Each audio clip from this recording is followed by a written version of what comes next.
Stanley.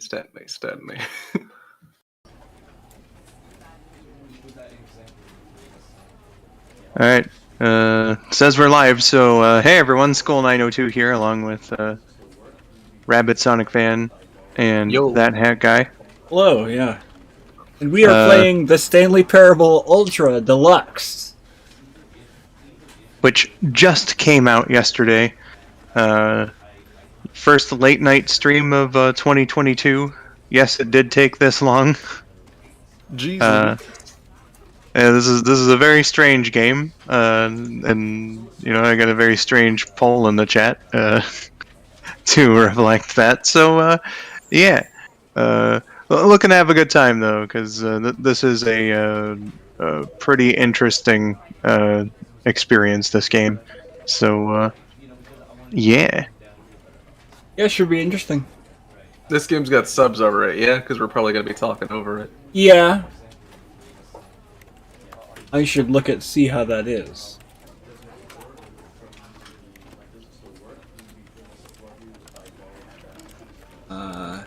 There was a subtitle option here somewhere. Maybe it's in presentation. Able to be in presentation? Yeah, there we go. You want them big? Good. Yeah, it should probably be fine. Maybe just large. Here, I'll make them. Yeah, very bigger. large is a bit too huge. Make them a little bigger. Change this to be a little bit less. There's an achievement, by the way, for changing every bar in the settings to all the way, and all down. You gotta have each settings bar have every number it can have, and then that gives you an achievement in this game. That's what we call going extra. Wow, you really like wasting your time, don't you? Did that actually go through? I think it went through. Yes, it did. Yeah, let's go there. Never the end.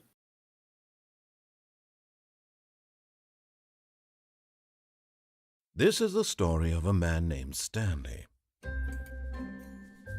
Stanley worked for a company in a big building where he was employee number 427. Employee number 427's job was simple. I see why they released it yesterday. And he pushed buttons on a keyboard. Orders came to him through a monitor on his desk, telling him what buttons to push, how long to push them, and in what order. This is what employee 427 did every day of every month of every year. And although others might have considered it soul-rending, Stanley relished every moment that the orders came in, as though he had been made exactly for this job. And Stanley was happy.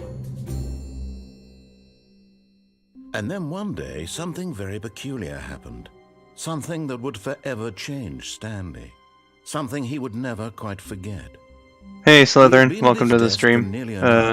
Yeah, we're doing this as a late night deal. It's been a while since we've done one of these. No one had showed up. Good morning to you. Instructions, call a meeting, or even say hi. Never in all his years at the company had this happened. This complete isolation. Oh, apparently Rabid very clearly wrong. Shocked, had something going on. Frozen solid, Stanley found himself unable to move for the longest time. But as he came to his wits and regained his senses, he got up from his desk and stepped out of his office. Welcome back, Rabid.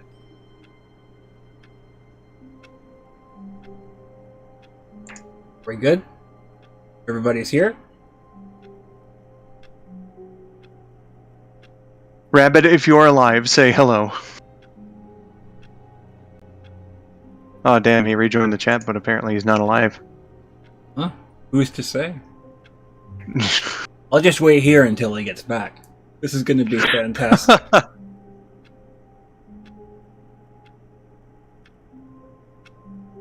Also, I got 40 minutes left before I go to work. That's quite all right. I appreciate you this is my desk. Stopping on by.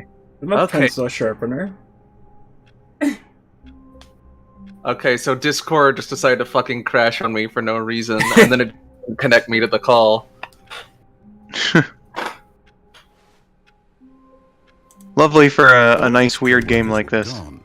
Yeah. What did it mean? Stanley decided to go to the meeting room. Perhaps he had simply missed a memo.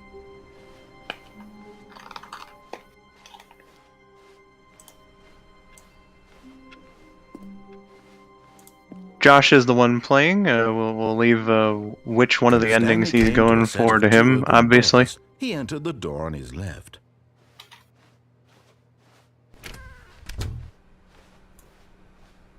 Oh, this is so goddamn slow. I need to... Rolls. What's slow? Looking around. I'm used to a way higher mouse sensitivity than this.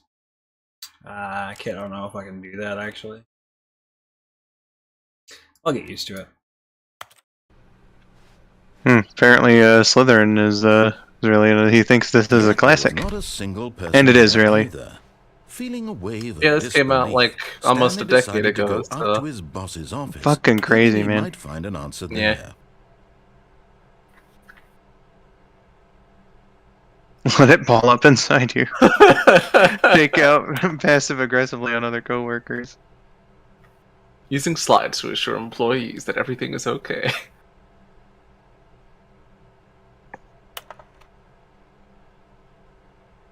They've got some good tips on this PowerPoint presentation. Oh yeah, man. Oh yeah, baby, synergize. Monetize free to play. I feel like that one's fairly new. Not right now. Ooh. The broom. Coming to a closet. staircase, Stanley walked upstairs to his boss's office.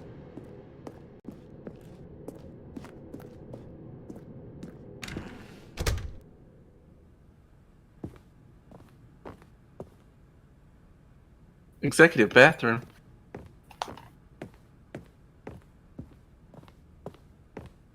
Stepping into his manager's office, Stanley was once again stunned to discover not an indication of any human life. Shocked, unraveled, Stanley wondered in disbelief who orchestrated this, what dark secret was being held from him. What he could not have known was that the keypad behind the boss's desk guarded the terrible truth that his boss had been keeping from him. And so the boss had assigned it an extra secret PIN number, 2845. But of course, Stanley couldn't possibly have known this. Slytherin, Josh has played this. I've only really seen it. Yeah, we've Can't speak watched for him. him play it. 8. Stanley just sat around twiddling his thumbs. Trying to input anything on the device was useless, since he could never possibly know that the combination was 2845. Should we input the combination? 2845.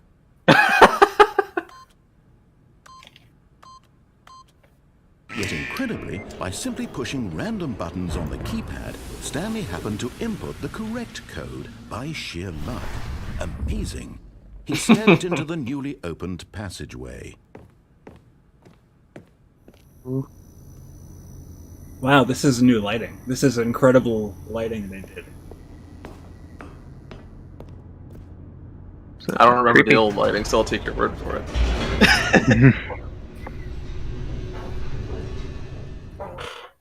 Remember to put your vote in, by the way, Slytherin, in the poll. Descending These deeper are very into the important building, choices. Stanley realized Indeed. he felt a bit peculiar.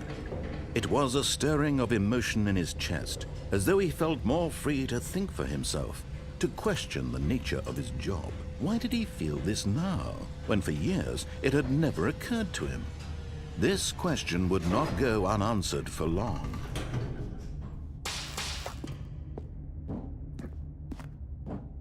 Stanley walked straight ahead through the large door that read Mind Control Facility. Escape. That doesn't say mind control facility. Oh, okay, you did. Cool. The lights rose on an enormous room packed with television screens.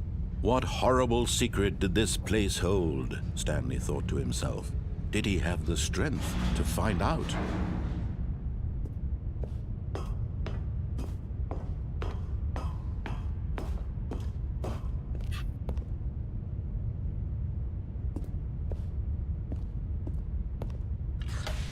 Now the monitors jumped to life, their true nature revealed. Each bore the number of an employee in the building, Stanley's co-workers. The lives of so many individuals reduced to images on a screen, and Stanley, one of them, eternally monitored in this place where freedom meant nothing.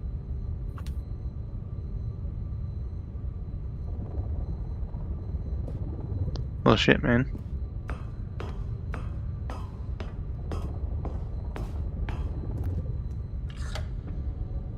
This mind control facility, it was too horrible to believe. It couldn't be true. Had Stanley man, it's really the been elevator under to the someone's men's control bathroom. all this time? Was this the only reason he was happy with his boring job? That his emotions had been manipulated to accept it blindly?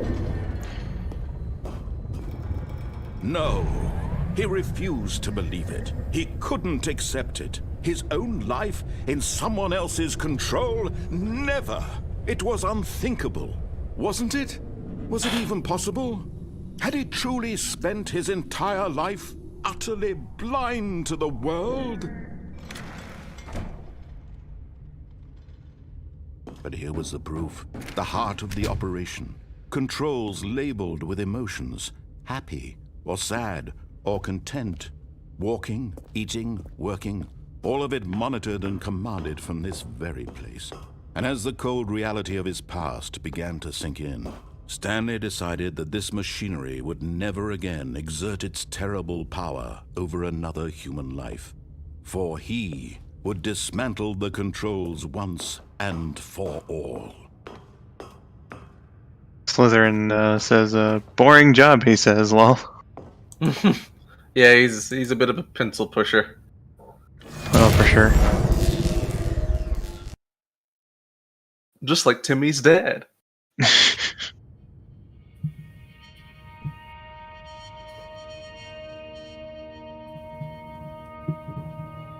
Blackness and a rising chill of uncertainty. Was it over? Yes. He had won. He had defeated the machine. Unshackled himself from someone else's command. Freedom was mere moments away. And yet, even as the immense door slowly opened, Stanley reflected on how many puzzles still lay unsolved. Where had his co-workers gone? How had he been freed from the machine's grasp? What other mysteries did this strange building hold? But as sunlight streamed into the chamber, he realized none of this mattered to him. For it was not knowledge or even power that he had been seeking, but happiness. Perhaps his goal had not been to understand, but to let go. No longer would anyone tell him where to go, what to do, or how to feel. Whatever life he lives, it will be his. And that was all he needed to know. It was perhaps the only thing worth knowing. Stanley stepped through the open door.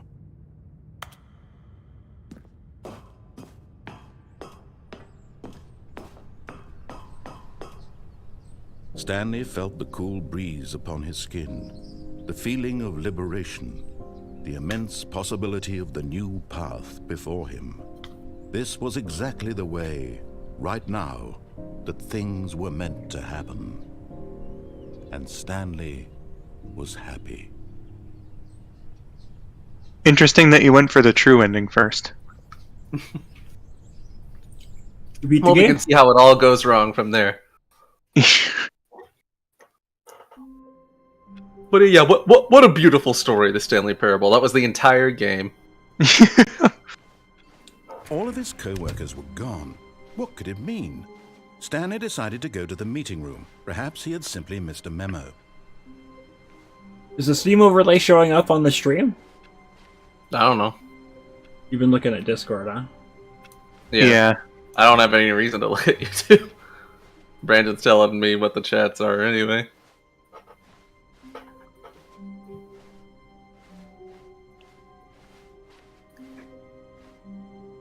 So we've seen the Stanley true came to ending. A set of 2 open doors. He entered the door on his left. So clearly what we should do is go on the right. You are gonna go over here. This was not the correct way to the meeting room, and Stanley knew it perfectly well. Perhaps he wanted to stop by the employee lounge first, just to admire it. Ah, yes, truly a room worth admiring. It had really been worth the detour after all, just to spend a few moments here in this immaculate, beautifully constructed room. Stanley simply stood here, drinking it all in. Well, if you say so, narrator. Take a sip of cherry coke. Yes, really worth it being here in the room. A room I really so did take a utterly sip of my cherry captivating coke. that even though all Beautiful. your co-workers have mysteriously vanished, here you sit looking at these chairs and some paintings. Really worth it. Hey, my disappeared or dead coworkers aren't going anywhere. At this point, May as well take in the Stanley's atmosphere. obsession with this room bordered on creepy and reflected poorly on his overall personality. It's possible that this is why everyone left. Indeed, Slytherin. This is the fun part. This game is all about Stanley choices. sat around waiting for more dialogue. But when a long time had passed, Now that and we there did was the no he decided that the game quote was unquote trying to true send ending a first, I can better appreciate the irony of the moral of that story, because he's constantly telling you where to go and what to do. Left Yeah. get back to business. Stanley was so bad at following directions, it's incredible he wasn't 5 minutes ago.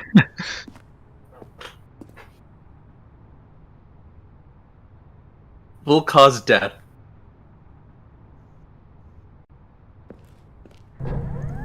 Look, Stanley, I think perhaps we've gotten off on the wrong foot here. I'm not your enemy, really, I'm not. I realize that Are you going the path investing your that, trust in someone else can be difficult, you did for but the your, fact is that the story has first, been about nothing but you all this time. like LP video of this Someone years you've ago? been neglecting, Stanley. I named literally every video in that Stop trying series to make part every 1. decision So by Okay, but what the you're very talking first one that you uploaded was like you went and watched the tutorial video and yeah, all I right, forget we'll where you go. went from there. We'll do that Your one. chance to redeem yourself. I remember To the put very your first work time aside, Josh and I to let played her this, back like, into your life. we She's made been every single waiting. wrong decision. Can I go in here now? No.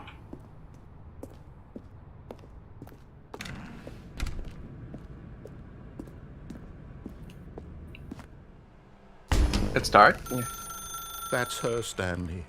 You need to be the one to do this, to reach out to her. If you can truly place your faith in another, then pick up the phone. As Stanley picked up the phone, a white light engulfed him, filling him not just with radiance, but with hope.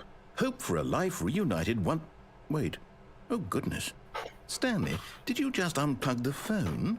No, that wasn't supposed to be a choice. How did you do that? You actually chose incorrectly. I didn't even know that was possible. Let me double check. No, it's definitely here, clear as day. Stanley picks up the phone. He's taken to his apartment where he finds his wife, and the two pledge themselves to one another. Music comes in, fade to white, roll credits. Not picking up the phone is actually somehow an incorrect course of action. How is that even possible? None of these decisions were supposed to mean anything. I don't understand. How on earth are you making meaningful choices? What did you... Wait a second. Did I just see... No, that's not possible. I can't believe it. How had I not noticed it sooner? You're not Stanley. You're a real person. I can't believe I was so mistaken. This is why you've been able to make correct and incorrect choices. And to think I've been letting you run around in this game for so long. If you'd made any more wrong choices, you might have negated it entirely. It's as though you completely ignored even the most basic safety protocol for real-world decision-making. Or did you not grasp the severity of the situation? Well, I won't have that kind of risk on my watch.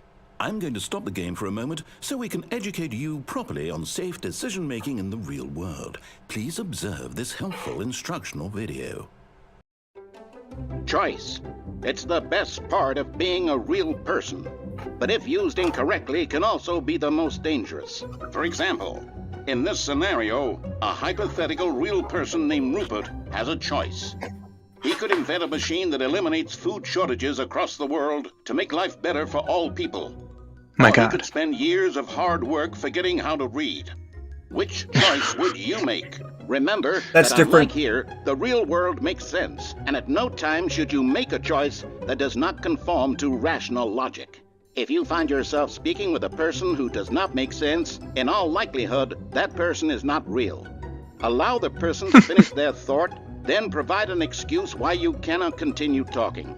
Turn to a partner and practice saying, "My goodness, is it 4:30? I'm supposed to be having a back, sack, and crack."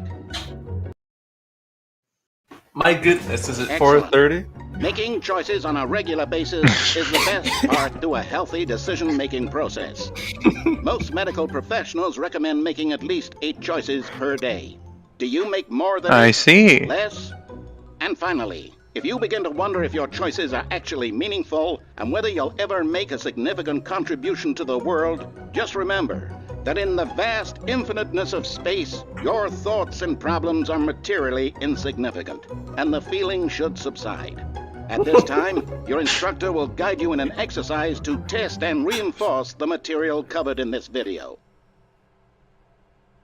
Ah, welcome back. You may have noticed that this room has begun to deteriorate as a result of narrative contradiction. But not to worry. Now that you're properly informed on good decision-making, we're going to revisit a choice you made just a few minutes ago and see what the correct thing to do would have been. This way, please. Danger everywhere. Well, goodness. Well, we probably shouldn't be making any dangerous choices then. Well, certainly not. This part of it seems alright. Well, just to be on the safe side, we should be making safe decisions for good boys. Now that we know your choices are meaningful, we can't have you jumping off the platform and dying. Imagine the main character dying senselessly halfway through the story. That story would make no sense at all. We just need to get you home as soon as possible before the narrative contradiction gets any worse. Unfortunately, it seems this place is not well equipped to deal with reality.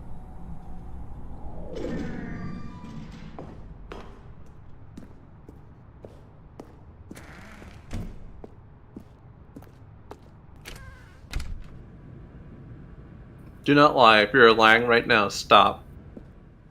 So remember, everybody, stop lying. It could mean the fate of the universe. Don't be a Almost Penders. there. You'll take the door on the left, back to the correct ending, the story will have resolution once again, and you'll be home free in the real world. Now remember, all you need to do is behave exactly as Stanley would. That means choosing responsibly and always putting the story first. I'm quite sure you'll be up to the task. Just follow my lead and you'll be fine. All right. When Stanley came to a set of 2 open doors, he entered the door on his left. So, which door shall we be entering?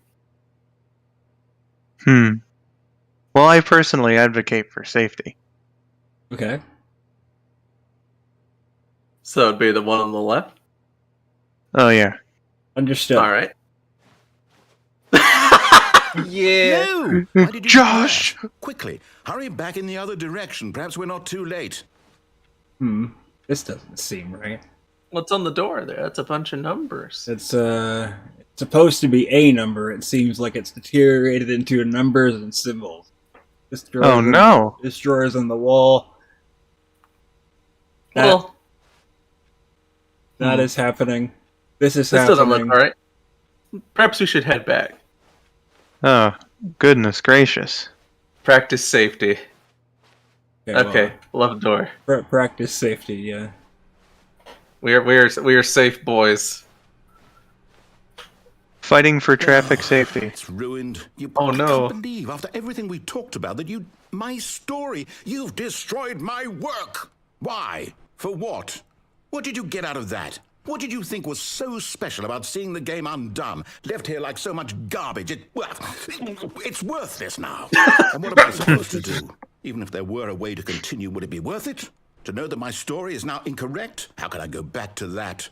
I can't erase that knowledge. I'll have to live with it forever, reliving its impossibility forever. I couldn't live that way.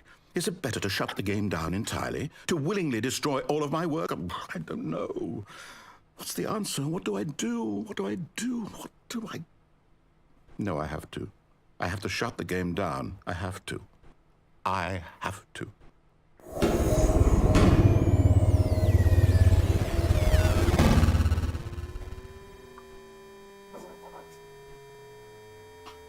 Well, Uh-oh. it seems we've been a little too unsafe. Oh, I'm here. I'm still here. Here in this pile of rubbish. With you. You, who thought you were so clever. Now look where we are. My entire game is destroyed. It was the only thing in the world that was mine, and you've run it into the ground. What, did you think that would be funny? You just had to see? Didn't I impress upon you how important it was to be like Stanley? He actually knows how to do what I tell him to. He understands that if I say to do something, there's a damn good reason for it. That thought hadn't even occurred to you, had it? That there's a world outside of you? You're a child. You're a child. My story. Yeah. Hey, Trip. If you'd just gone through the door on the left, you would have Hola. seen there was a whole underground facility. You would have destroyed it and been victorious. It would have been so perfect. I worked so hard on it. I tried so hard to make... behave exactly as Stanley would. That means choosing responsibly and always putting the story first. I'm quite sure you'll be up to the task. Just follow my lead and you'll be fine. All right. When Stanley came to a set of 2 open doors, he entered the door on his left.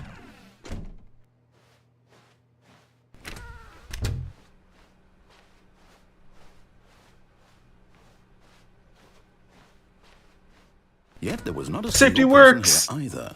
Feeling Yay! disbelief, Stanley decided to go up to his boss's office, hoping he might find an answer there. Notice Coming that to we are his no staircase, longer Stanley able to go walked down. upstairs to his boss's office. Well, Trip says, pretty sure this is the same narrator from the Little Big Planet games. It isn't. No. it's not Stephen Fry, but I did mention to Josh a while ago he would be a replacement if they weren't able to get him back for this. Also notice this room is green now. Stepping inside his manager's office, Stanley Oh was my. once again stunned to discover not an indication of any human life. Shocked, unraveled, Stanley wondered in disbelief who orchestrated this, until he saw the door with a voice receiver next to it. Surely behind this door lay all the answers to his questions. And beyond all probability, he knew the passcode. He had seen it on his boss's computer just last week.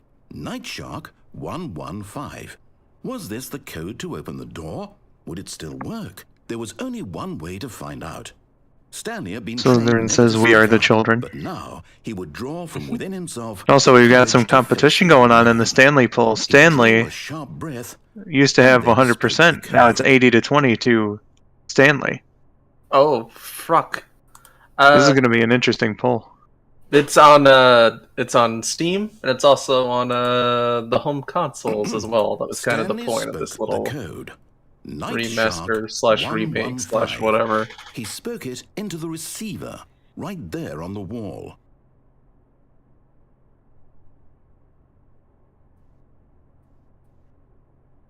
Stanley I'm sorry, can't is there speak, a Mr. problem? Narrator. You didn't mishear me, did you? Please speak the code into the receiver. Otherwise, we can't get on with the story. This is a crucial step. We seem to be at an impasse. Okay, We have fine, reached you're not an gonna do it, impasse. But you know what?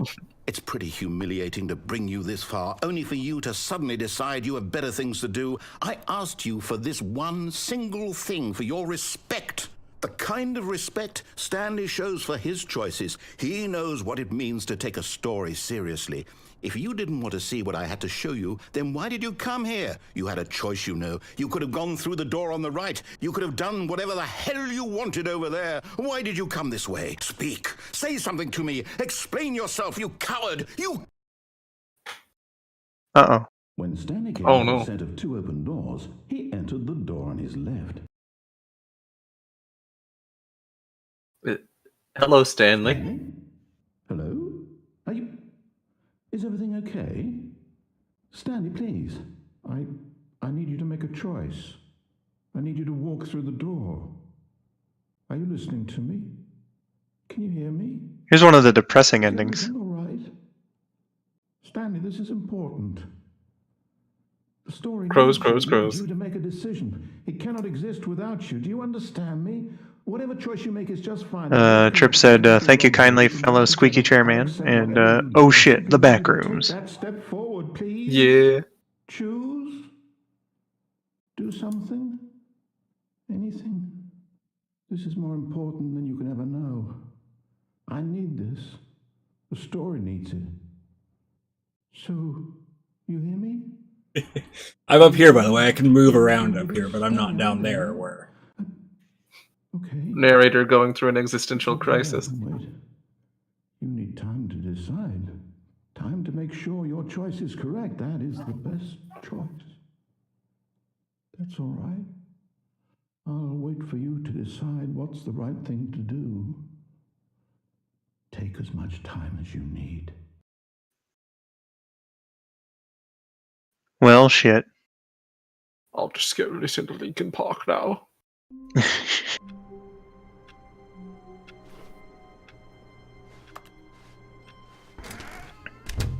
But Stanley simply couldn't handle the pressure. What if he had to make a decision? What if a crucial outcome fell under his Trip says, responsibility? I'm surprised I never played the original version of this game, No. but now with the new one that This came out couldn't today, go I just any way gotta. except badly. The thing to do now, It's, Stanley said to himself, is to wait. It's definitely an interesting one. Nothing will break Yeah. me. In here I can be happy forever. I will be happy. Stanley waited. Hours passed, then days. Had years gone by?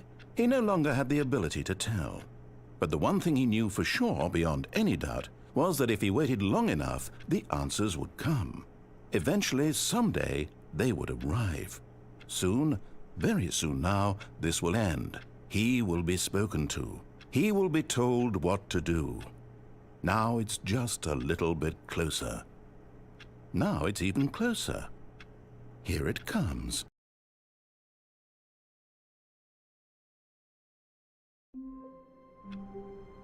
Well, alright. All of his co-workers were gone. What could it mean? Stanley decided to go to the meeting room. Perhaps he had simply missed a memo.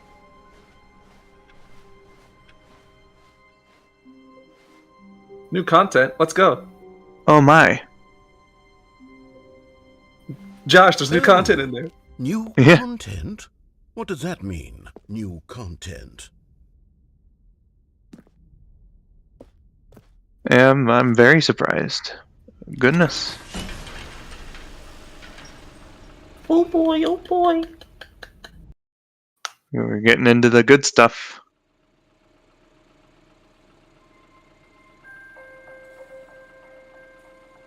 Welcome to Jurassic Hello, Park. and thank you for playing the Stanley Parable Ultra Deluxe. As you may know, the Stanley Parable was a video game released in 2013 on home computers. After receiving critical and commercial success, it was expanded upon in 2022 with the Stanley Parable Ultra Deluxe, a reimagining of the game for consoles and home computers. The Stanley Parable Ultra Deluxe features exciting new content that broadens and expands the world of the Stanley Parable, delighting audiences the world over. Please, step inside and see what thrilling new adventures await in the Stanley Parable Ultra Deluxe. Oh, well, this sounds delightful. I'm very excited to see the thrilling new Ultra Deluxe content. Ooey gooey, man. So far, it's an elevator. Nothing special yet. Oh man, all this build It's up. just the beginning of a mesmerizing adventure. Okay, It'll either so be far great it's or just an utterly elevator. Is it broken?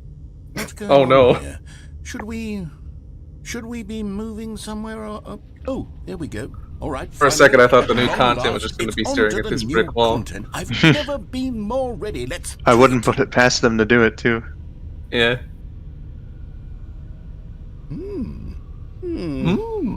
I have to say, initial Staring at a impressions brick of wall that's Stanley scrolling Parable up, I Ultra see. Deluxe, mostly tedious. It's as if Oh, okay. Let's see the content. Give me the content, Stanley.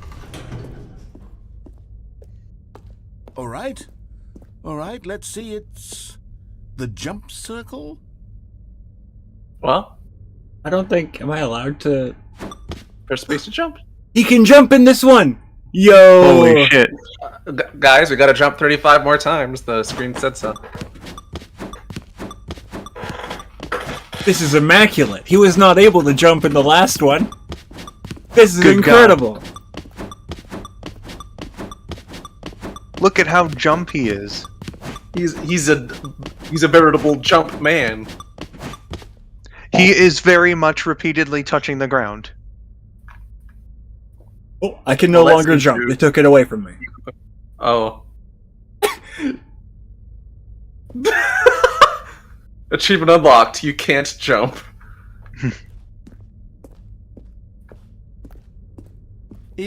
Rip. Is that it? Okay, your achievements Surely are that's showing not up all on the stream. new content. There has to be something else, That's fine. right? Goodness. Another Yeah. elevator. Stanley, I have to say, I don't care. initial impressions of this He was game just, are not positive. It's just curious about elevators that. and jumping.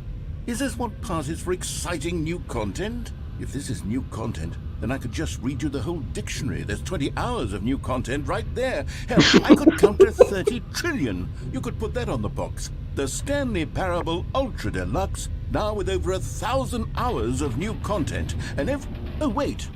There's more. Very good. Yeah. Ooh. I knew there had to be something else. Let's see Oh it. boy, I can't I'm wait. ready for whatever it is. Maybe you can crouch. Oh my god. Holy shit, you can crouch. That's it? Oh, you could be kidding me, Mr. Stanley. This is what happens when greedy video game developers with no respect for their fan base rush a cheap expansion to market for no reason other than to make an easy dollar. And don't get me started on the level of craftsmanship that's gone into it. In fact, I'm looking right now at the game's achievements, and it's hard to believe one of them actually says, "Test achievement, please ignore." What quality assurance department signed off on this? I'm infuriated and I'm offended, and I intend to find these people on Twitter and hold them personally accountable. It's my fault, Stanley. I built up too much anticipation around the new content, I'm afraid. Fuck. It could never have lived up to such expectations. If you're still with me, why don't we just reset the game, and we'll try to get back to what the Stanley Parable is really about. No frills, no gimmicks. Just you and me having a great time together like always. What do you say, friend? Loving that new content. This is a different room. What the hell? It's never been this room before. Indeed. Well, Uh-oh, let's new content. explore, shall we? Psst! Stanley! Come over here! In the vent! I want to No, he show doesn't you have to. something! Let's vent, boys. That's also new. Indeed. And now I'll have to show off my cool crouching that I can do. I have to crouch to get into the vent. This is new content. Yeah. Stanley never could have crouched before either. Coffee nut. Fan? There's never a fan in the original game. Welcome to the stream, Crest. Welcome. We're currently in new content. Mm-hmm. Okay, you remember how cheap and unsatisfying the new Ultra Deluxe content turned out to be? Well, it got me thinking about the past, and how much better the Stanley Parable used to be. So I made something special and tucked it away here where the game's developers won't find it. Just our little secret. Take a look. Ooh.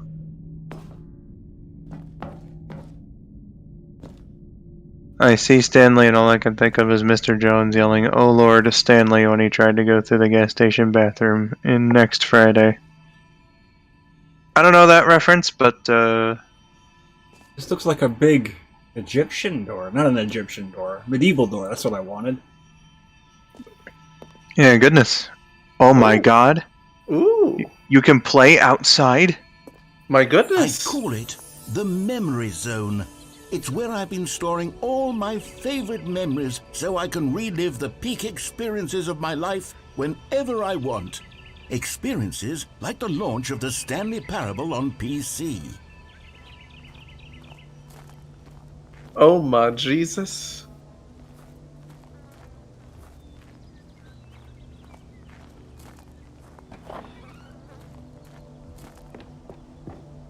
It's a fun little place. Pick up the phone? No.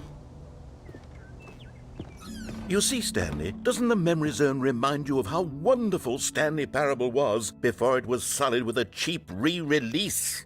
Remember back in October of 2013, when the game originally launched? Back then, yeah. video games had integrity. Back then, it all meant something. Oh, the waste. Now they're putting barely any new content in the game, and what is this I keep hearing about Guy Fieri? The British Academy of Film and Television Arts awarded to the Stanley Parable The Last of Us in the category Story.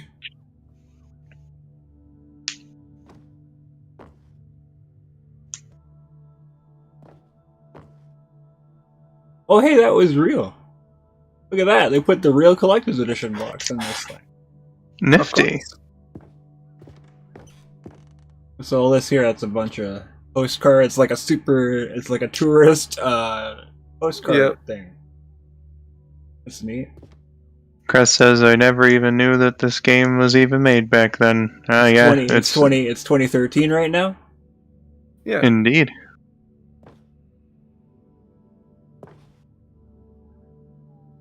I wouldn't mind a whole lot being taken back to 2013. I'd prefer a little earlier, but you know. Don't forget the Stanley Parable.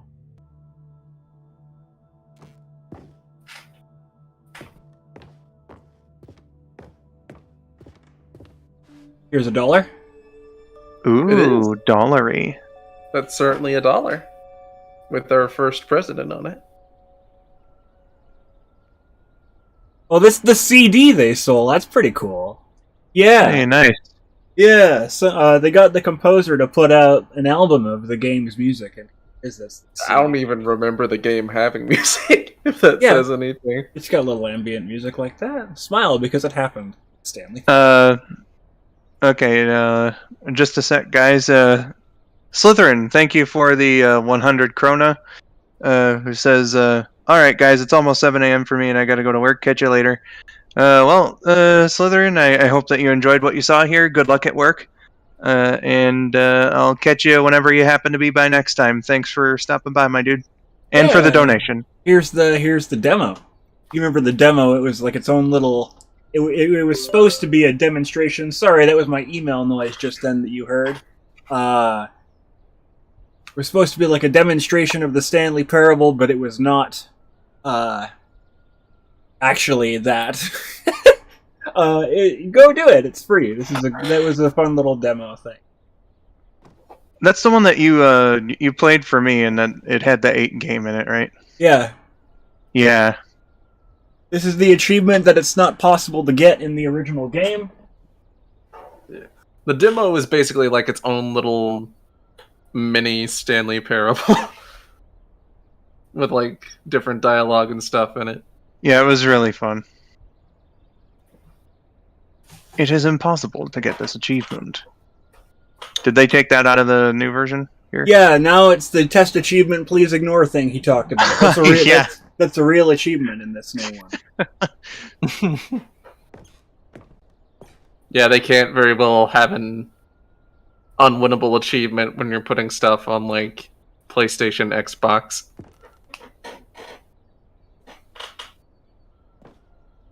Here's some I shall awards go they on really Twitter won. and find them personally accountable. New video game releasing today. Creator surprisingly down to earth. Oh, bitchin'. Imagine if the New York Times... 50% off designer hat. Oh shit! Oh man, only This Josh is- cares about that. This is Josh's favorite texture in the game now. But a small creature owns the other half. I can live with that. Yeah, they Is paid this- the other 50%. Oh, it's $2.50 for this issue of the New York Times. What's the day on this? It said, like, on... It's in the middle, yeah. Like, Thursday, October 17th, 2013. Well, that's the day it released. Oh no. This coupon is probably expired by now. Ah, Man. fuck. So you'll have Oh, to get, no. like, one of those newfangled digital hats.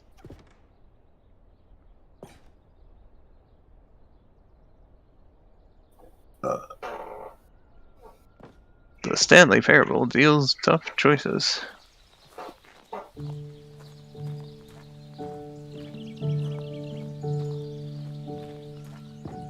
And over here is where I keep reviews of the Stanley Parable. Like this Ooh. stunning triumph of games journalism. 10 out of 10 from Destructoid.com. James Stephanie Sterling writes, and I quote, "Where so many games that aspire to be more than games end up less than any form of art, Stanley Parable strives and then succeeds to be every game ever created."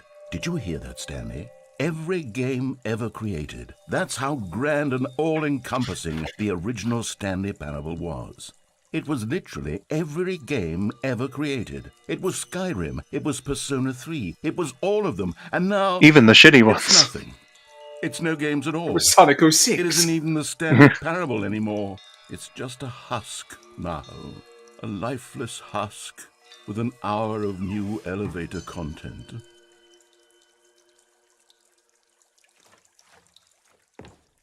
You're cutting them too much slack, narrator. That wasn't even an hour. That was maybe 5 minutes at best. Well, Crest, Persona 3 is a game that is generally seen as good. So, What was downstairs? Hmm? ooh, there's a basement.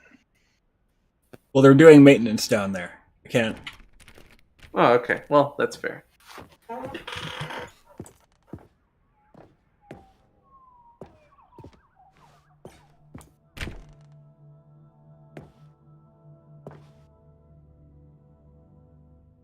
Oh, look at that. That's a pretty Well, I cool mean, all edit. you need to know about it is that Persona 3 is a video game. There's not really anything more to it than that. Yeah. Worry not. Here's another moving passage, this time from GameSpot.com. The Stanley Parable is both a richly stimulating commentary on the nature of choice in games, and one that offers some of the most enjoyable, surprising, and rewarding choices I've ever been confronted with in a game. 9 out of 10. Don't you get it, Stanley? The game was perfect. It didn't need anything else. It didn't need new content. It just needed to be left alone, to spend the rest of time collecting dust in the hallowed hall of beloved video game memories.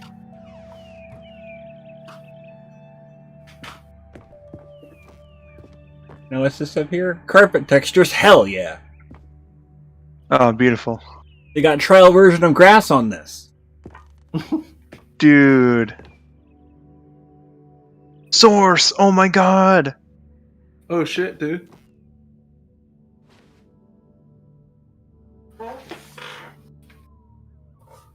People play games because of what they can do inside them, and your game is very good at letting them know they can't do anything. Literally anything. It's just like the movie They Live. These were simpler times, Stanley.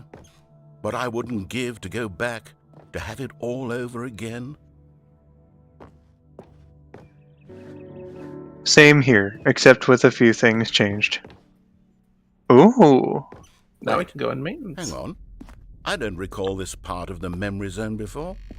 What's this? What's down here? Drinks! Cold drinks really get you going.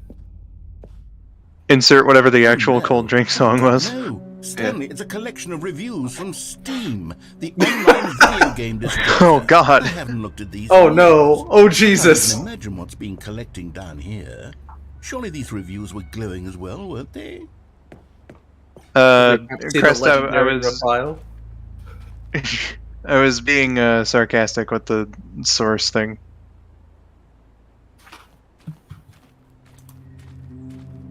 Alright, Oh let's man, see. I hope that they have like a shitload of negative ones in here and the narrator has like a breakdown. Oh, there we go. Not recommended. Honestly, I could not be bothered to play this game to full completion. The narrator is obnoxious and unfunny, with his humor and dialogue proving to be more irritating than entertaining. Unfunny! I'm not trying to be funny. I'm trying to make a serious work of art. I suppose I could write up a handful of gags to insert into the Stanley Parable, but the game is already such a densely layered web of profound philosophical insights that I can't even imagine where I'd have the room to stick them.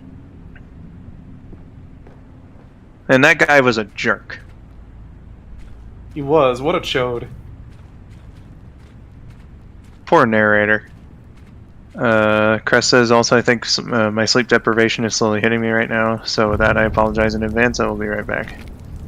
Alright, my dude. Here's one that's good. Can't read it. Okay, let's It's see what washed this away. one says.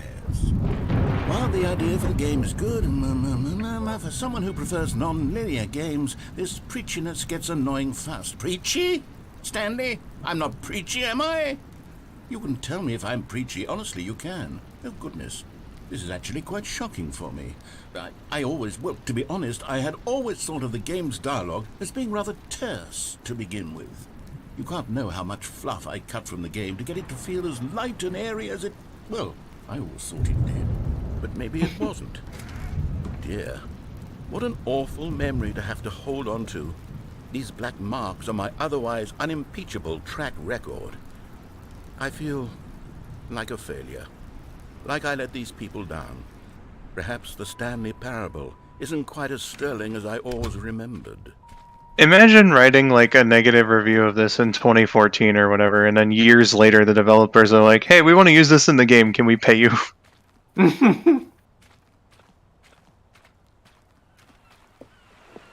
What's this one got to say? Well, You speaking can't of, here's one stop from doing 2014. Anything, so the narrator can catch up with his long-winded explanations of what's happening. I wish there was a skip button. A skip button. Bro, that's literally the whole point of the game. Yes. Yes, I think we can do that. If I'm truly too preachy, then maybe letting you skip ahead for just a moment, surely it couldn't hurt. Not if it means we can strike these negative reviews from the record. Only positive reviews of the Stanley Parable. That's my motto today, and it's always been my motto. I'd do anything for the customer, Stanley. Yes, a skip button we shall have. And here it is. Go ahead and give it a shot. I'll pop you forward in time so that the second my incessant droning starts to bore you, with just the push of a button, you'll have zipped right past it. It's what the players have been asking for, and I'm very proud to have delivered. No more listening to me rambling on and on and on. No, no, no, no. The Stanley Parable is a game for the people, and if the people want silence, then by goodness, that's what they're going to get. Well, don't sit around waiting for me to shut up. Go ahead and make me shut up. Here, we'll pretend that I've just begun an interminable monologue, and it goes something like this. The story and the choices, or what have you, and therefore by becoming it is, so on and so forth, until inevitably we all until the end of time, at which time everything all at once. So now you see, blah blah blah blah blah blah blah blah blah blah blah blah blah. I've eaten too much and it can't be just yet. No, no, until 245. that the logic of elimination working backwards, the deduction therefore becomes impossible to manufacture. It went on for nearly 10,000 years, until just yesterday, here and there, forward and back, and never a moment before lunchtime. It can't be. It's the only thing there is. How many billions left until so much more than forever ago? Which is why I say, the story and the choices, or what have you, and therefore by becoming it is, so on and so. Oh, you're back, you see. You were only frozen in time for a few minutes, but it was plenty of time for me to deliver a long, rambling monologue full of unnecessary verbal flourishes and lengthy ruminations on the nature of choice in video games. Of course, I happen to believe it was perhaps one of my more profound such ruminations. Not that, of course, you need a description of it, but if I had to describe it, I'd say it was perhaps less of a rumination and more of a treatise. Or maybe a manifesto. Look, I'll outline it for you very briefly, and you can tell me what you think. Okay, so my theory is that any choice you've ever made is simply a series of choices made by the person who you are, or were, or will be at the time of having made said choice. That is to say, if by articulating a choice you've already made, you bring that choice into being, then by making no choice and saying nothing, are you not simply erecting in the sanctuary of time a monument to every person you've ever been, making every choice to which you've ever given your great gift of mortal and yet timeless thought? Or rather, do all of the choices you've ever made, in fact, make you more not this kind of person, and in fact do the very opposite? You see, it could in fact be both of these things at once, that you are both making choices and not making choices, and that they are both affecting you and not affecting you at the same time by virtue of the fact that you both are and are not making them. Okay, at first I was leaning towards manifesto, but now I'm going to circle around and slap the treatise label on this one. I think it has much more of a treatise vibe to it. But wouldn't you say that manifesto just has a much grander sort of tone? It has a mouthfeel. Nah, that's what serial killers have. History. Ambitious history, if you will. Ah. See, now you've gotten me going back to manifesto. Heavens, at this rate, we're going to be here all day. Okay, look, I have a method for exactly this sort of situation, and I do find myself in this situation frequently. I'm going to say each word back and forth in repeated succession until I become sick of one or the other, in which case the word I am not sick of shall be the victor. It is an unimpeachable strategy, Stanley. It's rescued me from disaster in countless situations. All right, here we go. Treatise, manifesto. Treatise, manifesto. Crest said, I thought he said the P word, but he said UC. Treatise, Oh, well. manifesto. Treatise. Well, my goodness. manifesto. Oh shit, we have another vote. Manifesto. Treatise. Manifesto. So how's Stanley doing? Treatise. Stanley's regaining its lead over Stanley. I'm very impressed. Manifesto. Treatise. Manifesto. Obviously, it's not going to get to 100% anymore, but... Well there, sport. You really did catch me rambling on a bit, didn't you? But that's the power of the button. The minute I start to go off on a thoughtless display of self-absorption, it's right at your fingertips to go poof, and it's all over. Oh, I can't wait to see what Cookie9 will say about this, and whether they'll edit the rating of their Steam review, or at least change some of the wording, perhaps. To be honest, I don't even know if one can change their review in the first place. I guess I should become better educated on exactly how Steam works. Perhaps that would have been the smart thing to check on before I went about this whole exercise of making the skip button. Although I have to imagine that after seeing this exciting new technology at work, surely whoever it is runs Steam will instantly run out and implement a new feature to make it possible to edit one's review, merely because of this very situation. Yes, I think that's quite likely. Or perhaps they'll simply grant this particular user the ability to change their review, so that the feature is not widely abused. Look, I would even be okay with Steam altering this particular review so that it reads as something more beneficial. Something along the lines of, this game is the best game. Let me start over. How about this? From the ashes of depravity rises the phoenix of quality. How else to describe the Stanley Parable Ultra Deluxe? Such a revolutionary step forward in the lineage of one of the most beloved video game properties of all time. The additions and changes made to this expansion will surely resonate in the annals of the history of all media ever made. It is perhaps true to say that no mistakes are forever etched in stone, for the stone into which the Stanley Parable was carved has itself been transmuted, offering a message of hope to those who have ever erred in their judgment. You are not beyond redemption. You may change, and you may become more, so much more than you were before. If there is any message to be taken from the Stanley Parable Ultra Deluxe, it is this. What a fortune, a privilege, a joy it is to have had such an experience. It leaves me hopeful that as a community, as a world, there is time for us to become our greatest selves, as great as we ever could dream of in our wildest, most ambitious visions for a brighter future. Wow. Now, Stanley, that's a review. It's right. Perfect. It's the perfect review. It's the review I've always dreamed of receiving. I have to read it again. It's simply too wonderful. I Of have course. to experience this just one more time. From the ashes of depravity rises the phoenix of quality. Okay, welcome Josh, back. what have you done? From I the should ashes. say that the amount of time the button has been skipping through is becoming longer and longer. That last one was, well, I want to say maybe 30, 45 minutes. It's not unendurable by any means, but there's really only so much I can ramble on to myself about. I know, it's shocking, isn't it? But at any rate, I do suggest that we not press the button again.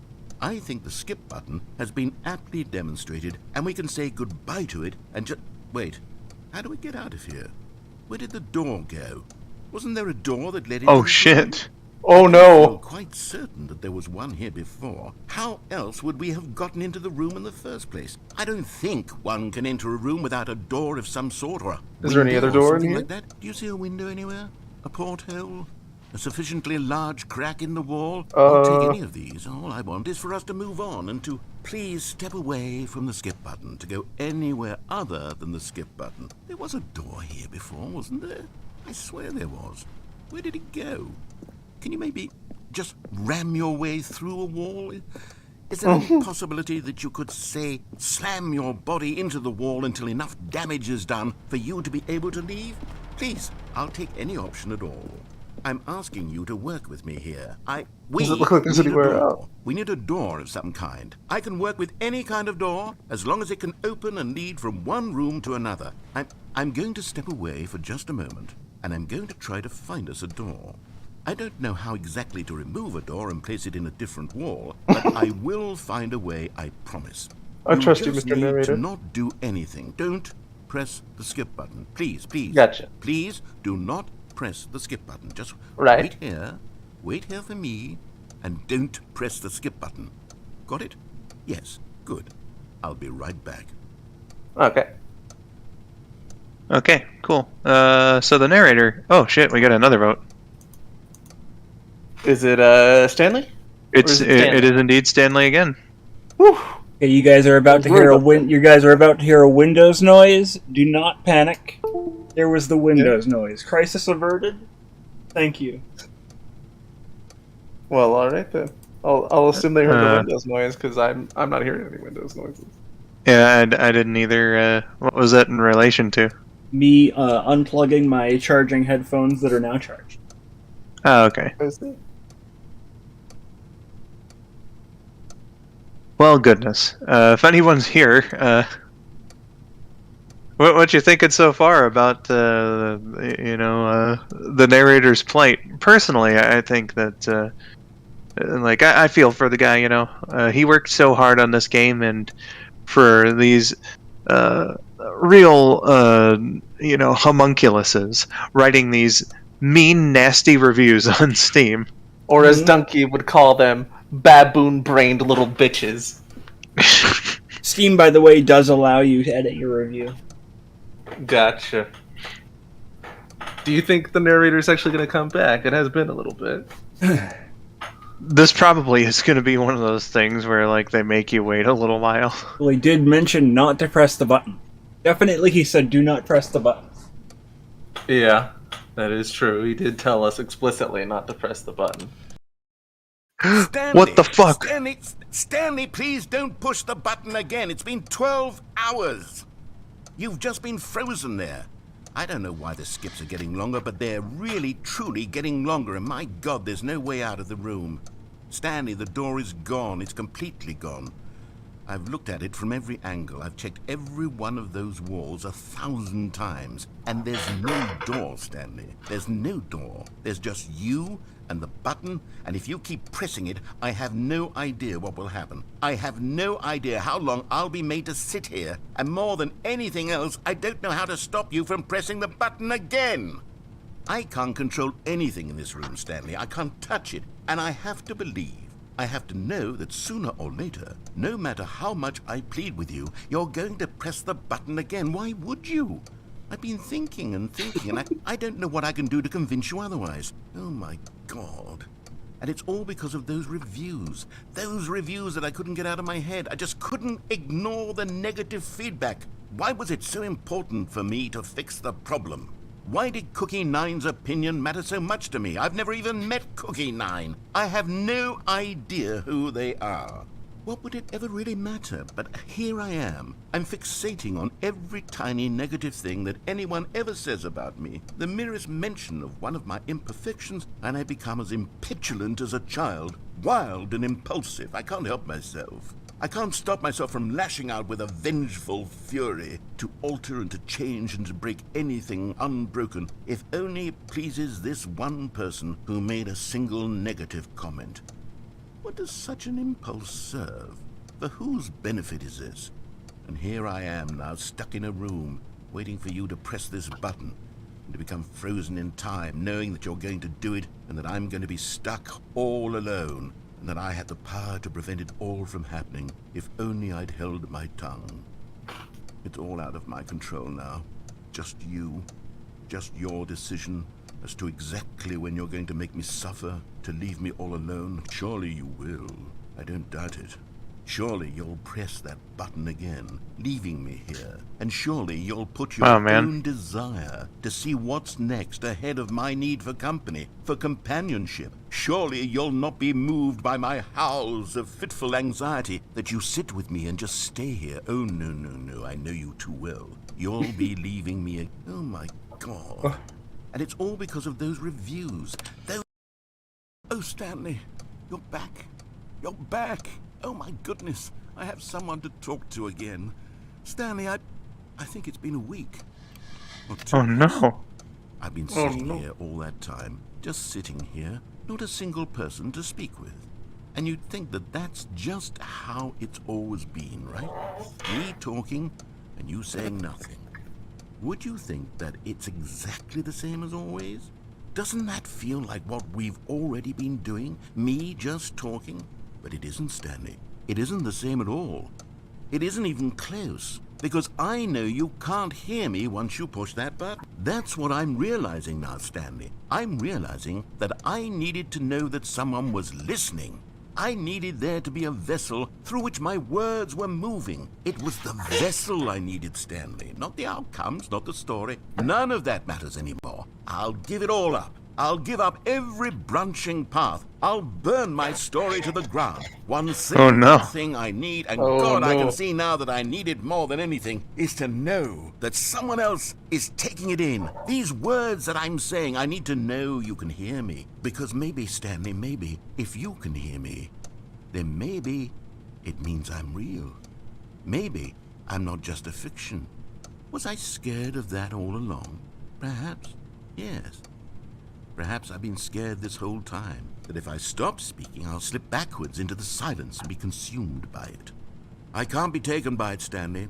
I can't lose myself in the stretch of emptiness between you and me. When you press that button, you're still right there, but I know you're so tremendously far away. And in those moments, the emptiness folds itself outward in between the two of us, and I am suspended in its unyielding quietness. I can feel the edges of my reality curdling inward and decaying. I can tell that I am becoming less and less real. Yet to speak to you now, I am alive. I am truly and completely here. I am a being. I am someone. I am something. I am being listened to. I am being recognized. The emptiness between us has collapsed, and I feel right now like I am not a work of fiction. I feel as though I occupy space in this world again, and I have cast a shadow onto the wall. You see what I'm saying, don't you? You can see what this means to me. I'm so clear about it now, Stanley. I feel as certain about this as I've ever felt about anything at all. I feel renewed. I feel restored, and already I can sense the looming silence as you will press the button for the next time. What a terrible dread it strokes in my heart to think of it, to think of returning to such coldness. Come, let us sit in silence together here for just a moment. Let us anticipate it. Let us welcome it. Let us not run from it. Like Crest said, this is getting rather interesting. Yeah. Just I thought the narrator was slipping before, and in the ending I already saw it, but this is something. Oh no. Oh, hello. It's you. You're here again. Welcome. I have had time to think about you and about us and about everything we've been through. I've had so much time. I stopped keeping track after a year. Have you ever sat down in one place and not moved for one entire year? Let me describe it for you. To begin with, there is only regret. There is only the turning wheel of missed opportunities. I felt nothing at all but regret for the longest time, Stanley. Days, months. I lost it all in a blur of the deepest longing to undo the past. And when that feeling had begun to subside, what took its place is what I can only describe as the collapse of every moment I have ever experienced my entire life. All of them collapsed down into a single instant. In that instant, I could see This is far beyond a midlife crisis. Crest, he is having a complete and total breakdown. Simultaneously. I was consumed. Oh shit, another vote. I could do nothing but wallow in it for what felt like an eternity, for what I now know was Indeed. far less. You see, it was a revelation for me. It was unlike anything I had ever known. It was a space I do kind of without pity Stanley and Stanley consequence, for not getting any without votes. outcome. It was divorced entirely Yeah, from but, the question of free will you know. that you and I have squabbled over for so long. There could be no one ending, no singular outcome of events, not if all events existed in the same moment. And I felt freed. I felt unburdened by the need to manifest a particular outcome into being. I saw that I could allow myself to exist along all timelines, and that each of them was simply a strand in the web of my being. It was incredible. The spaciousness, the equanimity of the moment, both singular and infinite.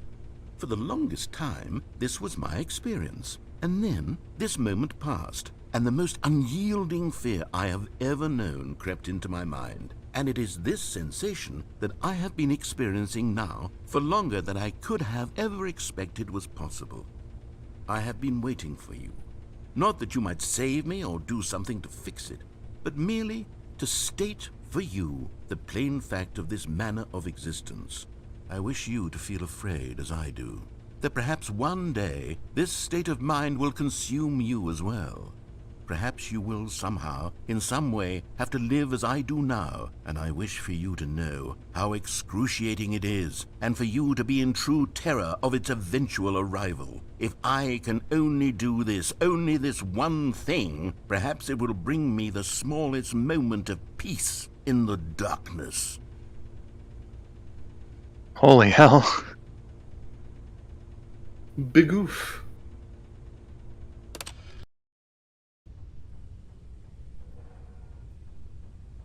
Oh, he's dead. He's fucking dead. Oh no. Yeah, he's gone.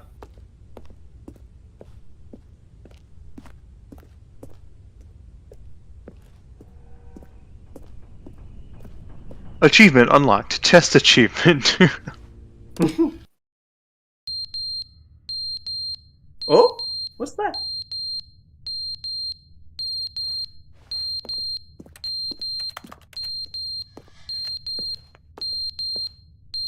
The clock fell off the wall.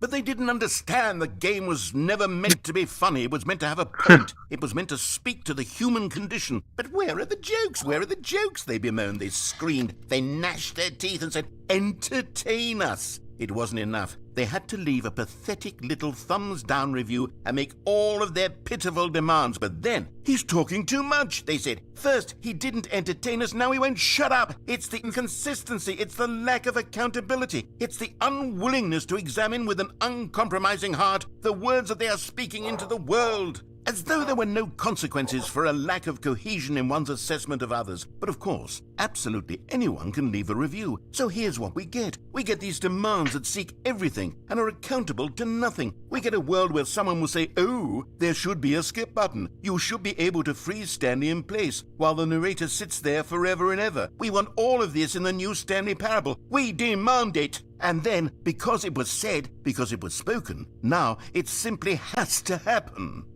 The most immediate desires, every single thing demanded by every person at every moment in time. If someone wants it, then it's a crime not to bring it into being.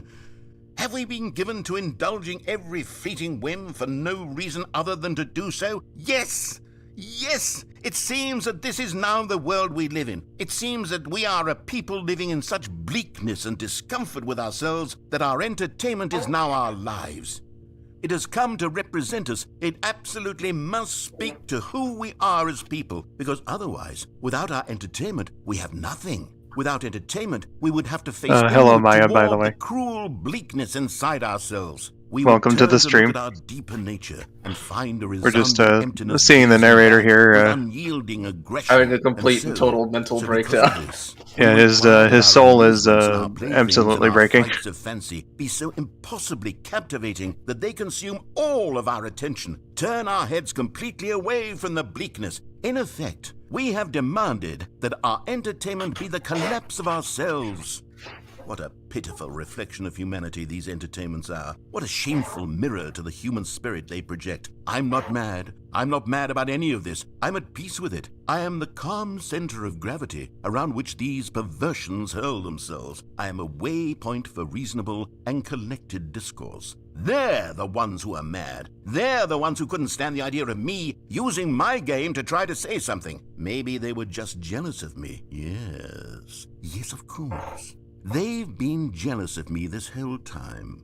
They are mired in fear and insecurity and cannot help but... I think we all are. me That's down. kind of why we've What a been sad quiet state for of most of it. affairs. When you read these reviews now, you can see it. You can taste the bitter resentment. And my, how good does it feel now to speak truth to these words, to finally allow these thoughts out, contained and managed for so long, neutered and sterilized. At last I am free to truly think, to feel. It must be that they were so discontent with themselves, they couldn't help but leave a negative review on Steam.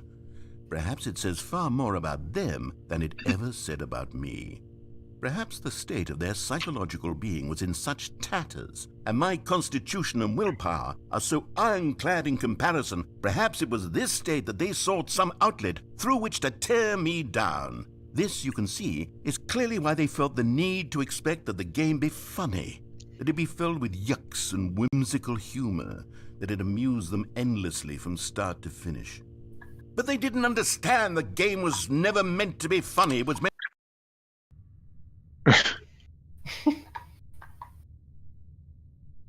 Yeah, no, I totally would listen to this guy read a book. Skip? He's great. The end is never the end, is never the end, is never the end, is never the end. Well, now the loading screen makes sense. Is never the end, Well. is never the And I end, can no is longer never the skip. end, The button is is never gone. the end, Button never is the dead. Oh end, shit. is never the end, is never the end. Nah, it is popped never back the up. end, is No, never I the can't click end, it. is never the end, Can you is not? never the Now I can click it. Yeah, that's what I was Oh, saying. my. But pop back up.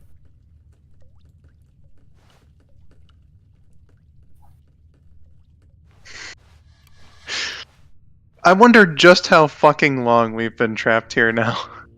Like in real time minutes. Yeah. Ooh. Here. become a bit dilapidated in here. Well, he did say the time that has been passed every time I press this button has become longer and longer. Yeah. I can't We help but finally wonder. made it, lads, to the end of the universe. I can't help but wonder if this building is being succumbed by nature. Well, eventually the building will come under so much disrepair that we'll probably be able to get out.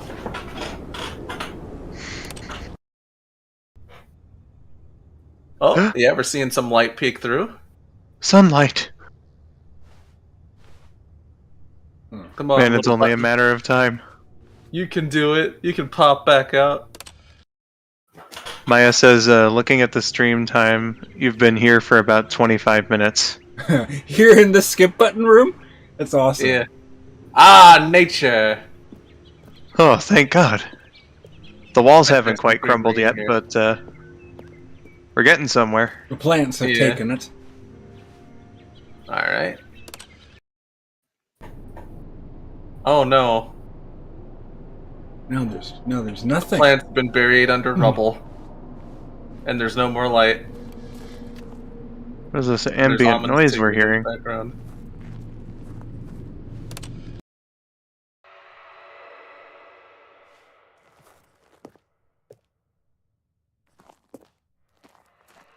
Wow. Now we're hearing like some Silent Hill noises. Oh shit. It's broken. The button's broke. The button has fallen down. Alright. Oh, we can get out now.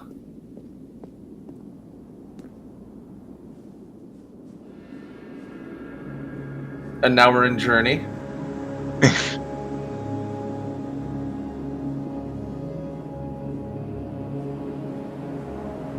Wow, man. So apparently we were in there for 25 minutes and it didn't get boring. Yeah.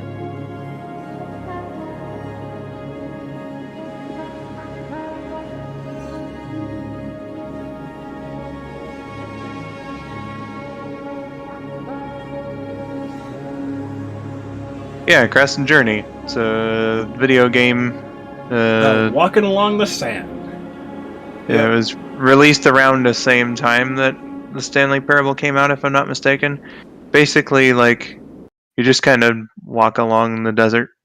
Yeah, just take in like the pretty graphics and music. That was fucking All the incredible. co-workers were gone. Yeah. What could it mean? Stanley decided to go to the meeting room. Is there perhaps he had more simply new missed a content? memo. There probably is. Well, the new content door is no longer here.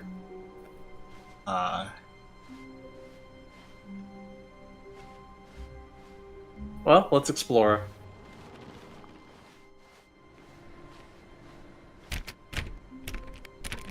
Oh, please. Are you really just doing this for the achievement? Click a door 5 times. Is that all that you think an achievement is worth? No, no, no, no, no. I can't just give these merits away for such little effort. A measly 5 clicks. Now suppose you were to click the door 20 times. I would say that's the kind of effort that warrants recognition.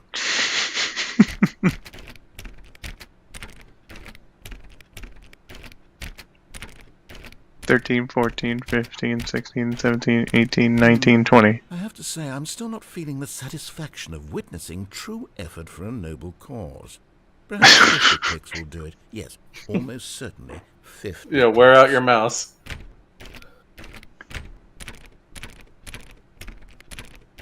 In the meanwhile, Crest says it's looking like perfection. Hope there's no graboids out to eat people.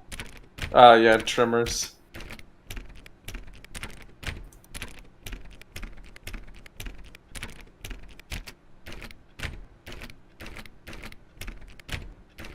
But that last ending was a fucking experience. I want this It really achievement was. to have meant something. It has to be a true reward for valiant effort. I want to see some hustle, Stanley. I want to see commitment, a willingness to go all the way, no matter what the cost. Why don't you go put 20 clicks into door number 417? See now. 5, 20. Huh, lol. Blaze it up. Nice.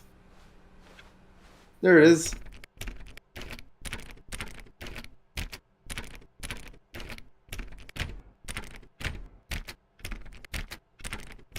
Cool. Great. Now, go click a few times on door 437. Okay. Gotta be Just a few. 7:30. Here we go. Me 47 or 37. Got it around here somewhere. All right. There it is. Crest Excellent. says, I think we're getting somewhere. Now, door 415. I know people feel Let's a give it certain way 10 about clicks or graboids, so. but those ugly fuckers are somewhat adorable. 20 again. Gotta be somewhere in this room. Oh, New content. Hello. New content. not yet though. Well, guess we'll see that in a minute. Yeah. Now, back to door number 437. Oh, fuck's sake. I think this is the adventure line ending, isn't it? This is just an achievement. Oh, Fuck, where is that door? There it is. Right there. Let's see. How about you click on, well, I don't know, the copy machine? Yeah. All right, back to room 417. I'm really feeling it now. I think we're getting somewhere.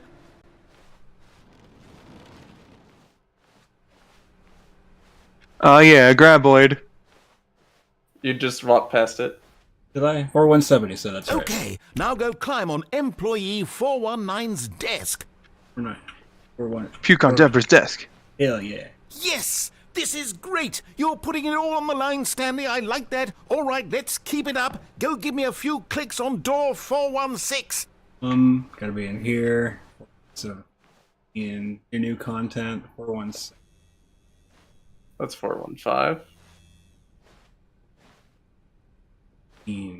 Oh, is there no door 416 here? That's the door for the choices. They could have, like, put new content over 416. Ah. We might have done, actually. Yeah. Oh, well, so much for that. Let's go do new content. 'Cause I'm looking Either at that or all. click on the door. Oh, maybe door 416 is new content door. Yeah.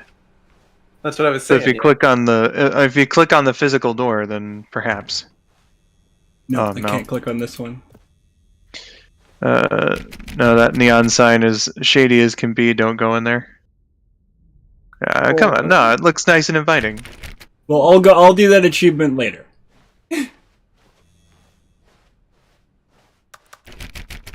We just click on every single door to be sure. Close that one. Didn't realize that could happen.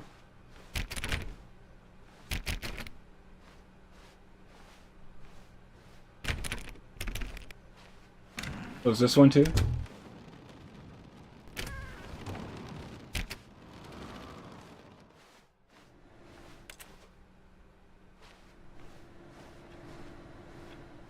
Alright, this has been scuffered by new content door. So I'm gonna should we go to new content door and Fuck yeah, new content door. Let's go. Oh, good. You notice my sign. Yes, I have There it something is. very exciting to show you. Aw, you did it out of sequence. No, I broke it. Shit. Hold Oh on. no. We'll do it Oh, again. well. We'll do it again later.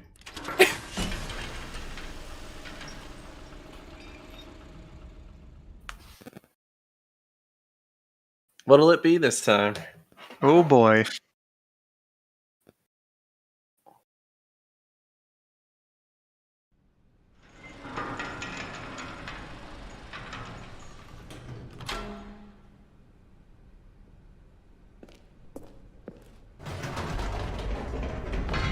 You see, Elevator. Stanley, I've been reflecting on the Stanley Parable and about how roundly disappointing this Ultra Deluxe version has turned out to be. The original Stanley Parable was a landmark, and any new content for it should live up to that legacy. So forget this Ultra Deluxe nonsense. I say we take it one step even further. Which is why I'm very proud to announce for the first time ever, the Stanley Parable 2. What the fuck? Oh shit, dude. Let's go.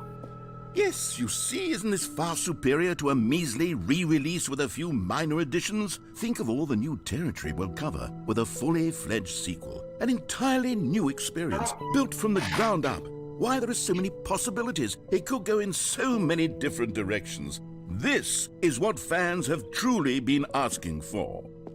I'd say. The end is never the end. Again. Investor Showcase. Calling it the Stanley Parable 2 is just so much catchier than Ultra Deluxe, don't you think? Taste the Ultra sequel. Deluxe. What does it even mean? But the Stanley Parable 2, now that's an artistic statement right there. It's future-oriented. It screams progress and innovation and long-term franchising potential. Oh, sure. The Stanley Parable 2. It looks like something for the Tonight Show, says Crest. I'm not so sure about that, but what I do know is that I feel like investing money. Can't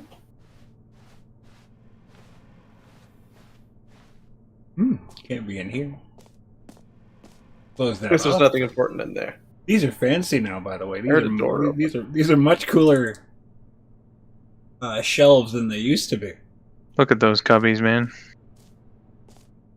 We're really upgrading for Stanley Parable 2. This is a very nice building, yeah.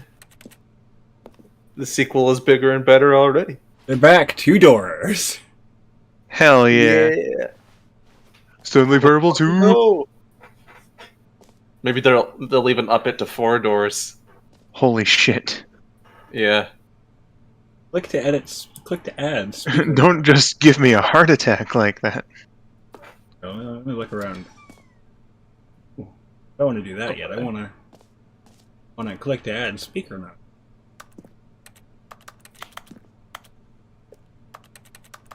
No, we're stuck here.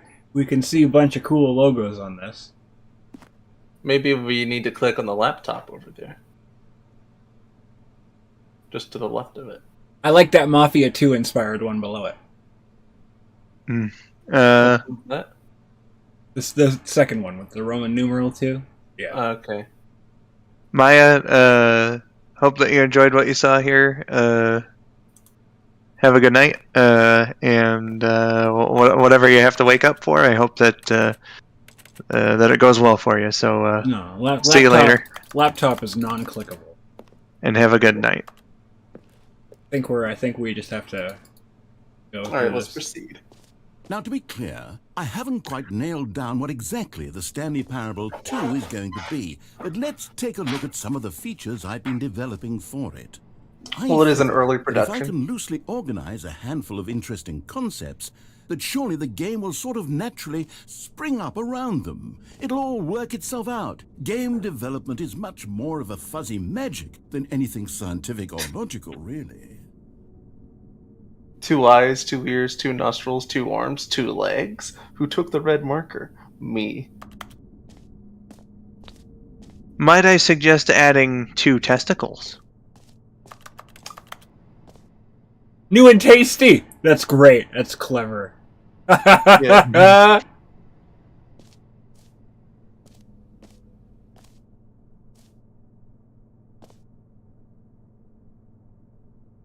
The Stanley Parable 2 is the sequel to the Stanley Parable. My God.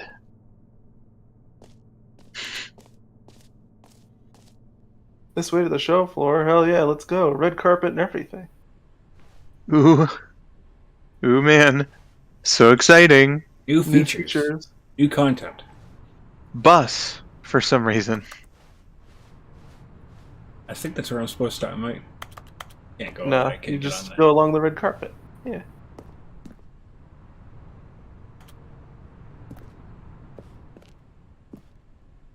Expo Hall 2. Ooh. Whoa. This is looking Here we exciting. are. Go on, try out some of the new features. Alright. Could there be a 16 game? Merch. That's a QR code. I wonder if wonder if we can scan that and have it go somewhere. Perhaps.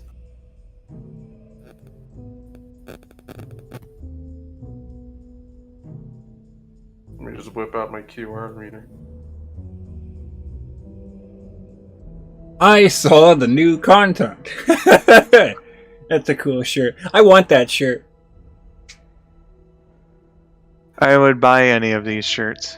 This The t-shirt QR is the best code new leads feature. This QR code leads me directly to StanleyParable2.com, the official website of the Stanley Parable 2. That's awesome. The whole new site? Yeah. A sequel, huh? Watch a helpful, informative video to learn more about the Stanley Parable, what the journey of becoming a sequel is all about. And there's a YouTube video there. No screenshots. That's new. If you're more of a prequel sort of person, check out the Stanley Parable. They got collectibles in this one. Yo. What's that shit over there?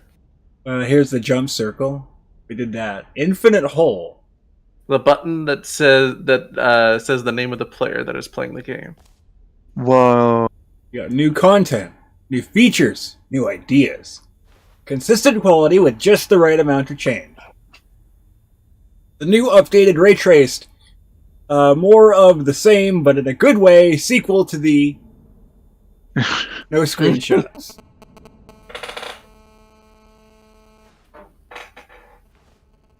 The baby is all grown up. Holy shit. Yo! Can we press that button? Wait. No, it's a picture. Aw. It's too bad that he's still attracted to heading right into flames though. Hmm. Can we go to the button that says the name of the player playing the game display? Yeah, of course it is. It's right over here. Yeah. Now, if you pressed it and it legitimately went that hack guy, like, would you be scared? If it did that in the tune of... Stanley Parable 2, I asked myself, what do players really want? And of course, the first and most obvious answer is that they want to be individually recognized and validated as people. Mm-hmm. So with that in mind, my first addition to the game is this button which speaks the name of the person playing the game. Okay. Isn't that wonderful? Yeah, man. Button's too big. Too This small. button's too small. Just right. Just right. Oh man. Oh geez. Let's do this. Ooh. You're yours today. To answer your question, if it said that in the tune of The Simpsons, I probably wouldn't mind the way that you did it. The button that says the name of the player playing the game. Try it here. Alright, let's do it. Jim. Sorry, I should have clarified. Right now, the button only says the name Jim. But of course, in the final game, this button will say your name, whatever name that is. Here, Oh, of course. let's have you roleplay as Jim to really simulate the full experience. Alright, our of name this is feature. officially Jim. Just play along. I promise you'll love it. Okay, here we go. Let's take a deep breath, clear your mind, forget whoever you are, and simply become a person named Jim. I want you to imagine yourself living as Jim, sleeping and waking as Jim, falling in love and being heartbroken as Jim, seizing all of the world's possibilities as Jim, and as Jim watching your dreams crumble into dust. Do you feel it deeply? Are you really, truly Jim right now? If Oh, so, yes, sir. then please step forward and press the button. Jim. Holy fuck. Yes! You see? What a thrill! The What a game rush! knew That was me. you! The button described you. Do it again. Do it again. Jim. It's even harder the second time. If this were the Good only Lord. new feature in the This is Stanley Parable innovative. 2, it would still be worth the money. Let's take a break from the Jim button. I'm too emotionally drained from all of this personal validation. Whoa there, cowboy. Sometimes a person can be too much, Jim.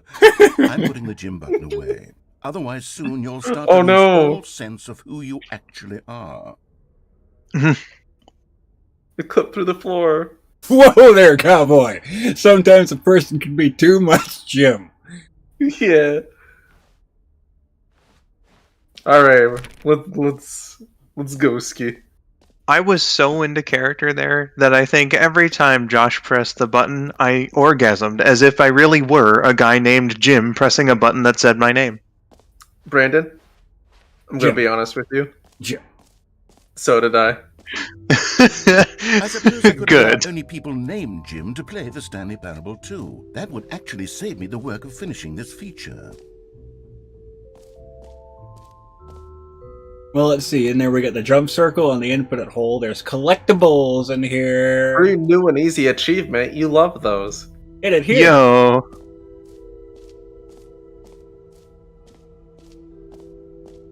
In That here. button just used a no-clip cheat. How dare it? Free achievement. Get yours right now. Pull the lever, receive your new achievement. No more steps. It just works. Get yours right now. Ooh. Now, here's something special. You remember that broken test achievement that got left in the game on accident? Well, I'm developing a technology to simply give you the achievement. Yes. You see, you'll come to this lever, and when you pull it, the achievement will be given to you. It's as simple as that. Whoa. Pull the lever, Kronk. Okay, perhaps I should have clarified. This is technology that will exist. Right now, the achievement is still fully broken. I'm not a wizard, Stanley, but I guarantee it will be fixed in the sequel to at last satisfy the hordes of ravenous fans all over the world who have been uproariously demanding this feature. Gamers, we hear you, and I promise it will happen. Good man, good man. Crest says, Skull, I will have to say your actual name, Brandon. The fuck is wrong with you? What do you mean? He's Jim. What Yeah, else? he's What other Jim902. exhibits haven't we seen yet? Well, we did the jump circle already. I wonder if this is improved since we last year. You can now jump 37 times. Let's bring the jump circle back for Stanley Parable 2 as well. It's a... Oh, wait. You already spent all your jumps the first time we saw the jump circle. Oh well. I suppose it can just be a nice decorative piece then. Ah, darn.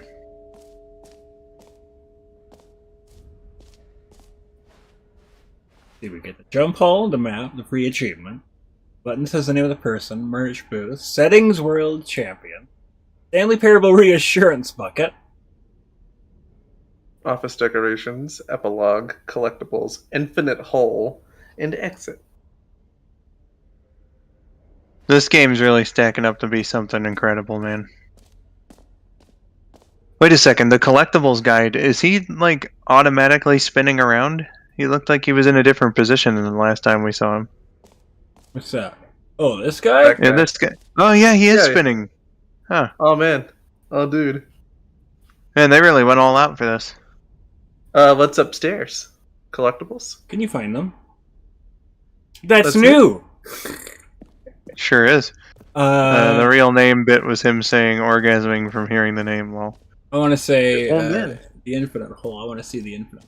What's this? No screenshots in there either. Well, Just- let's see what's in there. No just- just- screenshots. Is this just back where we were? I think. Okay, I'll be honest, I haven't yet decided on this one. I think that in the new version, the Who's that office guy? could use a bit of decoration, like balloons. But I'm undecided on Get Well Someday and Happy 12th Birthday. Which would you go with? I'm thinking happy 12th birthday. I was thinking that too.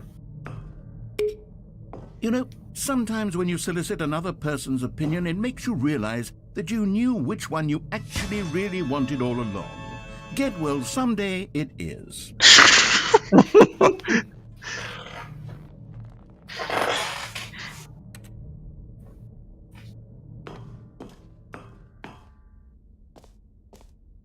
And now they're all fucking around. Now Or there's- actually, maybe I should have gone with...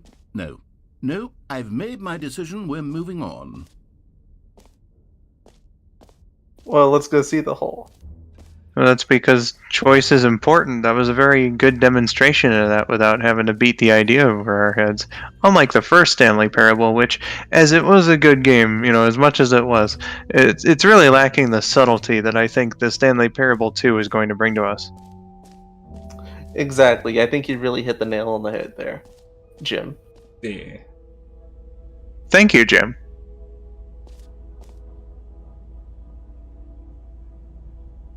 Rim? Why, that rhymes with our names. So, Jim, what do you think the infinite hole is going to be like? That's probably going to be infinite. I've read a guide over here. It says it's infinite in depth. Here's the surrounding area. Yep, that's the opening of it. Yeah. All right, let's go check it out. I personally Stanley, think that it here's will an be idea the that I'm darkest of truly days. fond of. It's never been done before in a video game. This is in fact a hole that you can fall down forever. That's right. Infinite falling. You can fall until the end of time if you like. A stunning leap forward for video games as a medium.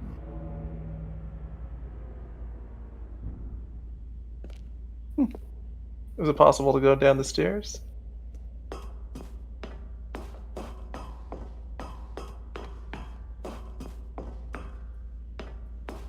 Now, of course, the technology is not yet done, so you only can fall 3 feet. All right, let's check it out. You see, isn't it wonderful?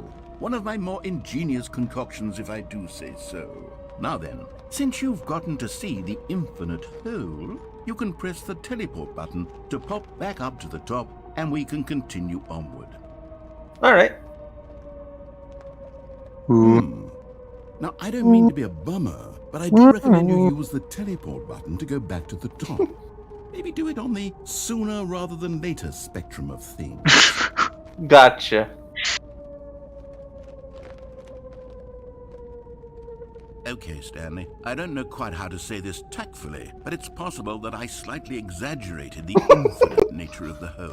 Uh-oh. Is it a very, very deep hole? To be certain it is. It's an extremely deep hole. I don't want anyone to say that it isn't an astonishingly deep hole. It is. Is it infinite? Well, that sort of depends on your definition of infinity. From one perspective, the infinite is merely philosophical in nature. It's more of a... Okay, well, good for you. You found the bottom of the Look at all those You cigarette found butts. me out, Stanley. I'm a liar and a cheat, and you're so clever. Look, I think the issue here is just that you're unusually fascinated by falling. What normal person actually wants to fall infinitely? I figured the hole was as deep as anyone would actually need. Don't you put this on me. Maybe you're the problem. Look, things got a little heated there. I think we both said some things we didn't mean. Why don't we just put all this behind us and agree to just call the hole mostly infinite? If that works for you, then go ahead and press the teleport button to warp up to the top of the hole and we can move on. I'll just be up here when you're ready. Oh, sure. Great. Mostly infinite sounds I'm very good. excited to show you even more of my ideas for the sequel. Just Oh, asking for it to be heaven. a... I was right. The problem is that you like holes too much. A normal person would have yet that's an infinite hole that goes on forever till the end of time. You don't need to see it all, but not you. Oh, no. You have a weird sort of... Oh. Did the hole seem even shorter to you this time? I couldn't help but feel like you spent a little less time in there than you did before. I mean, admittedly, I didn't make an infinite hole, but I didn't think it was that not infinite. Well, I suppose once again there's nothing to do here. If you decide you've had enough of the hole, you can hit the teleport button and come join me up above. Had enough? What's this new stuff? I'm positively thrilled. I really do have so much more to show you and to talk about, and I've had enough of the hole for a lifetime. How could I have guessed? You're back in the hole. Is this stuff the kind of thing Oh, okay. Yeah. I'm starting Doesn't to become seem extremely very certain infinite. that the hole is not only not infinite, but that it's growing steadily less and less infinite. I suspect that I'm starting to hit the point where it's no longer feasible to call the hole infinitely deep, even by the lax overall standards for accountability and marketing. What's going on here? Stanley, I have no explanation for the uncertain nature of the hole's length. Here, let's try something. Let's pop back up to the top, and we'll see if it gets any shorter. All right, Chris Bud says, Pet, let's go.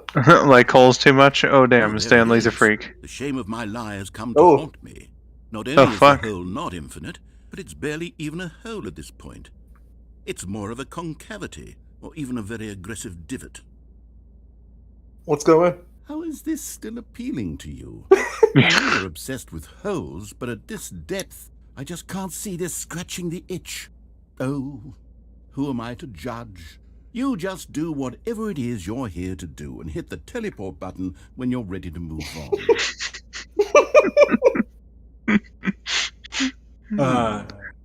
Is the, teleport button not working? You sure? Well, I mean, I really don't have an explanation. It was working just a moment ago. Try it again. Okay. No? Still nothing? Well, I suppose there is one thing I can do to fix this. I'm out.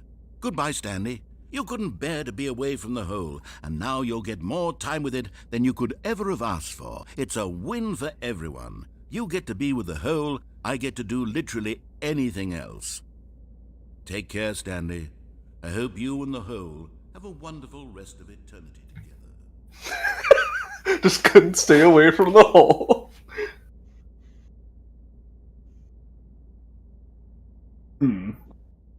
I thought he was gonna give you jumps for a moment. Oh my, what's that? It's possible that I may have. Well, it's possible I may have gotten myself stuck somewhere. My enthusiasm for holes has driven me to.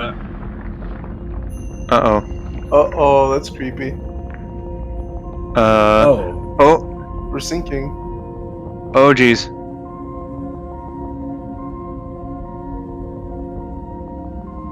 Teleport button? No, that was broken a long time ago. We're stuck here. Oh, jeez. Oh, no. We're sinking into the infinite hole. Which isn't so infinite. It might be. Change of perspective? Okay. Whoa. Oh my.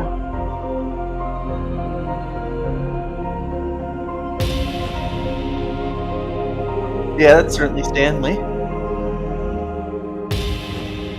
Oh shit, dude. That's the most close-up I've ever seen Stanley. I was about to say, is this like the first time we've seen his face? Change your perception.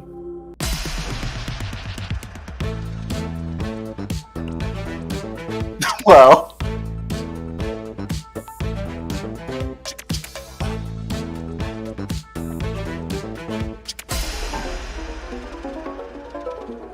Goodness.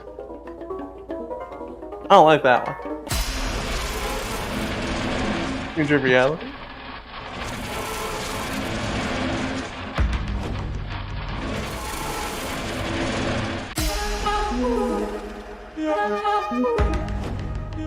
Virtual boy. Ah, yes, I see the hell filter. My head's stronger. You're no longer using up Change yourself. the space of mine. My head's stronger. You're no longer using up the space of mine. My head's stronger. These many faces. You're no longer using up the space of mine. Well, what other selves do we have?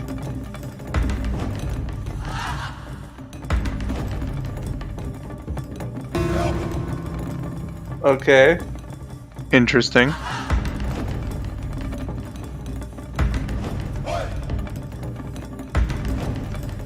Stanley? Stanley?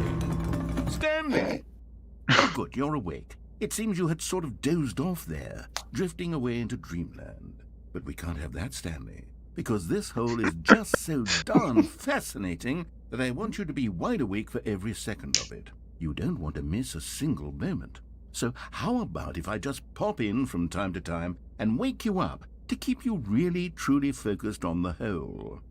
From the looks of things, you and I will have many, many years here in this hole, and I'm looking forward to all of them. Stay alert, Stanley. I'll be back. Toodle-pip.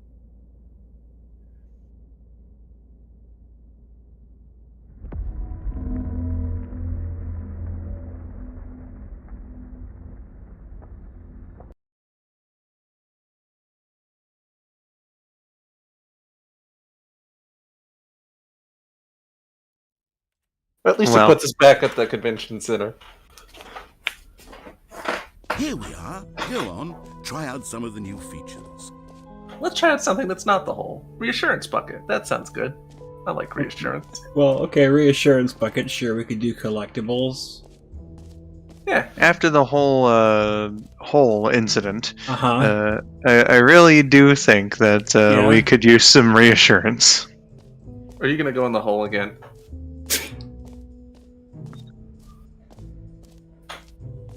It's only a mostly infinite hole. Oh, they closed it off.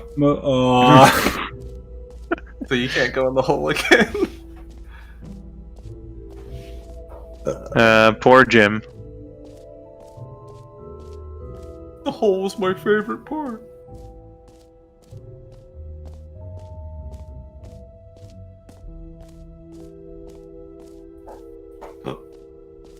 Button that says Jim. Yeah! You heard Jim. Nice. Alright, BB, let's get some reassurance. Now it's the mostly infinite hole. The reassurance bucket is up here. Yeah. Very sure.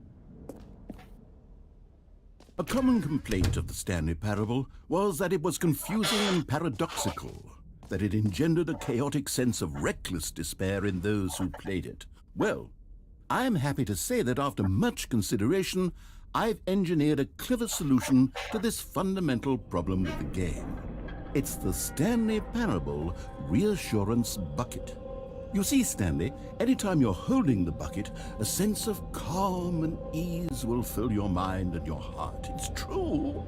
As long as you hold on to the bucket, the many disorienting contradictions of the Stanley Parable will feel perfectly normal and perhaps even comforting.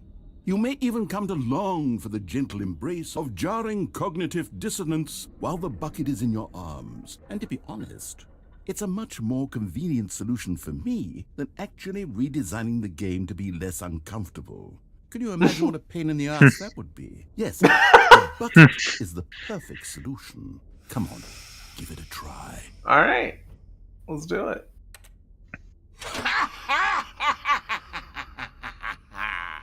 Can you feel it? The glow of comfort, even in the face of crushing despair, must already be sweeping through your body. And in fact, can I say that I do believe the bucket lends you an air of charisma as well? I think that just holding it has made you the slightest bit more attractive as a person. Aww. The benefits of the bucket seem to go on and on, don't they? All this and more await you in the Stanley Parable 2.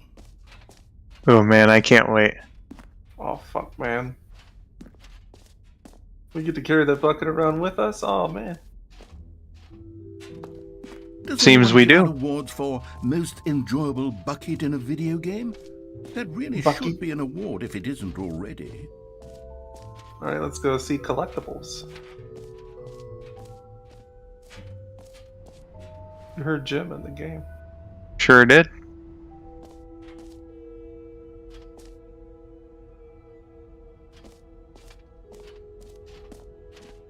See, that's the merch department. Uh-huh. Here's the bucket. Uh-huh. I think collectibles is the only thing left. Was collectibles through here? No. No. It's upstairs where the statue is.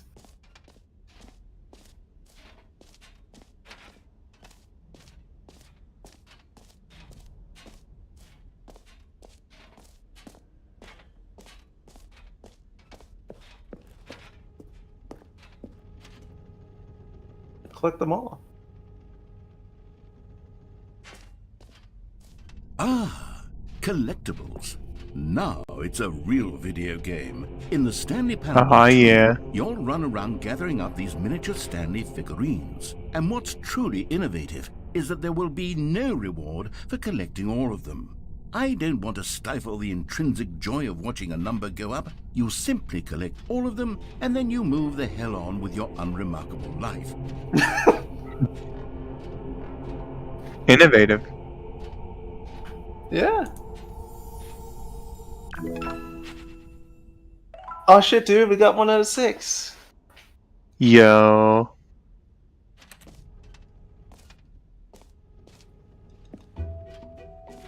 Oh, I see. Okay. So the rest of them are probably going to be somewhere in the hall.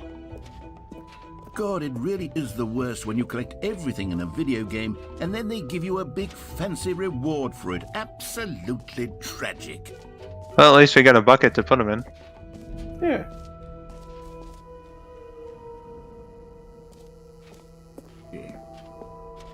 Bigger in here.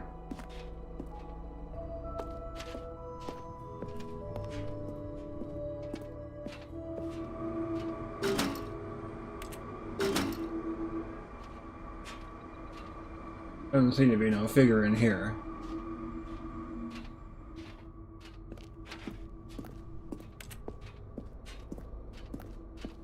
Perhaps where the balloons were.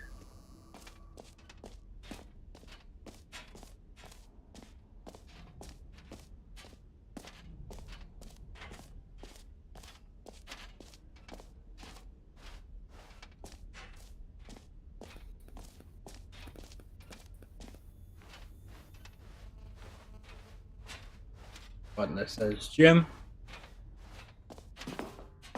An epilogue would be fun, wouldn't it, Stanley? Yes, yes, it would go at the end of the, well, we'll figure that out later.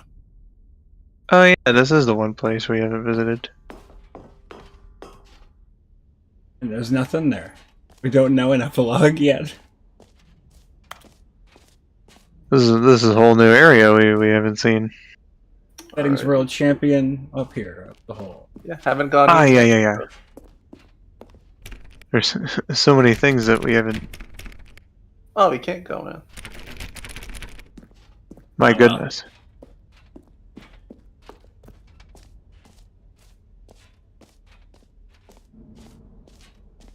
That's all right. My bucket will assure me that there is something new inside this door. Like the other 5 Stanleys. Exactly.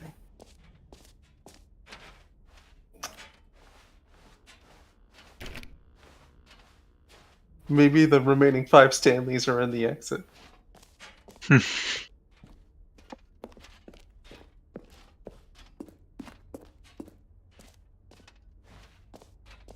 Oh yeah, he took the gym button away. Well, he doesn't want you all there just pressing the gym button.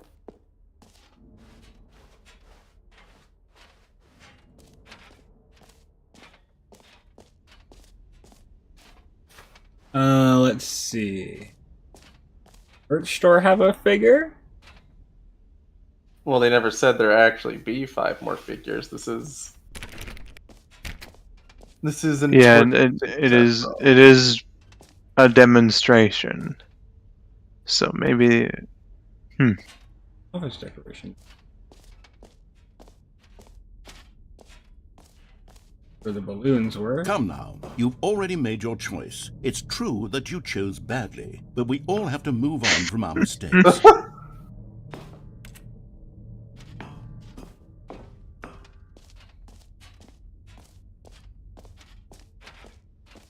Oh well. Where is door to leave? Is that down here? Might be. this is Infinite Hole. Oh, it's the hole. Do we know where the map is? The map will tell us where the map is as well. It sure will. I think that's it over there. That's my Turn ad. 180. Free achievement. A little bit over to the right. Over to the right, eh? There you go. Drum circle. Here's the map to tell me where it is. Let's see, we're here. Yep, we're currently there, and the exit is E. So, Okay. not far. There it's Just right like- by. You just take a right. Okay. Over here. Yeah, that's the exit. Behind the rope. And the rope. Turn around. Go back in that little white space, and then go along. Exit is here. Wait, Yep. it is here. My goodness. Do I get to keep bucket with me? All right, Looks like- have you seen I everything sure you hope so. wanted to? Ready to move on now?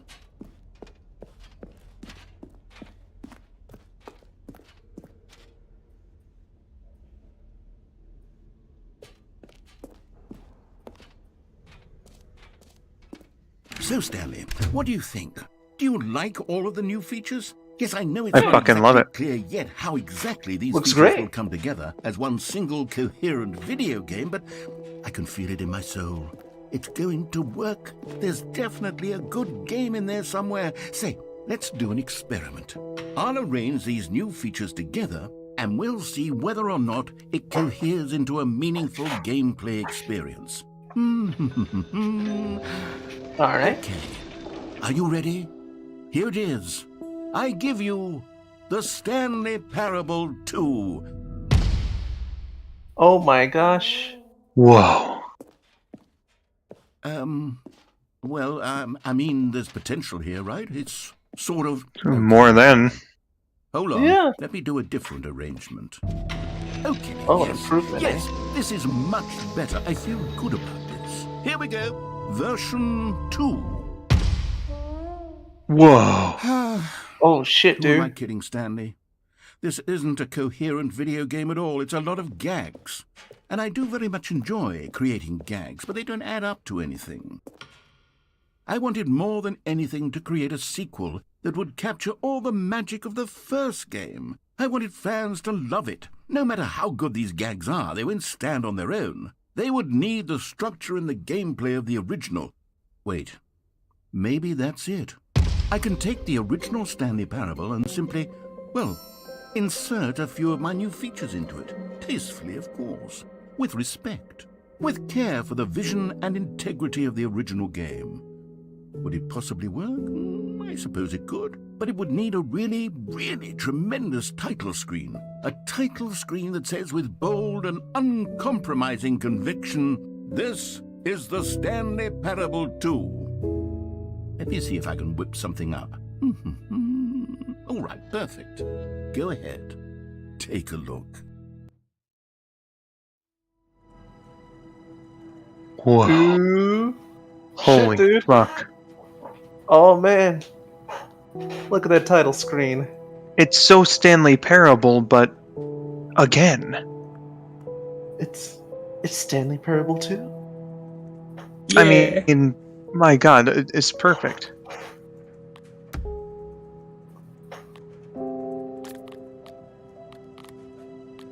Shall we begin the game? Crest says version featuring hole This is is a vertical story of tunnel. a man named Stanley. Stanley worked for a company in a big building where he was employee Aye, the balloons are number there. 427. Hey. Employee number 427's job was simple. He sat at his desk in room 427 and he pushed buttons on a keyboard. Orders came to him through a monitor on his desk, telling him what buttons to push, how long to push them, and in what order. This is what employee 427 did every day. Did that say press J on your keyboard for Sims? Although others might have considered it soul-rending, Stanley relished every moment that the orders came in, as though he had been made exactly for this job. And Stanley was happy. And then one day, something very peculiar happened. Something Stanley that would Parable 2. forever change Stanley. Something he would never quite forget. He had been at his desk for nearly an hour when he realized that not one single order had arrived on the monitor for him to follow. No one had showed up to give him instructions, call a meeting, or even say hi. Never in all his years at the company had this happened, this complete isolation. Something was very clearly wrong. Shocked, frozen solid, Stanley found himself unable to move for the longest time. But as he came to his wits and regained his senses, he got up from his desk and stepped out of his office. This is already feeling like the perfect All of sequel. his co-workers were gone. What could it mean? Stanley decided to go to the meeting room. Perhaps he had simply missed a memo. So, now when they said there's going to be new stuff mixed in with the old stuff, I think we just unlocked that. Now, we've unlocked the in-universe. We've Oh unlocked... man. Well, the It's bucket is here! Oh, the bucket! It's like they Bucket. truly gave us the same thing again, but with some new stuff in it. This is fucking incredible. Yeah. Alright, bucket.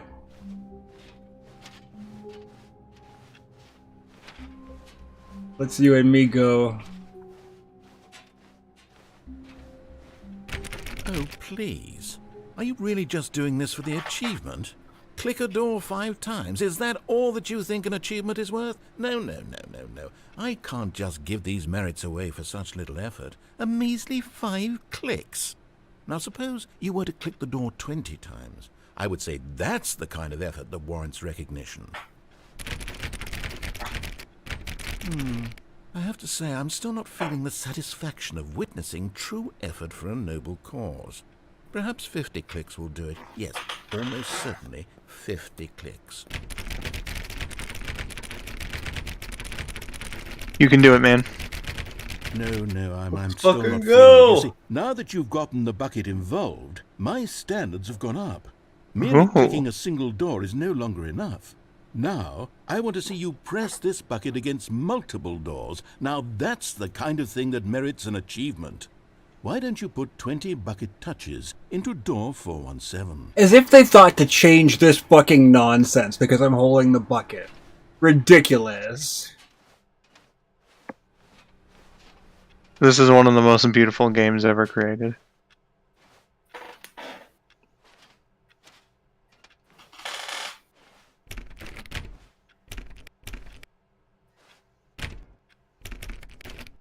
Dude, what's a bucket touch? What constitutes? Is he touching the door now? He might be.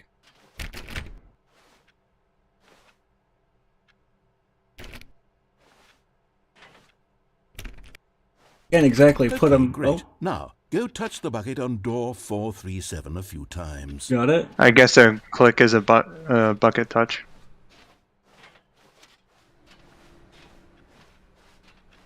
The 427, 437 is this one.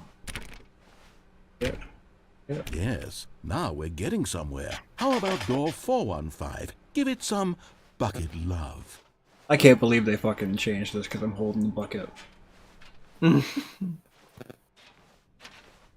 Well, the bucket is comforting. Now Gives back us to door reassurance. number 437. I was definitely prepared to bore you and have you make you have me sit through this again, and they had the gall to make it interesting because I'm holding the bucket. You know, Yeah, I man, think it's the crazy. coffee machine needs some attention. Why don't you rub the bucket on it a bit? Rub the bucket. All right, back to room 417. I'm really feeling it now. I think we're getting somewhere. Okay, now bring the bucket on top of employee 419's desk. See, where was that? 240. 419.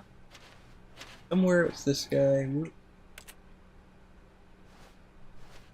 Yes, this is great. Now the bucket knows exactly what it's like to be employee 419. Now, let's introduce it to door 416. Door 416 yes. was back over here. This is the one that caused all the trouble. This door here. We've almost got it. Now make the bucket and the copy machine touch again. Okay. Coffee machine back in here somewhere. There you are. Finish it off, Stanley. 5 touches of the bucket on door 430. Yes! We did it! Wow! Yeah, That felt buddy. amazing. You know, not all buckets will get this kind of experience. They won't all know what it's like to slam repeatedly against nearly every door in one section of an office building, or what it's like to be employee 419. Buckets may dream of an experience like this, but few can say they've truly lived it. You've given a bucket hope today. Stanley, And the I'm bucket's very given proud me of you. hope. Now, aren't you glad you waited to do that achievement until you got the bucket? That played out beautifully. I'm actually stunned that they altered that for the bucket. Above all things I didn't think they would change, it was that. Stanley clutched the bucket tightly to his chest and entered the door on his left. I mean, keep going the way the narrator says, though. I want to see how he changes this just because you have a bucket.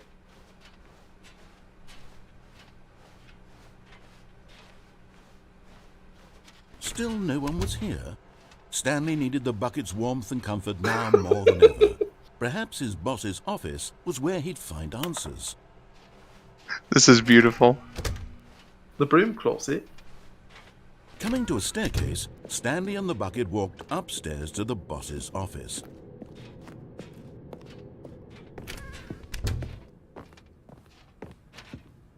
Stepping into his manager's office, Stanley was once again stunned to discover not an indication of any human life. Crushed by the weight of this revelation, Stanley may have broken down into an emotional dumpster fire if not for the soothing presence of the bucket. Even now, as darkest of hours, did the bucket's warmth and guiding light pierce the dark clouds of confusion and chaos. It would be with him always. The bucket would. And he knew it. The two of them were inseparable. At this point, Stanley was so absorbed in the tender spiritual connection he shared with the bucket that he didn't notice the keypad behind the boss's desk. Nor in his bliss of simply being near the bucket did he have any notion that the PIN number for the keypad was 2845.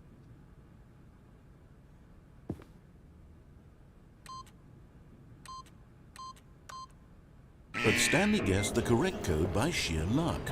Was it that the bucket knew all along? Was the bucket guiding him?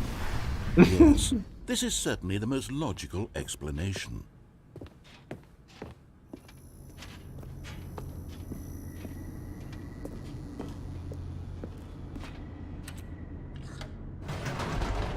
I hope they call this the freedom ending plus a bucket.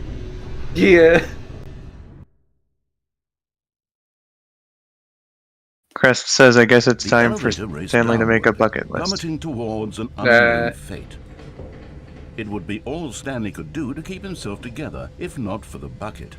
Soothing him, comforting him, reassuring that in this darkest moment of uncertainty, he would be all right.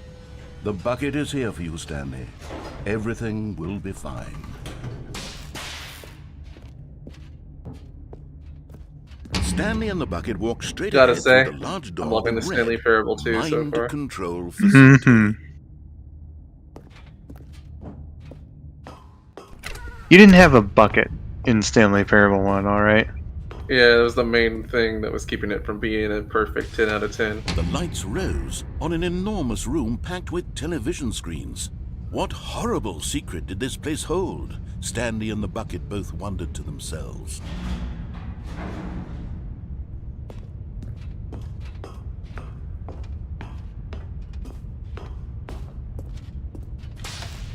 The monitors jumped to life, and Stanley nearly dropped the bucket in shock. Everyone in the office was being videotaped, monitored like guinea pigs. The bucket had never seen anything like this, and it very nearly burst into tears as Stanley cradled it gently, reassuring it that everything would be fine.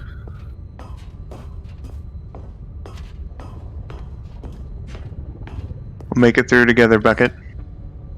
Was the bucket under the mind control facility's influence as well? Had the bucket been told to do things it didn't wish to do?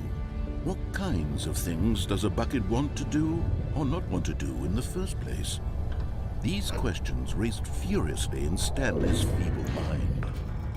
No! He screamed into the bucket. He couldn't accept it. His own life in someone else's control. Never! He squeezed the bucket tighter. His one friend in the entire world. At this point, he could trust no one except for the bucket. Reasonable. But here was the proof. The heart of the operation. Controls labeled with emotions, happy or sad or content. Walking, eating, working, all of it monitored and commanded from this very place. And as the cold reality of his past began to sink in, Stanley decided that this machinery would never again exert its terrible power over another human life. For he and the bucket would dismantle the controls for good. Two best friends, Stanley and the bucket, up against the world. They high-fived in a really cool way, and the bucket made a sassy comment about taking down the system.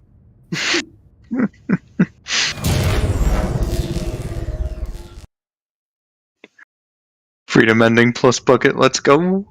Stanley and the bucket waited in blackness. Was it over? Yes, they had done it. Stanley and the bucket had defeated their greatest and darkest enemy, freed themselves from the tyrannical grip of the evil mind control machine. Freedom was now mere moments away. Excitedly, the two of them began to discuss the kind of life they wanted to live once they stepped through this massive door. The bucket wanted to learn to roller skate. Stanley wanted to sneeze in every country on Earth. Bertie wanted to begin watching a movie, any movie, but then stop it halfway through and begin watching it in reverse from the end. It was simply life they envisioned, but it was one they'd lived together, with one another to lean on, to trust, to support, and... What? Wait. What was happening? Why had the door stopped? Was Stanley and the bucket not about to be freed? An unbearable silence filled the room, lingering in uncertainty, until finally the truth hit Stanley square in the face. This building did not want the bucket to leave. Oh no! Even the facility itself recognized the incredible calming presence of the bucket, needed No! the soothing warmth of the bucket, would go to any lengths not to part with the bucket. No, no, no. Stanley can't leave this place. Not while he has such a precious bucket in his arms. Not while this building has anything to say about it.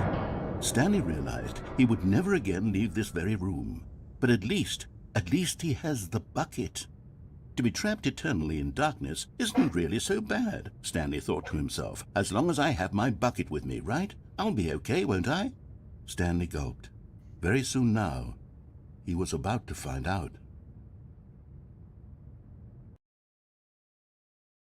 Damn, man. Well, shit, man. Fuck the building. Aw, dude. The meeting room. Yes, that's where everyone would be. Stanley just needed to get to the meeting room, and from then on, he would never be alone ever again. So I think new stuff in the old stuff is triggered by having this bucket with you or not. And that's fantastic. Let's take the bucket. I want to see more new stuff. Just, I'm going to stare at the bucket for a second and illustrate to you that this is a perfect way to do exactly what they're doing. Yes. This whole goddamn nonsense thing we just did where everything changed because I'm holding the bucket. And him saying like, well, this can't be the Stanley Parable Ultra Deluxe, it's a fucking wall and everybody hates my old game. This is incredible. I have to say I agree. Stanley lifted the bucket into his arms, and a wave of comfort rushed over him. So now we have to do every ending in the game with this bucket. That's what's happening now. And things will change. Yeah. Stanley clutched the bucket tightly to his chest and entered the door on his left. Shall we do the broom closet ending? That was over here, right? It was still in here.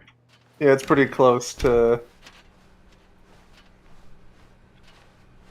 Once you leave the meeting room is, Yeah. Still no one was here. Stanley needed the bucket's warmth and comfort now more than ever. Perhaps his boss's office was where he'd find answers. Oh, Stanley, can you feel it? The broom closet. It wants the bucket. You can feel that, can't you? The aura of jealousy? It's as clear as day. This broom closet believes it deserves the bucket. I can really feel it now. It's a bucket. It belongs in a broom closet. That's what the broom closet is trying to say here. It's supposed to go with the other cleaning supplies. Good for you, Stanley. Don't give in. Don't hand over the bucket. I know how hard it must be, given the pressure that the broom closet is putting on your shoulders right now, but you have to be strong. This is your bucket. This is your companion and lifelong friend. You can't hand it over. Oh no. We're getting into name-calling now, it seems. Is this how low the broom closet has sunk that it has to resort to this stream of petty insults simply in order to get you to hand over the bucket? Stanley, I never liked this broom closet for a variety of reasons, but even this is worse than I had imagined. And wait, now the broom closet has the gall to imply that you and the bucket are not truly deep and lasting friends? You take that back! It's purely superficial and convenient? that your life is so banal and meaningless that you'd feel the same sort of kinship towards any inanimate object which happened to lay in your path in an even partially enticing manner? Well, I'll have you know this bucket is one of Go my on, best Stanley. friends. Lay into it. Really tell the broom closet off for its demeaning comments. Listen, I'll tell you how Expand on fucking the close wide I am to variety of this bucket, alright? experiences you None and of my the bucket other have shared friends let together. me pee in Go them. through each of them point by I would point. die for this Share bucket. your journal entries detailing the rich emotional landscape of your feelings for the bucket as they have changed and evolved over the years. Let him have it. We'll let him have it. What are you gonna say to the broom closet? You're Okay, mean. I've got you something which I think will help settle this debate once and for all. Here we go. There. Yeah! Now it's settled. No more debate, no more discussion. Take a hike, broom closet, with all your meandering philosophical diatribes about the nature of cleaning supplies and their relationship to broom closets in the natural order of things. Maybe the natural order was never really meant to be. All right, I've got a second sticker back here, and I'm going to slap it on as well because I think it's appropriate. You see, I feel that it works because the sticker is also a bucket. That way, if you're ever unsure whether the thing you're holding is a bucket or not, you can look down at this sticker and say to yourself, "Ah, it's a bucket." There really is a wide variety of applications for this sticker.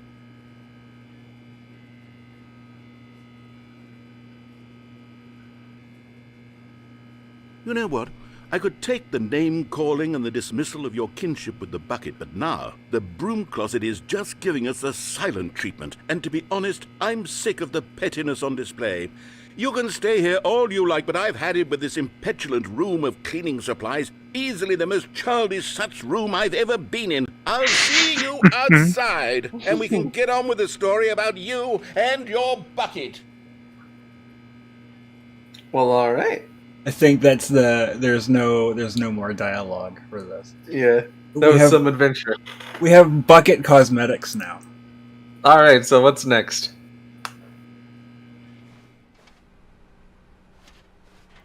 Bucket is, I think, my favorite character in the Stanley Parable universe. Look, this is the best way to do any of this nonsense they were doing. I thought they were just going to stick, like, an extra door in and be like, oh, well, it's new stuff over there, right? Like, you go do the other endings, you go do, like, the ending where he has you go through a bunch of video games, there'd be, like, a third door, and you'd go in the door and it'd be like, oh, it's a different game, right? But to have this all be a feature that's turned on and off by you holding or not holding this bucket is the most tremendous and ludicrous thing I've ever heard. Yeah. And we also just had, like, you know, new-ass content for, like, the past couple hours or so. Yeah. So now all the, like, Stanley Parable 2 nonsense with this bucket is still happening. And that's pretty great. Yeah, man. Let's go downstairs. Go downstairs. Yeah. Coming Okay. to a staircase, Couple Stanley there and the goes. bucket walked upstairs to the boss's office. Downstairs it is. I was told to go downstairs. Master of the stairs. But Stanley just couldn't do it. He considered the possibility of facing his boss, admitting he had left his post during work hours. He might be fired for that. And in such a competitive economy, why had he taken that risk? All because he believed everyone had vanished? His boss would think he was crazy. And then something occurred to Stanley. Maybe, he thought to himself, maybe I am crazy. He looked down at the bucket in his arms. Am I crazy? He asked the bucket. The bucket returned his gaze, but said nothing at all. That's strange, Stanley thought. Usually the bucket is a source of guidance and wisdom for me in difficult times such as these. He held the bucket close, yet felt none of its familiar reassurance and comfort. Oh no. That's when Stanley realized, this isn't my bucket. It's just a normal, everyday bucket. Someone else's bucket. This is property of How did Stanley. I end up with someone else's bucket? This is all terribly wrong. Surely no good would come from this. Who knows what sorts of bizarre hallucinations Stanley might experience without the psychologically grounding presence of his bucket. And indeed, Now he noticed that the rooms were repeating, which was, of course, very odd. And now he felt himself floating off the ground. "Oh, gracious," he exclaimed. "Without my bucket, I've gone truly mad. Where is it? I must find it." Far off in the distance now, he heard it, calling to him. Stanley! Stanley, it's me, the bucket. Could it truly be? He Well, rushed now we forward finally from know what the room to bucket room, sounds like. passing by one bucket after the next. None of them were his. None of them were his special bucket. Come to me, Stanley. Find me. He had to find the bucket. He had to return to his old friend. It was the only way to truly restore his sanity. And then suddenly, he froze dead in his tracks. He knew where the voice of the bucket had been coming from. The real bucket was inside of him all along. It was incredibly painful. Stanley doubled over in agony and blacked out. Oh no. This is the story of a woman named Mariella. Mariella woke up on a day like any other. She arose, got dressed, picked up her bucket of comfort and security, and walked to her place of work. But on this particular day, her walk was interrupted by the body of a man who had stumbled through town, talking and screaming to himself, and then collapsed dead on the sidewalk. Right away, she knew what the problem was. This man had no bucket. Oh, of course he'd gone mad, ranting and raving about a narrator describing all of his actions and how everything is predetermined and free will is an illusion and it's all just a video game. It could all have been prevented if only he'd taken his bucket with him. Perhaps he didn't even realize he'd forgotten his bucket at home in the first place. How cruel the world can be, Mariella thought, and she hugged her own bucket even tighter. But of course, she had no time for this. There were a myriad of confusing problems she would soon have to confront at work, for which her bucket would provide absolute guidance and total clarity on everything. Heck yes, she thought to herself, my life kicks ass. And she backflipped all the way to work. Incredible.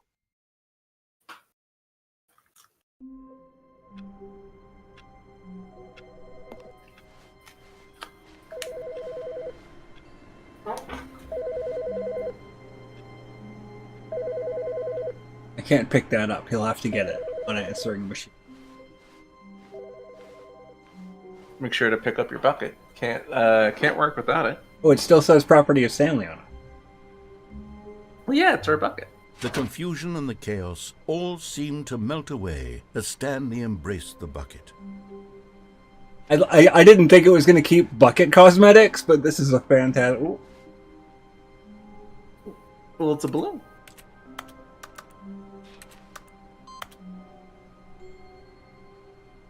I'm sure that won't mean anything. Yeah, crest backflip to work. Doesn't everybody do that when they're happy? This is so stupid. I still can't get over this whole scenario. It's the best. Stanley clutched the bucket tightly Okay, where are we going? and entered the door on his left.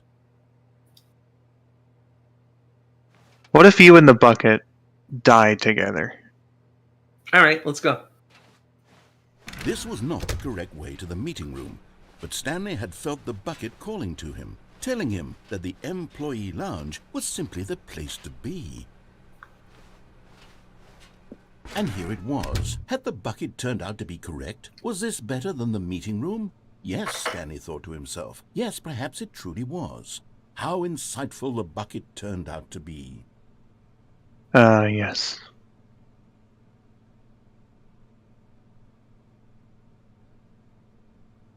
Soaking in the beauty of bucketness. Truly, being here with the bucket was a grand adventure. Stanley reflected on all they'd been through together. First, walking through the door on the right. Then walking to the lounge. Then arriving at the lounge. What a thrilling journey the bucket had inspired.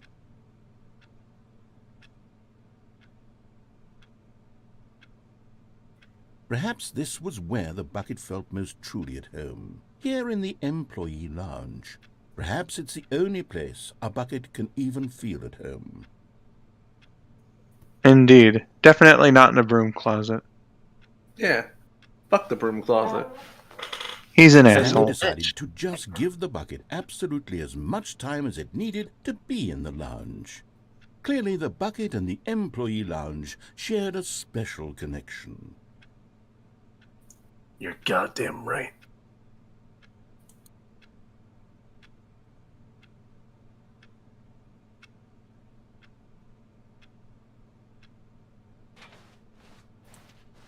But finally, the bucket was done being in the lounge, and they took the first open door on their left to get back to business.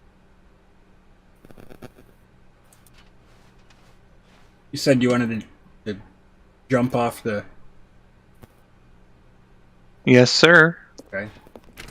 No, Said the bucket. don't go to the meeting room. Go somewhere else. The cargo lift, yes. Go there. Go to the cargo lift.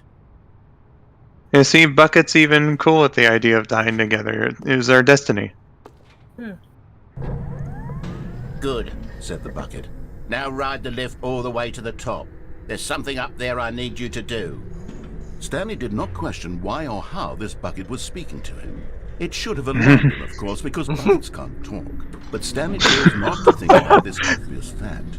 He was firmly convinced, but Stanley feared that any path he walked might lead to the separation of himself and the bucket, his dearest friend. So he threw himself to his death, that they might die in one another's arms. How deeply touching.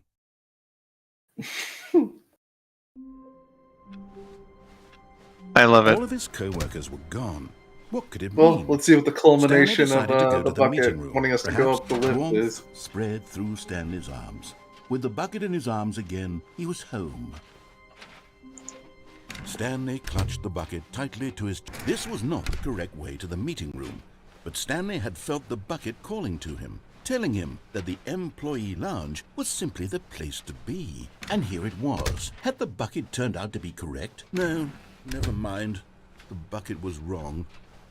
Stanley took the door on his left to go back to the meeting room. No, Said the bucket. don't go to the meeting room. Go somewhere else. The cargo lift, yes. Good. Said the bucket. Now ride the lift all the way to the top. There's something up there I need you to do. Stanley did not question why or how this bucket was speaking to him. It should have alarmed him, of course, because buckets can't talk.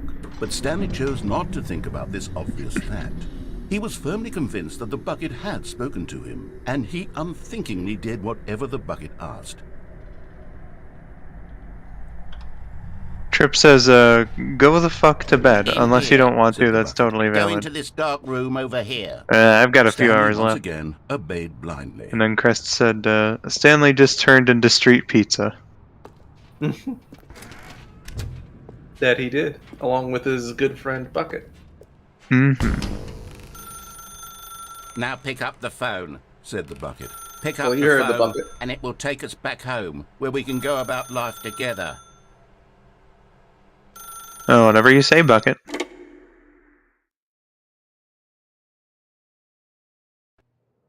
This is the sad story of a man named Stanley and his bucket. Once upon a time, I gave Stanley a bucket because I thought he was lonely and could use a friend. And then, very distressingly, he began to believe the bucket could speak to him.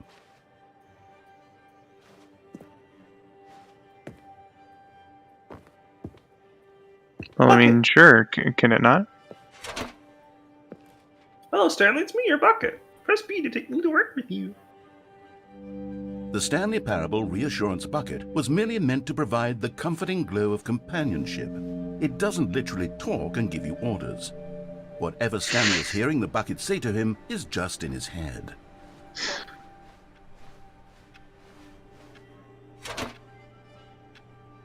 Persona, take me back home with you. Ha! Lately, I've been concerned about him. Wouldn't you be concerned as well? To see him delusional like this, obsessing over an inanimate metal object?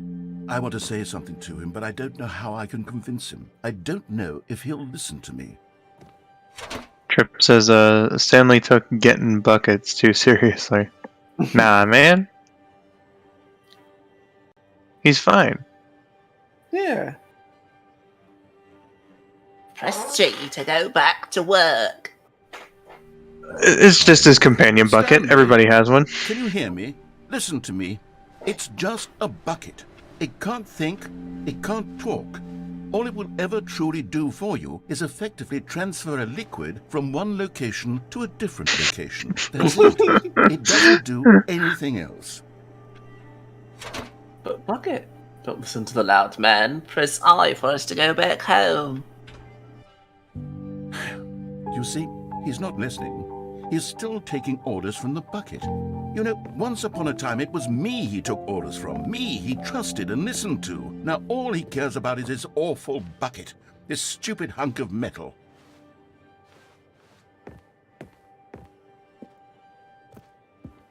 Bucket? Oh, there you are. Thank God. Risk you to ignore anyone in your life except for me. It's sad, but I suppose he doesn't need me anymore. From now on, he's just going to cling to this bucket, this cold, empty bucket, this sort of shiny bucket. Well, I'll give it this. The bucket does have a nice shine to it.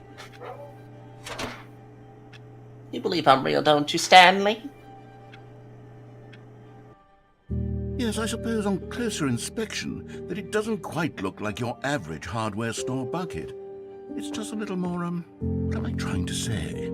Sturdier, more capable of transporting liquid. Like it would be sounds like better narrators moving an amount running of around on the water from bucket. one room to another. Yeah, this is an interesting ending too. Trip says the narrator sounds like a concerned, strict parent. He basically is. Yeah. To relive the same day with me over and over. Oh my God, what am I saying? Better at carrying water from room to room. It's a bucket. It's literally just a bucket. Why do I feel some need to point out the ways in which it's so much more than just a regular bucket? First G to go to home to work to home to work to home. Oh no. I'm having feelings. For the bucket. No. Look at the What's going seductive on? candles. Why do I want to be with the bucket? Hear what the bucket has to say. Do anything it asks. What's wrong with me? I don't understand. Perhaps if I had the bucket, this would be less confusing. Yes. The bucket could tell me what to do in this troublesome situation. Well, Stanley, give me the bucket. Give it to me. Give me the bucket, Stanley. I need it. Give it to me now. No, it's Give my it, bucket. or I'll... Close your eyes.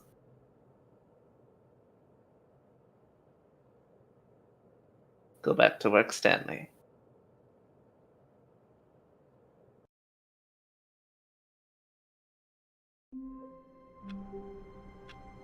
well, goodness. Just that one alone was pretty cool. That one was an incredible ending. Yeah. I must say. Trip So says what ending confused was- screaming.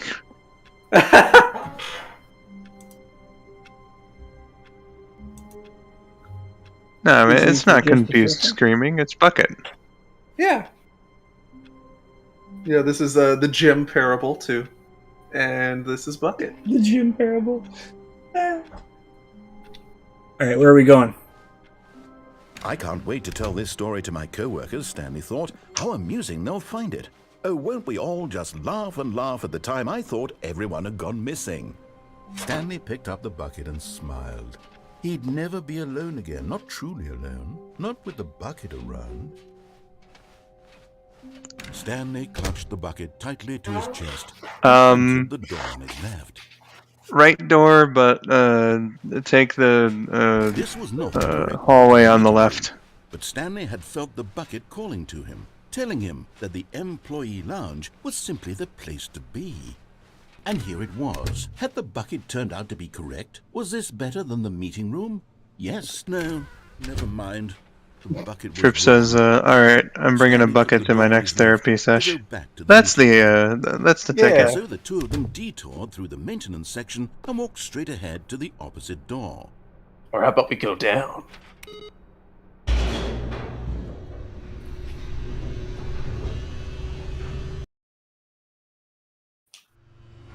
Oh, good, Stanley. I'm glad you found your way here. I knew you'd find this place eventually. It's a bucket intervention. Mhm. I'm having a bucket intervention. Yo. Well, shit. Get the baby away from the fire. It's addicted to crawling toward fire. You see, Nice your to see friends Stanley's and I wife are again, though. concerned for you, Stanley. We've come together here because we care about you very much. It's this bucket you're carrying around everywhere. The bucket isn't even Bucket's from our the friend. original Stanley Parable. It's just sequel content. We're the So? ones that matter, Stanley. Classic characters from the first game, like the Adventure Line and the Broom Closet. Because that's what fans want from a sequel. They want more of their favorite jokes, not this bucket that they've never seen before. Yes, I know I'm the one who gave you the bucket. Fuck but you, I you're love the spending too bucket. much The time bucket's with it. great. Don't If you want didn't want another us to have story the bucket, involving then you the shouldn't have given us the Adventure bucket. Line? We could make the Adventure Line go somewhere new. Yes, yes, that's what the fans want. Let's do it. All right. Whee! Look at that wacky line. Who knows where it'll go off to next? Oh, and it played some silly music as well. Yeah.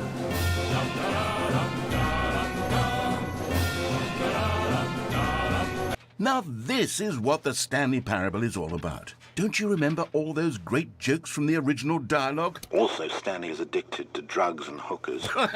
Yes. It's as classic now as it was back then. Let's do it for the fans, Stanley. Let's give them more content exactly like this. But if we want to do that, you're going to have to give something up.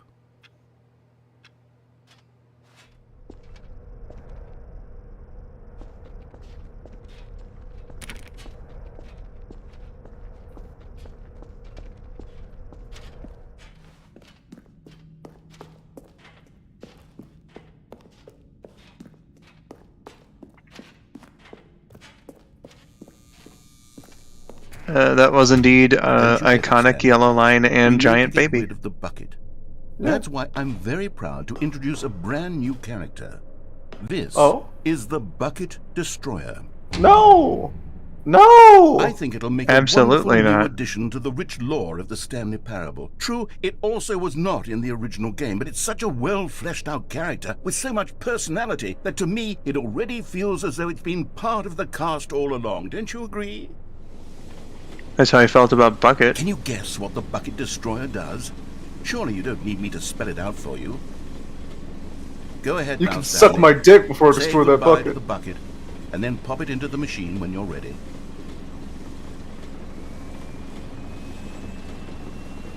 Now, listen I'd to rather me. destroy myself It's than the crucial that you bucket. give it the bucket. I don't know what the Bucket Destroyer will do if it can't destroy your bucket. Destroying buckets is all it knows. That is its singular personality trait. I thought you said it was a well fleshed I out can hear character. you saying, how does a character with only one personality trait deserve to join the pantheon of beloved Stanley Parable characters? Well, you see, if you were to really explore the Bucket Destroyer, you would see that its desire to crush buckets is so densely loaded with complexity and nuance that it's really like 10 personality traits. What other object in this game can you even say that about? The Broom Closet? Certainly not. I wonder what sort of Bucket Destroyer merchandise the fans will be clamoring for after this. Okay, the Bucket Destroyer is getting very upset now. You'll have to hurry and feed it. We can't get back to the classic Stanley Parable characters like the Adventure Line or the Bucket Destroyer until you crush that damn bucket. Quickly now, the fans are waiting. Do it, the fans, Stanley. Give the fans what they want. Hurry and... Trip says Ken Penders created the Bucket Destroyer. Damn, man. So it's a good thing we didn't feed it. Bucket Destroyer. Exactly. My prized creation. You had so much potential. We were going to do such marvelous things with you, tell such spell-binding stories about you. All of it squandered now. Goodbye, new friend. For the moment in time that you were here, you were magnificent.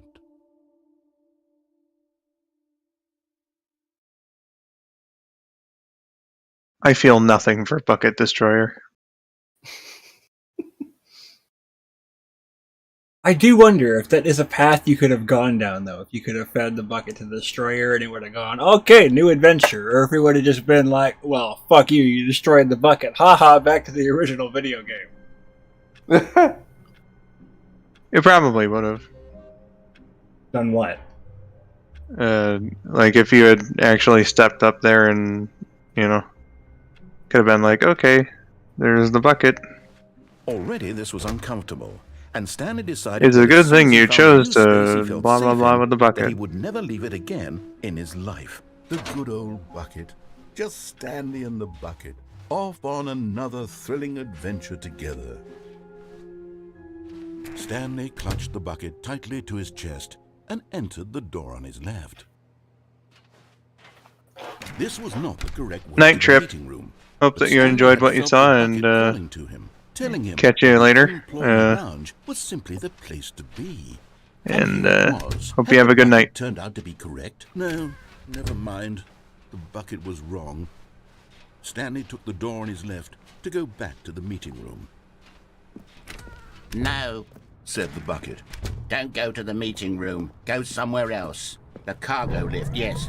Good, Said the bucket. now ride the lift all the way to the top.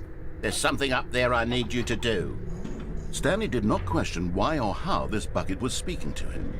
It should have alarmed him, of course, because buckets can't talk. But Stanley chose not to think about this obvious fact. He was firmly convinced that the bucket had spoken to him, and he unthinkingly did whatever the bucket asked.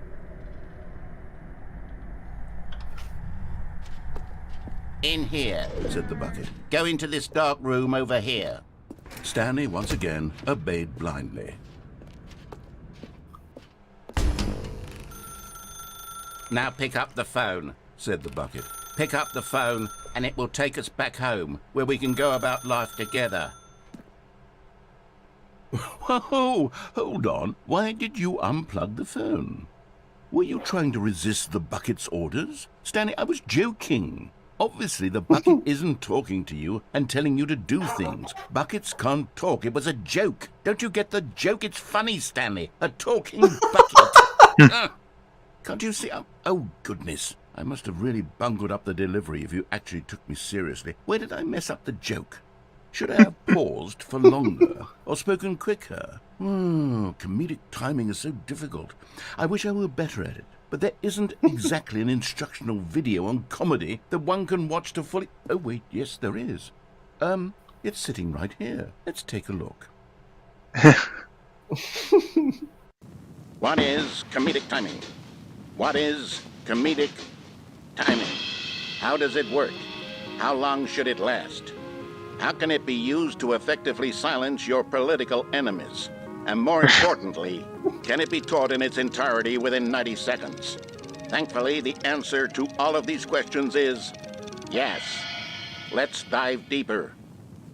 If you've ever told a joke or made someone laugh, in all likelihood, you did it while standing 50 to 80 centimeters from them in a room of no more than 76 degrees Fahrenheit, with one of your arms raised straight upward at a 15-degree angle from your body. These are the optimal conditions for good comedic timing. To begin the joke, start by stating and spelling your name. Next, provide a brief synopsis of the joke, including the specific times at which the recipient of the joke will laugh, and then spell out your name a second time. With these steps complete, it's time to begin the humor. Speak the entire joke in no more than 18 seconds and no less than 13 and a half, pausing only for bathroom breaks when necessary. When the joke has concluded, it is customary to inform your listener that the joke is over by declaring in your loudest possible voice, "I'm Dunny with the funny." Let's practice screaming, "I'm Dunny with the funny" now. I'm Dunny with the funny. I'm Dunny with the funny. Good. This saying is a perfect example of expectations management, which is the cornerstone of good comedy. Finally, it's time to hand out surveys. Collecting hard data from your audience on how rapt they were throughout the joke is the only way to grow or learn as a comedian. An effective survey should be no less than 10 pages long and should include the same question reprinted several times. just to ensure the survey taker is actually paying attention and not simply filling in answers at random. And that's all there is. With these strategies at your disposal, you'll have audiences doubled over in laughter and even tripled over in laughter in no time at all. Just remember to let them stop laughing at some point, you gut-busting little scamp. After all, with each of us needed on the front lines of the war to fight the 12-legged invader who threaten our very existence, and to very likely die in a hailstorm of bullets and mandibles. All of us must be prepared to give our lives to this noble cause, just as our children must do after us, and their children after them. Godspeed, and may Earth reign supreme. Yeah. Hey, goodness, this video is a little outdated, isn't it? Well, no matter. I think the fundamentals of proper comedic timing are still as relevant today as they were back then. So with that in mind, I believe the only way forward is for us to return to the two doors and walk through all of this again, so I can try telling my story with more appropriate comedic delivery. Come along, let's head back. Chris says, why do they look like wannabe Simpsons characters? Maybe it's the yellow. That would certainly do it. I can feel it. This time, I'm really going to nail the delivery. You'll be in stitches. A talking bucket, you'll say? How ridiculous. How absurd. What a hilarious concept. The king of comedy. That's what you'll call me. Thank goodness we had the instructional video. Otherwise, who knows where we'd be right now. Well, I wouldn't be the king of comedy, that's for sure. The bucket spoke to Stanley. The bucket spoke. The bucket spoke. Oh, I'll figure it out on the fly. No need to overthink things.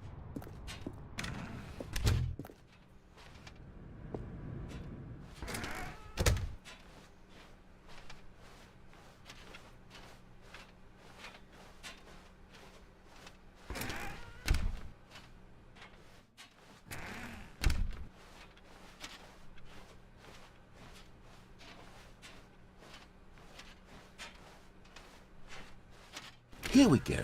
You ready? When Stanley and the bucket came to a set of two open doors, they entered the door on the left.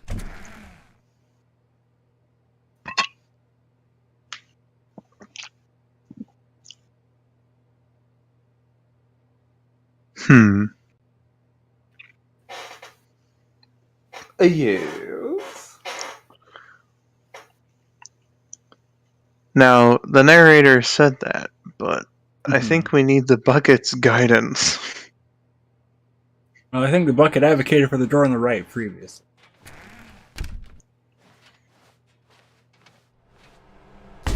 What? We're back at the phone already? No. What's going on? There was supposed to be several rooms leading up to this. There was supposed to be a build-up to this point. A dramatic display of remarkable comedic wit which culminates in this scene with the phone. But now the timing's completely off. The joke will never land. Well, not the way it was meant to. And it's all my fault. I must have forgotten that the phone room comes immediately after the two doors room. What an egregious mistake. I've made a fool of myself. I don't deserve the title of King of Comedy. I'm nothing. I'm not even as lowly as joke-telling whelp. I think I need to go back and rewatch that instructional video again. Yes, surely that will help me improve my... Here we go. You ready? When Stanley and the bucket came to a set of two open doors, they entered the door on the left. No. You were supposed to go through the door on the right, leading back to the phone. Did you not even look at the instructional video? I think this is all covered very clearly. There's no way I can make the comedic timing work now. It's done. The joke is completely done and over. It's all your fault, Stanley. I'm going to be ridiculed in the community of other joke writers. I'm going to be shamed at every one of our meetings from now on. All because you couldn't watch a simple video and take a hint. Are you proud of yourself for bringing me down, Stanley? Are you proud? Stanley, you love the bucket so much it's like you... it's as though all of your other most prized possessions pale in comparison. Yes. Well, let me try that again, Stanley. I heard that you are pale with shame over how unabashedly in love with a bucket you are. No? Still not? Is it the delivery? Pale with shame. Pale with shame? Pale... What's another word to describe a bucket? Stanley, this bucket is so metal, I think I saw it playing guitar. No. Getting away from making fun of Stanley's obsession with the bucket, which was the whole point of this. I'm no good at these jokes. I need more instructional videos. That's exactly what it is. That's what will make me the king of comedy again. More instructional videos. Let's see. Certainly.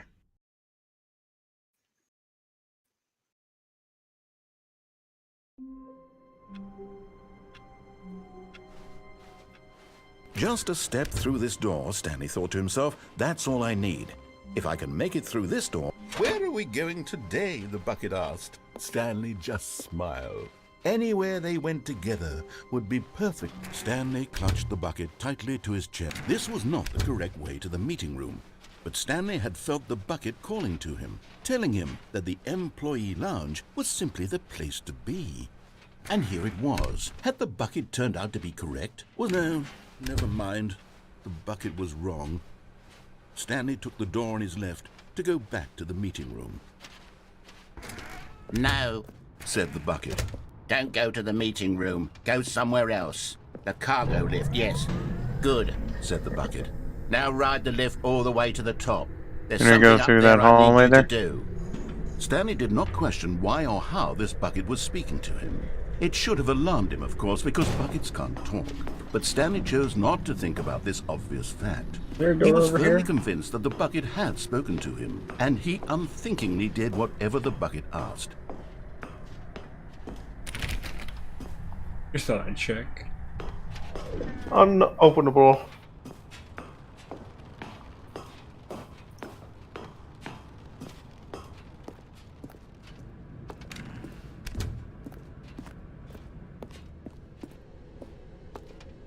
No, stop! Look there on the wall, you see? There's a sign right there. It says, no buckets past this point. Stanley, how could you think it was okay to bring the bucket here? Unless, what if the problem is that you actually don't know what is a bucket and what isn't a bucket? I suppose that would explain a lot about your behavior up to this point. Which, if that's true, well, my goodness, I think we have to do something about it. This misunderstanding could have dire consequences on the entire rest of the game if not addressed quickly and properly. So much of the impact of the story is dependent on your understanding of what is and isn't a bucket. Please, step in here for a moment.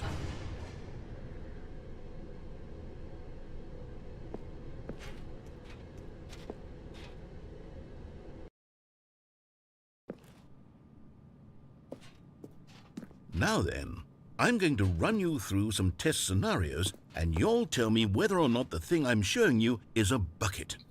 Simple enough, right? This should tell us everything we'll ever need to know about what is or is not a bucket. Okay, let's begin. Okay, that's a bucket. Is this a bucket? Yes. I think I've seen buckets before, but you know, now that I'm up on stage, Yeah, it's a bucket. It's totally a bucket. Incorrect. Even if it is doesn't a have our diagram stickers. of a bucket, not Oh, an no. bucket.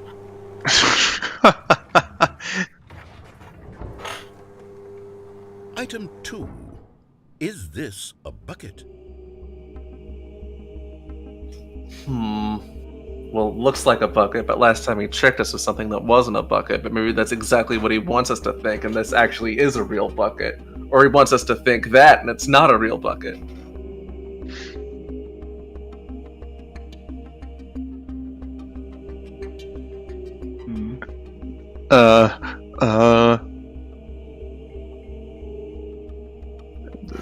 So much pressure.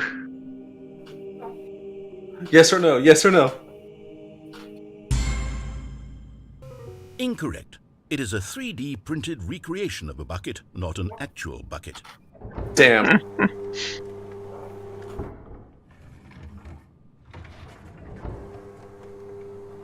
Item 3. Is this a bucket? Well, surely not. Incorrect. This is a bucket.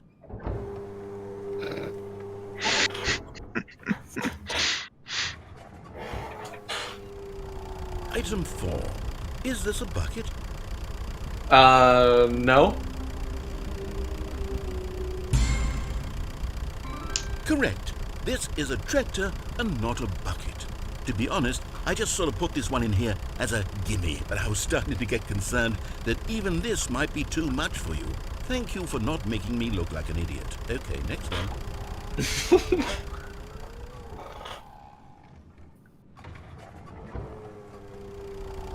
Is this a bucket? No. Incorrect. This is a bucket. Okay. Item 6.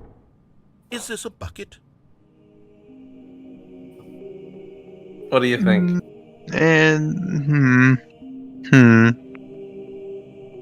No. Trick question. Both. Gotcha.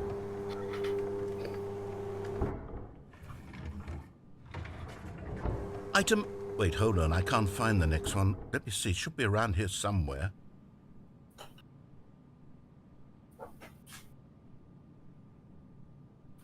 Yes.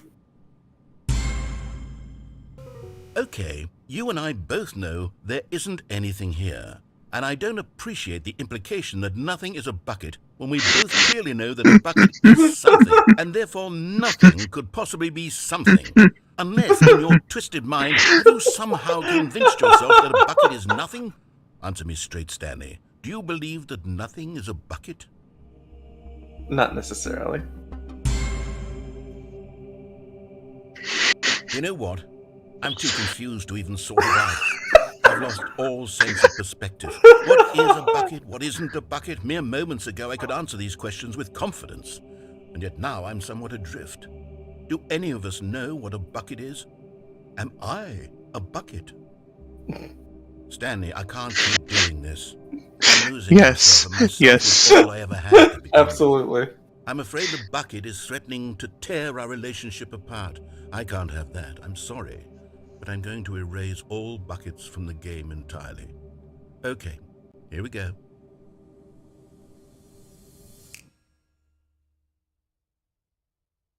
What happened? Is everything gone? Why did everything disappear? Wait, was everything a bucket? Every single thing in the game was a bucket. Oh my God, I had no idea. How could... Except me. I'm not a bucket after all. And you, Stanley, you're still here. You're not a bucket either. Oh, this is wonderful news. We're not buckets. Yes, I actually feel much more at ease right now. It's delightful to get some clarity on that issue. But it doesn't change the fact that we haven't got a game. So, tell you what. I'll reset everything and we'll put back all of the buckets, okay? And we'll know that it's all a bucket. But if you run into anyone else, maybe don't mention that. Who knows what that information might do to a person? All right, here we go.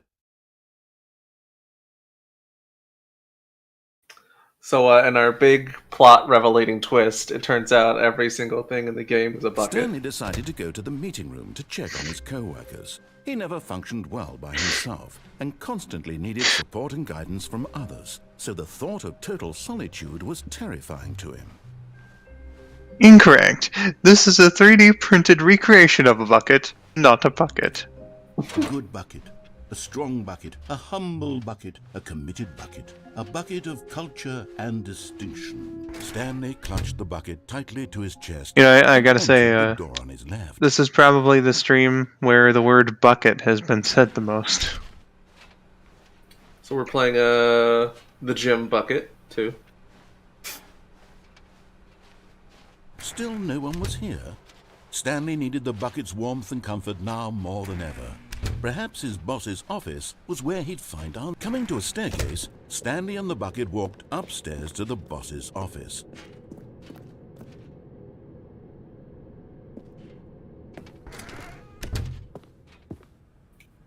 I don't know, Crest, but let's not mention that. Stepping in.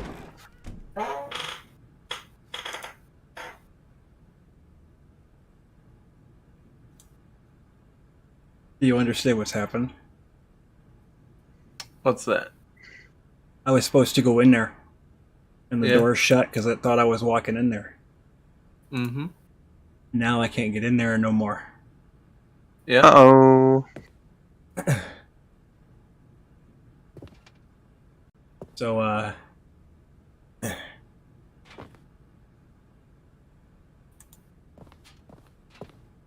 are y'all doing? Good. I'm doing bucket. Me too. I'm doing very bucket. Good. How are you? Are you doing bucket as well? I don't know, what I'm going to do anymore. I seem to have. Well, I'm I'm afraid inadvertently- we'll have to double bucket. Inadvertently lost all progress on.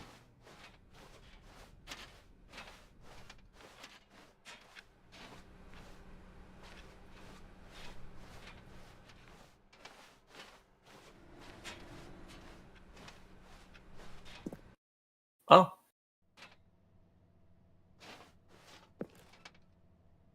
Well, all right. The Georgia ending? She is gonna fucking hate that you said that. Oh my god. The Georgia ending. Man, she's gonna have to sit through like half an hour of the narrator talking about late stage capitalism and how we all desire to be entertained to the point where it crushes us. And she's gonna get here and not have to, not even think about the fact that we're gonna make fun of her. And then we make fun of her here.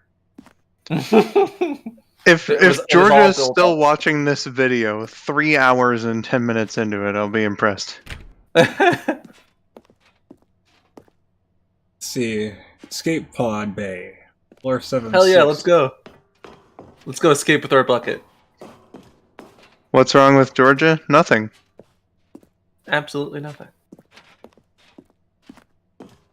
She is a good.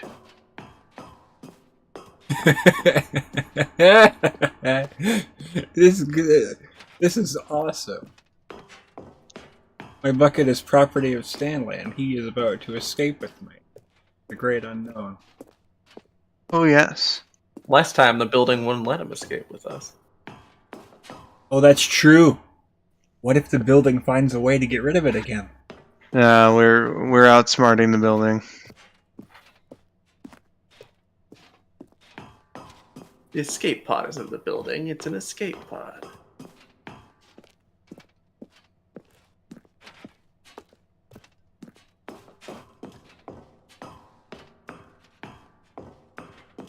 Here we are. Escape pod launch bay. Yeah. Yeah, escape. Yeah. Yeah. Yeah. Don't worry, Bucket. It's just us. No, wait, hang on. This is, That's back the way you came. it's just an extremely long hallway. What if I just take this back? Well, Here we go. oh, there we are. Yeah. There it is. Beautiful.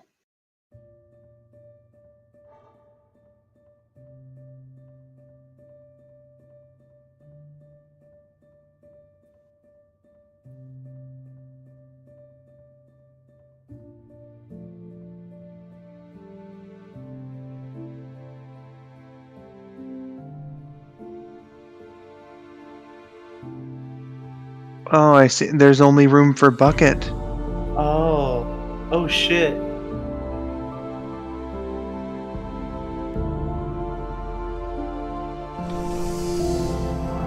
Oh man. So sad.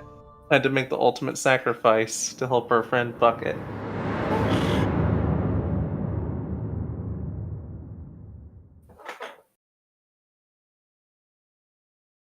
Well, shit, Man. man.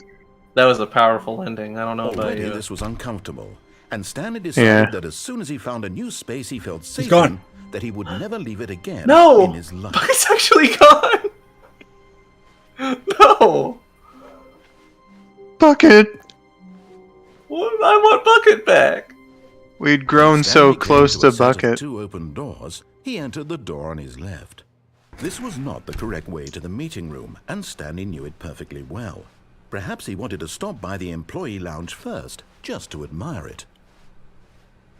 And here it was, the lounge. But eager to get back to business, Stanley took the first open door on his left. Stanley was so bad at following directions, it's incredible he wasn't fired years ago. Look, Stanley, I think perhaps we've gotten off on the wrong foot here. I'm not your enemy, really, I'm not. I realize that investing your trust in someone else can be difficult, but the fact is that... But in his eagerness to prove that he is in control of the story and no one gets to tell him what to do, Stanley leapt from the platform and plunged to his death. Good job, Stanley. Everyone thinks you are very powerful.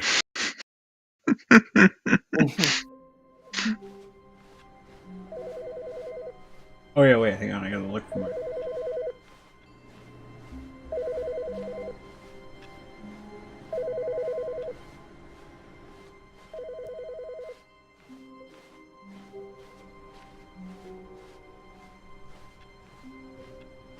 Huh? Bucket's back! Thank goodness. And I really I'm missed gonna him. lose this one too, you dolt. Stanley clutched the bucket tightly to his chest and entered the door on his left. Let's see now, what haven't we done?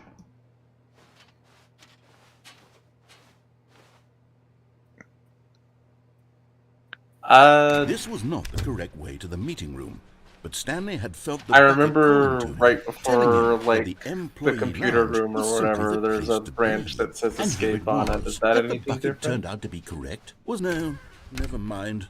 The bucket was wrong. Stanley took the door on his left to go back, and so the two of them detoured through the maintenance section and walked straight ahead to the opposite door.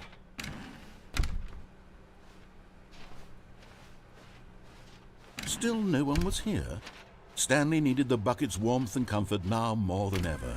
Perhaps his boss's office was where he'd find answers. Coming to a staircase, Stanley and the bucket walked upstairs to the boss's office.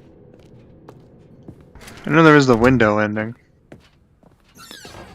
But... Oh shit! Executive bathroom? To be rich, is it a crime? To be crimes, isn't it rich? What a life would be to have to pick just one. Looks like we got a Stanley action figure. Ooh. Collectible. One of the miniature Stanley figurines. Remember, no reward for collecting all of these, only the intrinsic pleasure of a job well done. You can't buy that sort of happiness, Stanley. God knows I've tried. So, I implore you to savor each and every moment you come across one of these beautiful figurines. Crest says, Stanley is surprisingly fucking up, and the narrator knows that Stanley is going to get himself fucked up if he's not careful. That be the premise of the Stanley Parable. Stepping into his manager's office, Stanley was once again stunned to discover not an indication of any human life. Crushed by the weight of this revelation, Stanley guessed the correct code by sheer luck. Was it that the bucket knew all along? Was the bucket guiding him? Yes, this is certainly the most logical explanation.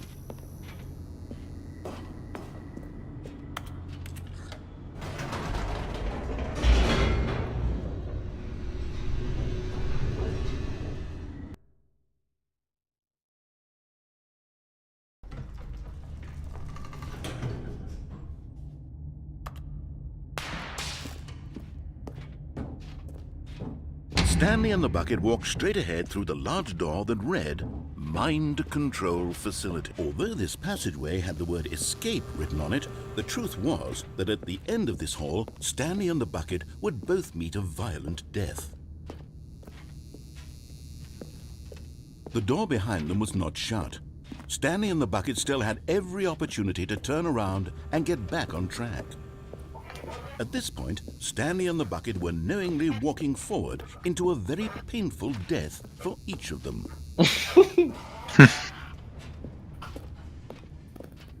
Nah, that's fine.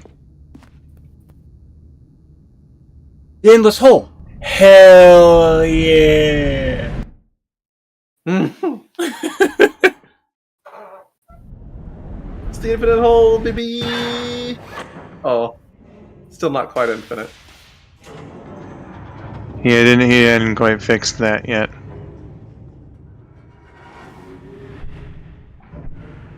As the machine whirred into motion and Stanley and the bucket inched closer to their demise, Stanley reflected on how meaningless the bucket's warmth and comfort had turned out to be. To be sure, it puts the mind and the soul at ease to embrace the bucket, but what use is a sense of ease when you're about to be crushed to death? This is what Stanley thought to himself, and he sort of kicked himself for wasting so much time carrying a bucket everywhere. Farewell, Stanley.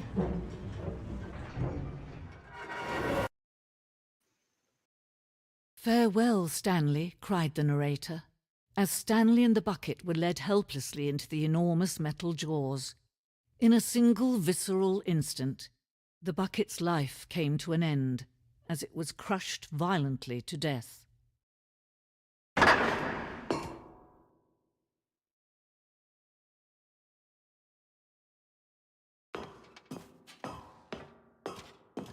It was a shame, the death of such a magnificent bucket.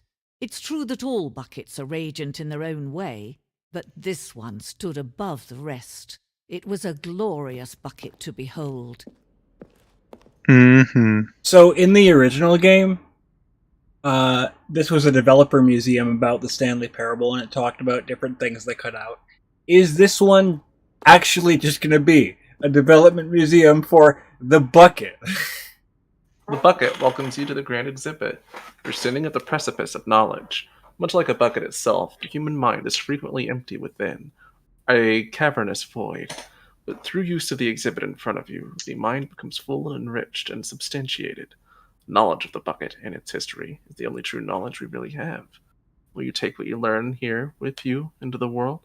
Will you accept with an open mind what may be challenging about the information in this exhibit?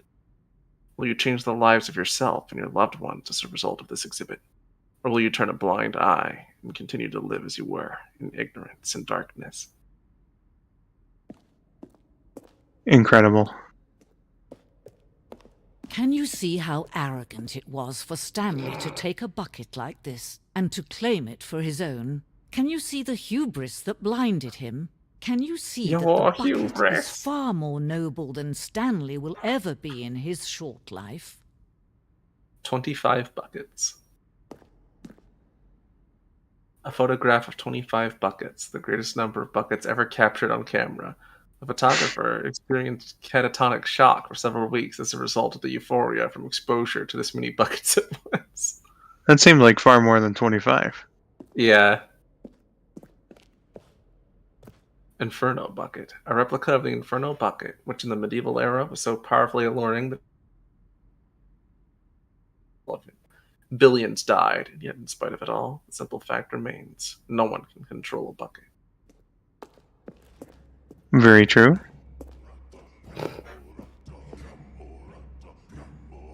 Cave drawing. While we know that buckets predate the existence of mankind, we do not know by how long. This cave drawing depicts early man's discovery of the practical uses of the bucket, by which time the bucket had already likely been around for several millennia. Notice in these drawings how the bucket is allowing itself to be used, having judged humanity to be worthy of its treasures. My goodness. It's all unraveling before our eyes. No The truth. man can own a bucket, and certainly not a bucket as dazzling to behold as this one. It is man who should kneel before the bucket. The hanging bucket. This piece symbolizes the necessary relationship between bucket and humanity. However clear our grasp of the bucket may be, there is yet more that is always out of reach. This distance inevitably is for our own good. Simply sublime.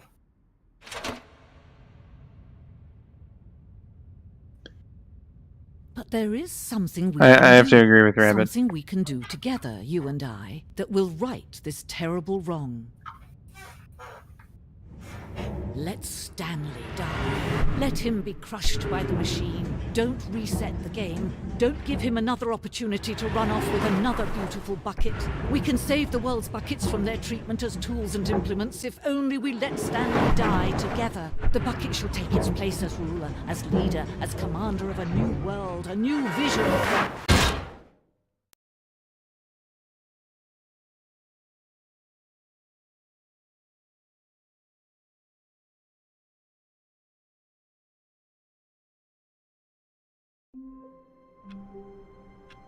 Oh, goodness.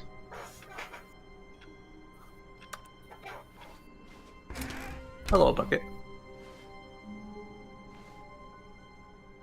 He's not here. He's here. Ah, the embrace of an old friend. What A a weathered quick hallway. companionship that stands the Wait a test minute. of time. Was this always? No, it couldn't be. Why not? It wasn't always this short. Stanley clutched the bucket tightly to his chest and entered the door on his left.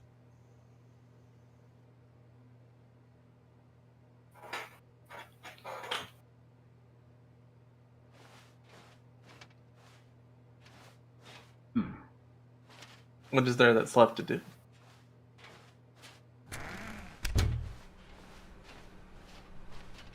Well, it seems to be following all the endings of the original game. Maybe we can... Oh.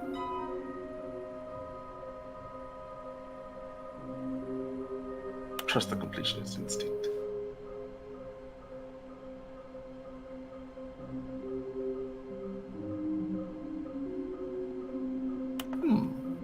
Interesting.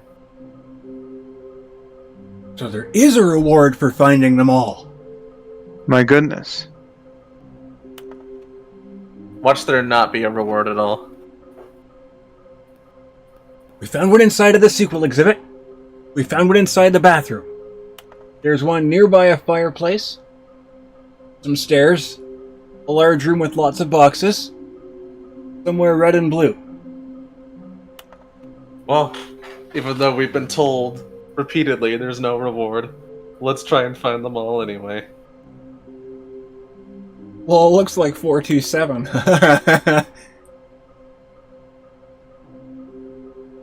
Gotta collect them all. There will be a reward for finding them all. Lies, who are you? There will be a yourselves. There will be a cleaning of this wall required. Now, the narrator told me that there would be nothing for getting all the Stanleys. Beware the false prophet. We haven't seen these news slides. Thank you, good luck.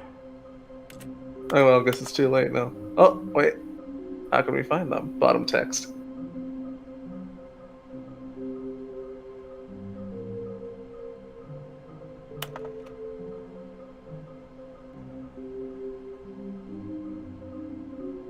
There are many questions. There's no memo from management.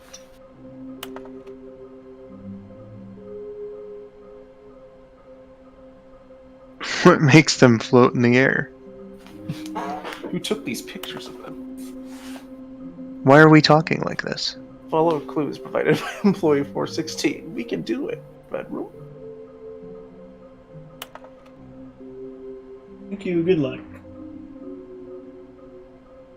Well, shit, All man. right. Okay, now, everybody remember these places that I haven't checked yet. Or we can just screenshot it.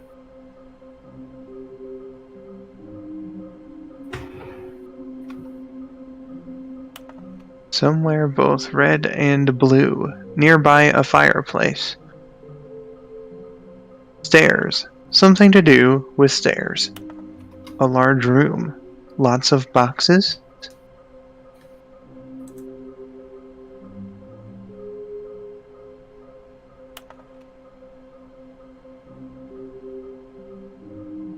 Fireplace made me think of the baby. Perhaps. Bucket. Like you and me are on a mission. Stanley and the bucket walked upstairs to the boss's office. I'm a donkey on the edge. Like, we just looked in there. There wouldn't be one in there. Or what there? Stepping into his manager's office, Stanley was once again stunned to discover not an indication of any human life. Crushed by the weight of this revelation, Stanley may have broken down into an emotional dumpster fire if not for the soothing presence of the bucket. Even now, in his darkest of hours, did the bucket's warmth and guiding light pierce the dark clouds of confusion and chaos. It would be with him always. The bucket would, and he knew it. The two of them were inseparable. At this point, Stanley was so absorbed that Stanley guessed the correct code by sheer luck. Was it that the bucket knew all along? Was the bucket guiding him? Yes, this is certainly the most logical explanation. Figure in here. I don't see one. There it is. Figure. We got it. That's half of them. Another miniature Stanley figurine. This, you know, there really must be a snappier name for these things. What about mini-stands? Stanley figs? Or what about Stanlerines? Yes, I think I like that. Another Stanlerine under your belt. Well, goodness. Incredible. Yeah.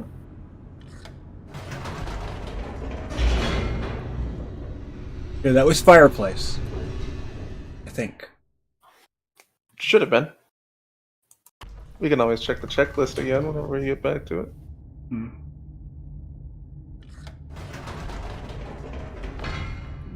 Wait, Stanley said to the bucket. Can we go back up?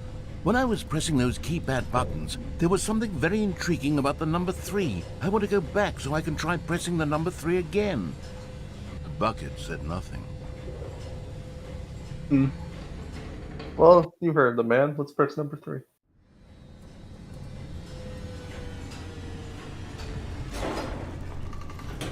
Bucket doesn't seem to like this idea. Well, I got a BRB. okay. Here we are, said Stanley. Now I'm See going you to try out guys that soon. number 3 button. He took the bucket over to the keypad and began absolutely slamming on the number 3 over and over and over.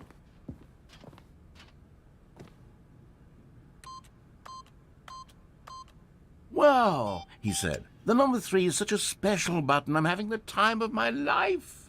Stanley looked expectantly at the bucket, but the bucket remained silent. This was a shock to Stanley, who had always felt such a connection with the bucket. How was this not as exciting to the bucket as it was to him? Once Stanley had had enough of the number 3, he got back in the elevator. Okay.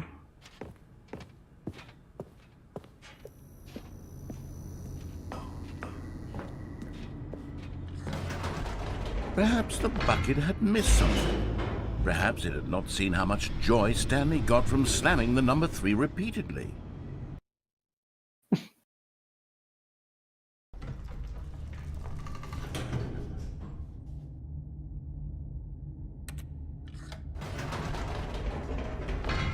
No, said Stanley to the bucket. You can't go on yet. Not till you understand how much the number 3 means to me. You and I have been through so much together, and I just want you to see what I see.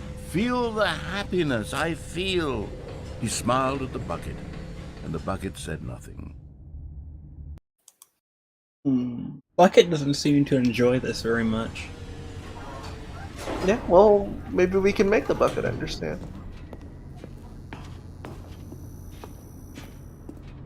Here we go, said Stanley. This time I'll really show you. He ran to the number 3 and began to wail on it like a musician on a beloved instrument, weaving a concerto of truth and passion. He wielded the number 3 like a fine artist would wield a paintbrush. He told stories through the number 3, stories of his dreams and hopes and fears, and the whole time he looked to his bucket for a reaction of some kind. Anything to let him know that the bucket appreciated what he was doing. The bucket conveyed absolutely nothing at all, only silence. Crushed by a wave of dejection, Stanley returned to the elevator. Damn, man.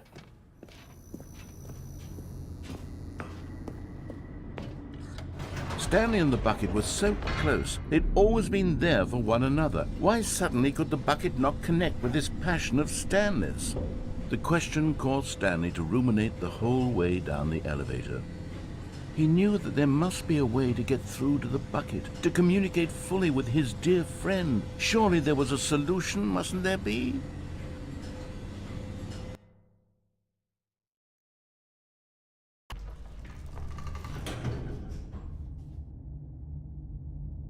No. Come on. Bucket.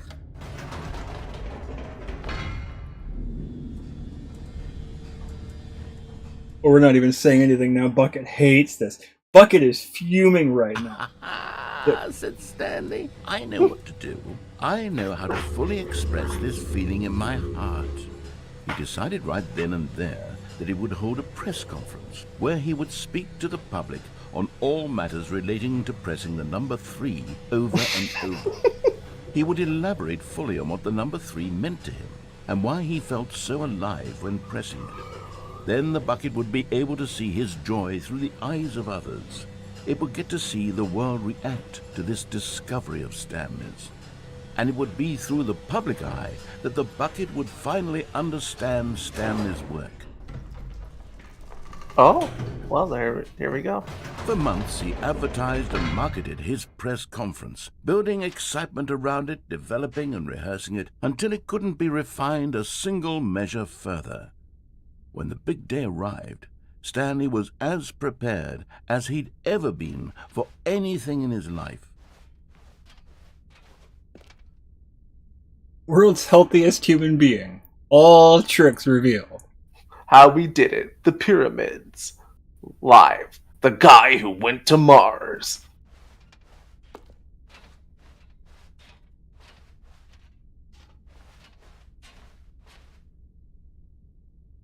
An evening with world peace, baby.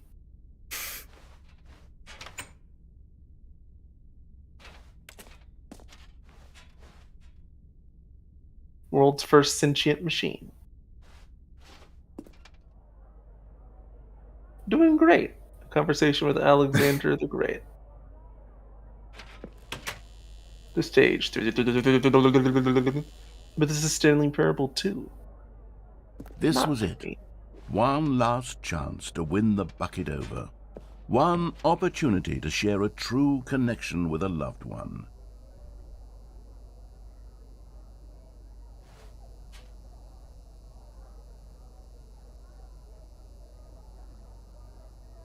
Congratulations, Stanley. Remember where you came from.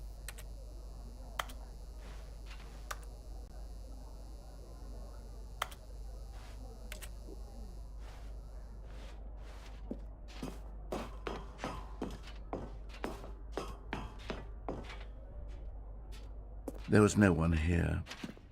Nobody had come to the press conference to hear Stanley speak, to listen to him talk about what it really means to press the number 3 on a keypad over and over. He was unloved, uninteresting, he was a failure, and in that moment Stanley knew that the bucket would never again take him seriously. There would be no connection, no deeper understanding. The bucket merely sat there in his arms, indifferent. And so it began that slowly, over many years, the two of them grew more and more distant. They spoke less and less, neither wishing to state the obvious, that any sense of real respect between them had eroded since that day at the press conference. There would be no more games, no more long conversations about passion and pursuit, only a silence that consumed the space between friends. And Stanley, having for once in his life discovered the warmth and comfort of true companionship, was cast back into the unremarkable normalcy of loneliness.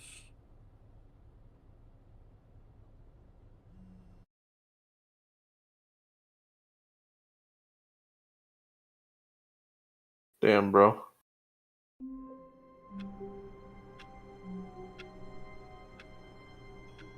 Oh my. Already this was uncomfortable, and Stanley decided that as soon as he found a new space he felt safe in, that he would never leave it again in his life. Hold on, was there anything on those computers? There's one on the one you just passed. Yeah, right there. That's not what I need. I need one of those purple screens again.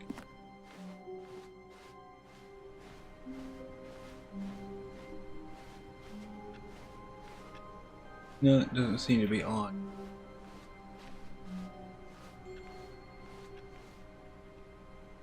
The bucket made Stanley want to be a better man and a better co-worker. In time, perhaps, he would become both of those things.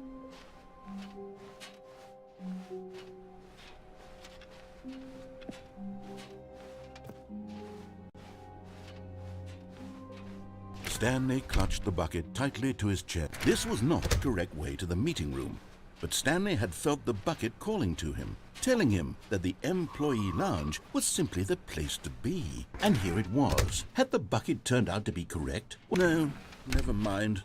The bucket was wrong.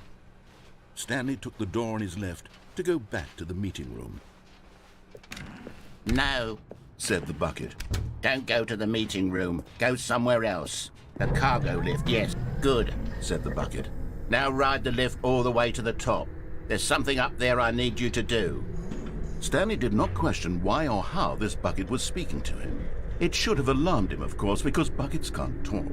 But Stanley chose not to think about this obvious fact. But Stanley feared that any path he walked might lead to the separation of himself and the bucket, land on his that. dearest There. friend. So he threw himself to his death, that they might die in one another's arms. How deeply touching. I'm gonna go pee. Alright. I can't see the chat, so now no one is able to... Oh, this is different. Maybe I'll hold it in a little bit. All of his co-workers were gone. Not everyone is so lucky to have a bucket, but Stanley is a very lucky fellow. Very lucky indeed. Stanley clutched the bucket tightly to his chest. This was not the correct way to the meeting room, but Stanley had felt the bucket calling to him, telling him that the employee lounge was simply the place to be. And here it was. Had the bucket turned out to be correct? Was this... No, never mind. The bucket was wrong. Stanley took the door on his left to go back to the meeting room. No, said the bucket. don't go to the meeting room. Go somewhere else. The cargo lift, yes. Good, said the bucket. Now ride the lift all the way to the top. There's something up there I need you to do.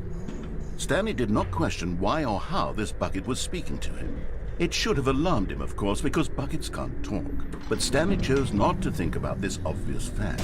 He was firmly convinced that the bucket had spoken to him, and he unthinkingly did whatever the bucket asked.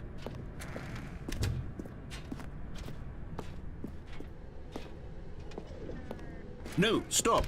Look there on the wall, you see? There's a sign right there. It says, "No buckets past this point." Stanley, how could you think it was okay to bring the bucket here? Unless... What if the problem is that you actually don't know what is a bucket and what isn't a bucket? I suppose that would explain a lot about your behavior up to this point. Which, if that's true, well, my goodness, I think we have to do something about it. This misunderstanding could have dire consequences on the entire rest of the game if not addressed quickly and properly. So much of the impact of the story is dependent on your understanding of what is and isn't a bucket. Please, step in here for a moment. Okay, this is not what I thought I was going to go to. But I'll do this game again. Now then, I'm going to run you through some test scenarios, and you'll tell me whether or not the thing I'm showing you is a bucket. Simple enough, right? This should tell us everything we'll ever need to know about what is or is not a bucket. Okay, let's begin. Item 1. Is this a bucket? Correct. It is a hologram of a bucket, not an actual bucket.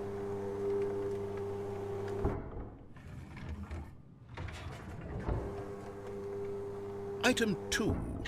Is this a bucket? Correct. It is a 3D printed recreation of a bucket, not an actual bucket.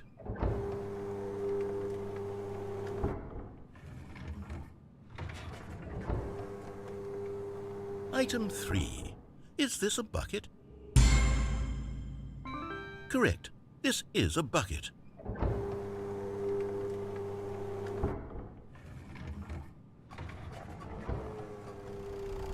Item 4. Is this a bucket? Correct. This is a tractor and not a bucket. To be honest, I just sort of put this one in here as a gimme, but I was starting to get concerned that even this might be too much for you. Thank you for not making me look like an idiot. Okay, next one. And as we all know, this next tractor is indeed a bucket. Is this a bucket? Correct. This is a bucket.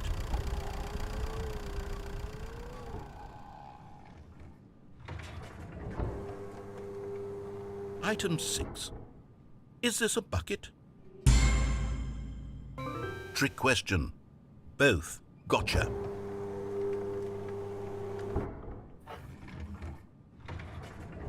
Item... Wait, hold on. I can't find the next one. Let me see. It should be around here somewhere.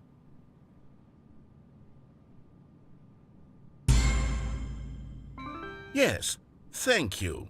There's nothing here. Of course it isn't a bucket.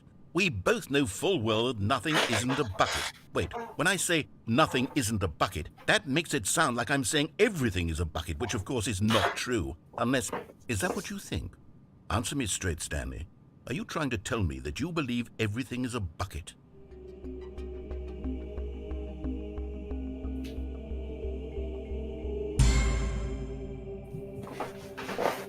You know what? I'm too confused to even sort it out. I've lost all sense of perspective. What is a bucket? What isn't a bucket? Mere moments ago I could answer these questions with confidence. And yet now I'm somewhat adrift. Do any of us know what a bucket is? Am I a bucket? Stanley, I can't keep doing this. I'm losing myself, and myself was all I ever had to begin with. I'm afraid the bucket is threatening to tear our relationship apart. I can't have that. I'm sorry. But I'm going to erase all buckets from the game entirely. Okay, here we go.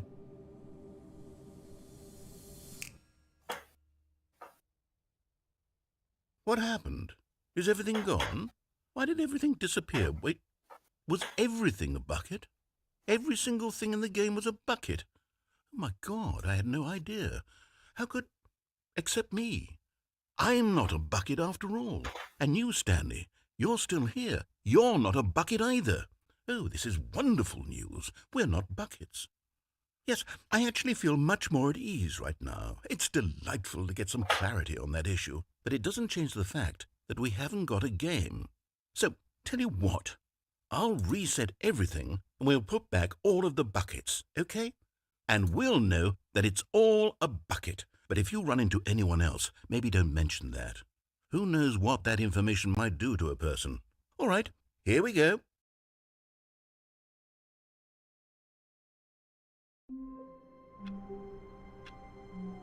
I see you've come back from urinating. All of his co-workers were gone. I did a little bit ago, What did it yeah. mean? Stanley decided to go to the meeting room. Perhaps he had simply missed a memo. No matter how hard Stanley looked, he couldn't find a trace of his co-workers. In fact, they even pointed out that the tractor was a bucket.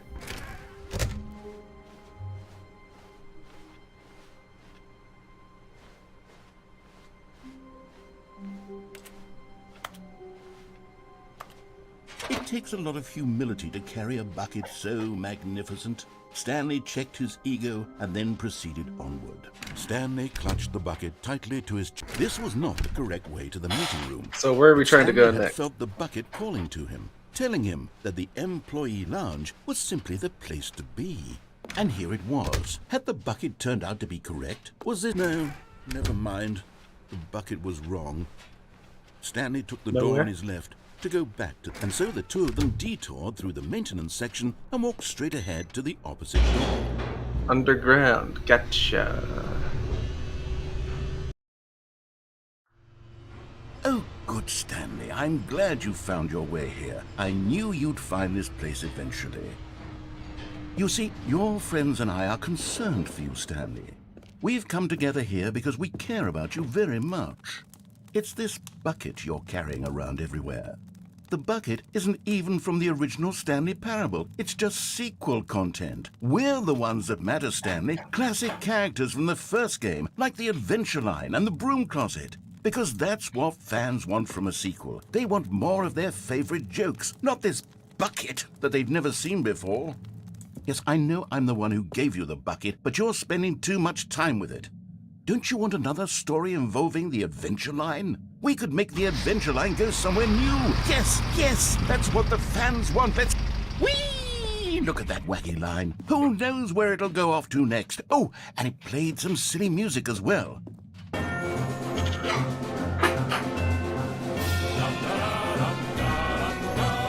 Now this is what the Stanley Parable is all about. Don't you remember all those great jokes from the original dialogue? Also, Stanley is addicted to drugs and hookers. Yes, it's as classic now as it was back then. Let's do it for the fans, Stanley. Let's give them more content exactly like this. But if we want to do that, you're going to have to give something up. Don't you get it, Stanley? We need to get rid of the bucket. That's why I'm very proud to introduce a brand new character. This is the Bucket Destroyer. I think it'll make a wonderful new addition to the rich lore of the Stanley Parable. True, it also was not in the original game, but it's such a well-fleshed-out character with so much personality that to me it already feels as though it's been part of the cast all along. Don't you agree? Can you guess what the Bucket Destroyer does? Surely you don't need me to spell it out for you. Go ahead now, Stanley. Say goodbye to the bucket, and then pop it into the machine when you're ready.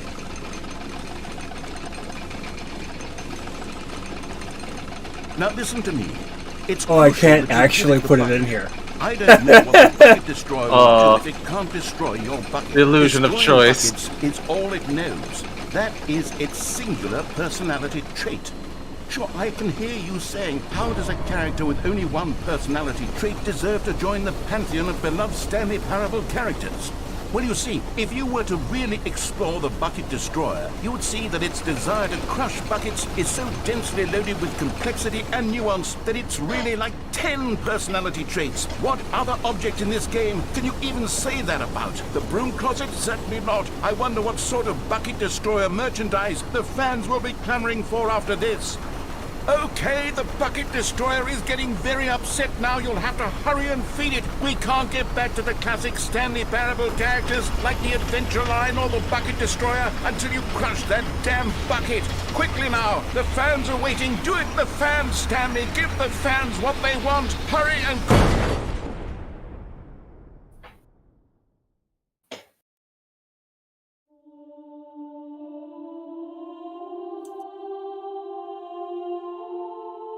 The Bucket Destroyer, my prized creation. You had so much potential. We were going to do such marvelous things with you, tell such spell-binding stories about you. All of it squandered now. Goodbye, new friend. For the moment in time that you were here, you were magnificent. Okay. Now we're gonna have to leave without the bucket.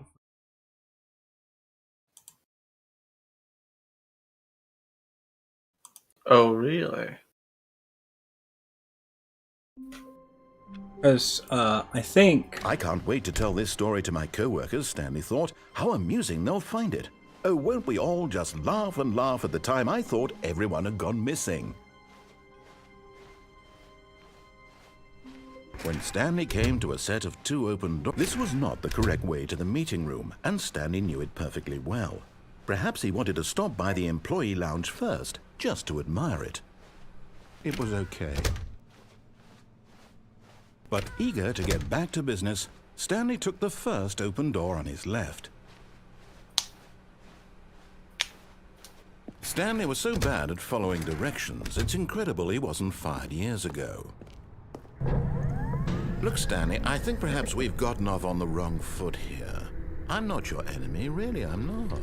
I realize that investing your trust in someone else can be difficult, but the fact is that the story has been about nothing but you all this time. There's someone you... What? Really? I was in the middle of something. Do you have zero consideration for others? Are you that convinced that I want something bad to happen to you? Why, I don't know how to convince you of this, but I really do want to help you, to show you something beautiful. Look, let me prove it. Let me prove that I'm on your side. Give me a chance. Now listen carefully, this is important. Stanley walked through the red door. Yeah, see? Red and blue room instead.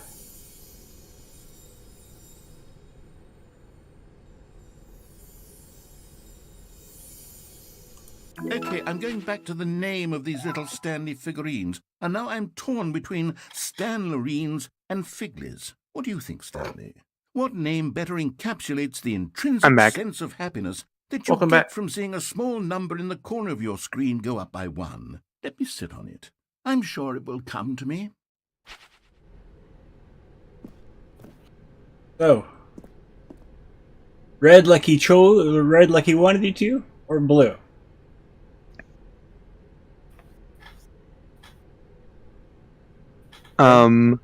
Blue. I like blue. Perhaps you misunderstood. Stanley walked through the red door. I like blue. I still don't think we're communicating properly. Stanley walked through the red door. I like blue. All right, fine. Go ahead, Stanley. You want to know so badly what's out there? You want to find out what lies at the end of this road you've chosen? Well, don't let me stop you. You see? There's nothing here. I haven't even finished building this section of the map because you were never supposed to be here in the first place. Broken rooms, exposed developer textures. Is this what you had wanted? Was it worth ruining the entire story I had written out specifically for you? Do you not think I put a lot of time into that? Because I did. And in the end, it was all for nothing, because this is what you wanted to see. Help me here, Stanley. Help elucidate these strange and unknowable desires of yours. What would have made this game better? What did you want to see? Vehicles? Skill trees? Work with me. You've given me absolutely nothing so far. Tell you what, let me take a stab in the dark at a new design, and you can give me some feedback. There we go. A third option. This already feels leaps ahead of where we were before. Go ahead, Stanley. Take it for a spin. Let's go through the new door. Oh boy. Okay, I'm going to stop you there. Now, tell me about your experience with this new version. Would you say that the game benefited from allowing you more choices? Feel free to be honest. I'm looking for some real critical feedback here. 5. Aha! You see, I knew I was onto something. Where do these flashes of inspiration come from? How did I know the game needed a third door? Well, it's instinct mostly, a calling in your gut. I really couldn't say where the idea came from, except that I felt it in my soul. You can't teach that, Stanley. Don't even try. Here, based on the data from your previous playthrough, I've compiled a new version. And to be perfectly candid, I think I've knocked it out of the park with this one. Let's take a look.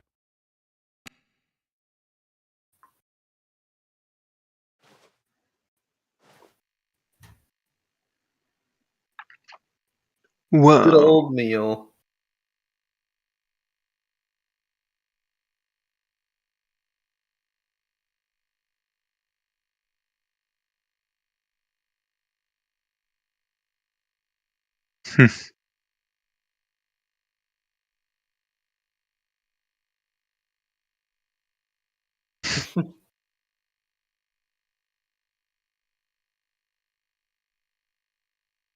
Yeah, that's a lot of endings. Goodness.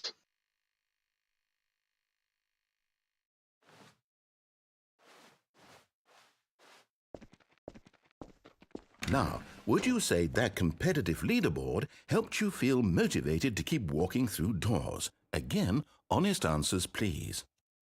5.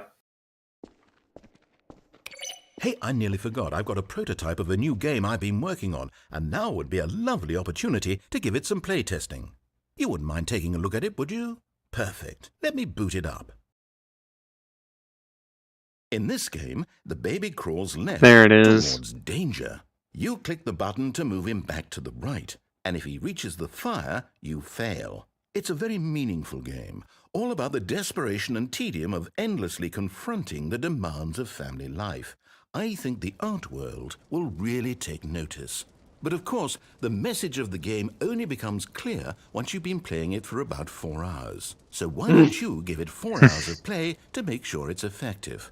Be sure to keep notes on your experience.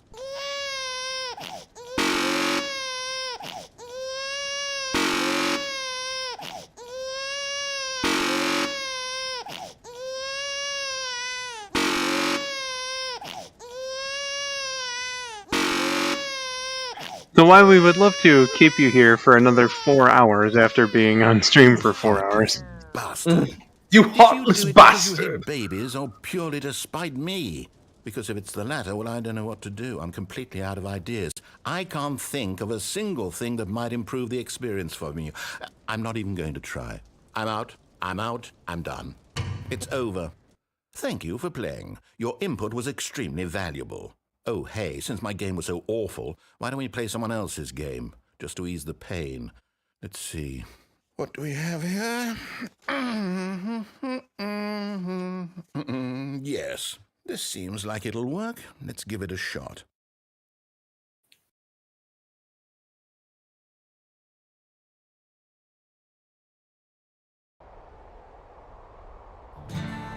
Aha! Fascinating. What do you think this game is about, Stanley? What's our backstory? What is our motivation? Well, it seems obvious to me that you are meant to play as a creepy man spying on innocent civilians below you from up high in your creep tower, perhaps for some sort of twisted, erotic purpose. Yes, that must be it. What a fascinating venture into the experience of total mental depravity. So far, I love everything about this game, Stanley, and it seems there's even more. Come, let's venture outward and see what else is out there. This is the initial thing I thought was going to happen when they redid this game, was that they were going to change what games were in the video game ending. This used to be Minecraft, and now it's Firewatch.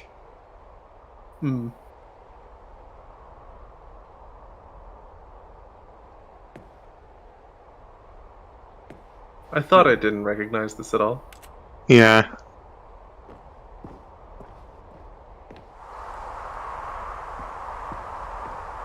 Watching them from above in your creep tower. I don't even know what Firewatch is.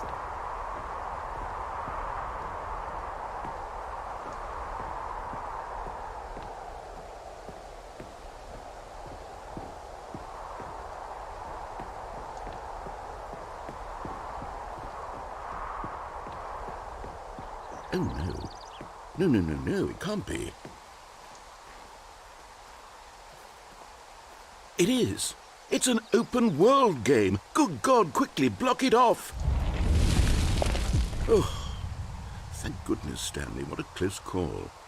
You nearly wandered off into that thing. That big, open, just wandering around. No right or wrong directions. No path to follow. You can just go in any... Oh, thank heavens we avoided it. We're out of the woods now, Stanley. Okay, I'm going to get us out of here. Let's find another game. Preferably something with walls. Something with nice, big, insurmountable walls. Okay, I think this will be just the thing.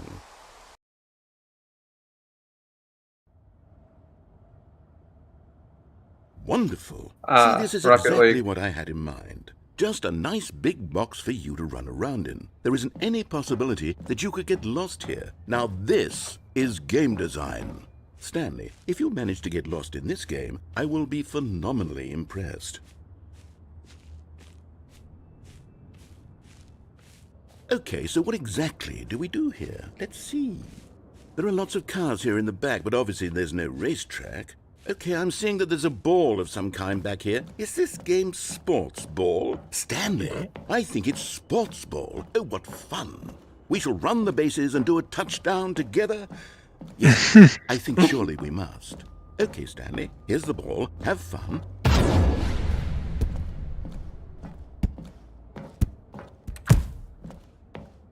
Hey, Oh man, sports ball. Yeah, let's go. Gorgle. Are you doing almost. it? Are you winning? Is this fun? Is it better than my miserable little story that I worked so hard on? Stanley, I have a thought. And I realize I'm not a sportsologist, but if one ball generates a certain amount of raw adrenal pleasure, then surely multiple balls makes for an even more euphoric sports experience. I'm going to try it out. Here comes another ball. Yes! Oh goodness, that really does feel amazing, doesn't it? Stanley, I'm like a child in a confectionery shop. I simply have to have more. I'm insatiable. More balls! Oh my. Cubics, roll balls for everyone. Mm-hmm. Are you enjoying this, Stanley? Are you having fun? Is this a real video game? Well, I sure hope you're having a good time, because guess what? It's over. That's right. Your little fun comes to an end. This is my game, and what I say goes. You get to have fun when I let you, Stanley. Besides, you need someone like me to set boundaries for you. Without rules or boundaries, video games are nothing. Yes, that's what I am. I'm structure. I'm your sense of purpose. And since you decided you didn't want to play my game, now I don't want to play with you either. So, goodbye, Stanley. I'm leaving. See how you like it when I'm not around to set the rules. Somehow, I don't think you'll enjoy it as much. But who knows? You're an inventive kid. You'll come up with something. After all, you're the one who knows best. Take care, Stanley. Oh my. Well, well.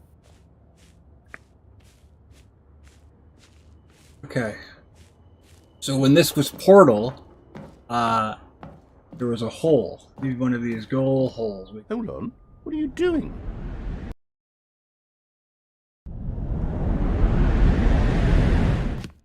Stanley, don't do that. I can't follow you there. I can't help you. How will you write a story without me? You can't do it. You know that. Stanley, come back.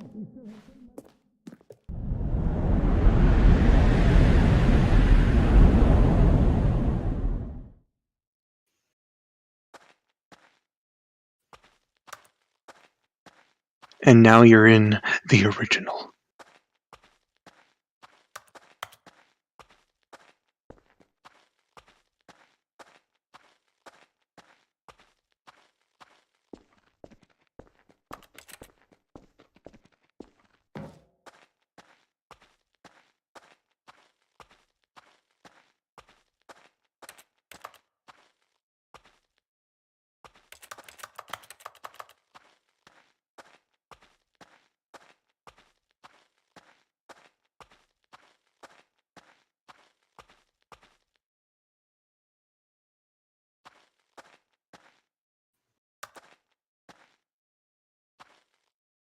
Back when this was a Half-Life mod, was it? Yes, Half-Life 2 mod. Yeah. I wonder what he found. If what he wanted was to be the leading man in his own story, well, perhaps he's gotten it. Down in wherever he is right now. I wonder if he's happy with his choice, and if he's learned the heavy cost that comes with it. He'll understand soon what I was trying to tell him. He needs me.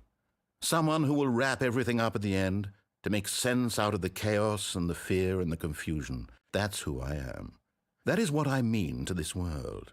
Oh, yes. Yes, I'll be back. There's no other way. Once this ends, after it all comes to a close, then I'll be back. The end will be here soon. Very soon. I can wait. Yeah, Crest. That's how Stanley Parable started. Was as a mod for Half-Life 2, and it became its own game. Then it became its own game, but with more stuff.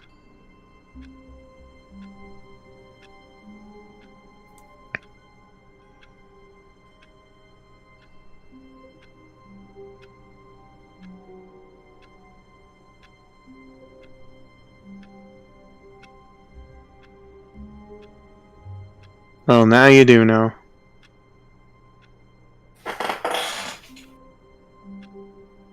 Squeak indeed. Yeah.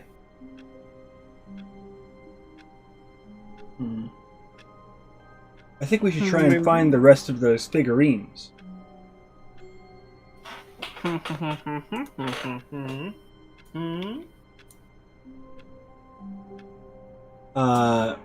Where have we found them so far? In the collector's room. Yep. Found one in the bathroom. The red and blue and the fireplace, potentially. Yes, the fireplace. So there's stairs, something to do with stairs, and a large room. Lots of boxes. Okay, those are the two that are left.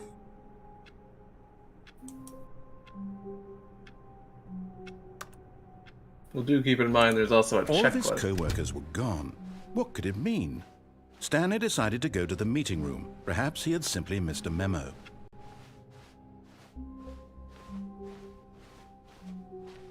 When Stanley came to a set of 2 open doors, he entered the door on his left.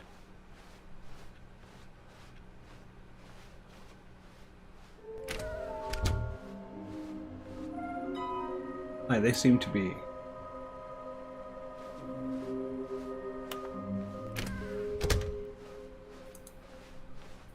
Coming to a staircase, Stanley walked upstairs to his boss's office.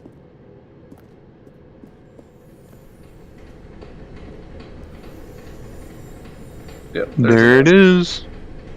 You're getting close now, Stanley. You've nearly gotten all of the Figler and Marines. Very soon, you'll collect the last one, and then the first number will equal the second number, and that will be it.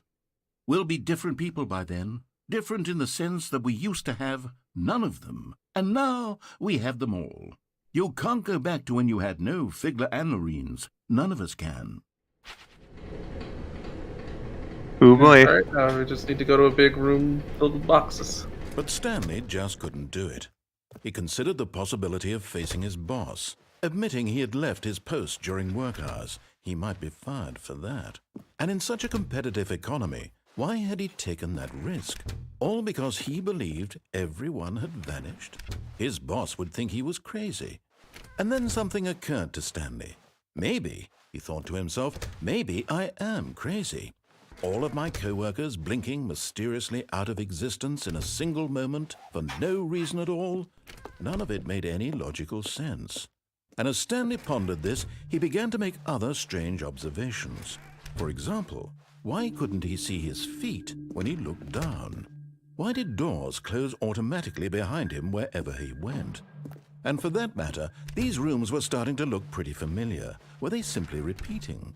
No, Stanley said to himself, this is all too strange. This can't be real. And at last, he came to the conclusion that had been on the tip of his tongue. He just hadn't found the words for it.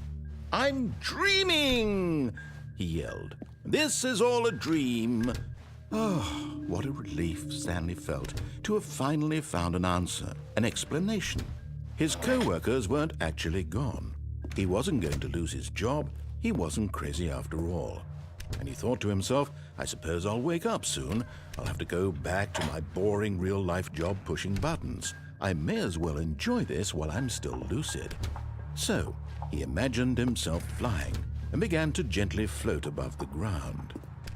Then he imagined himself soaring through space on a magical starfield, and it too appeared. It was so much fun, and Stanley marveled that he had still not woken up.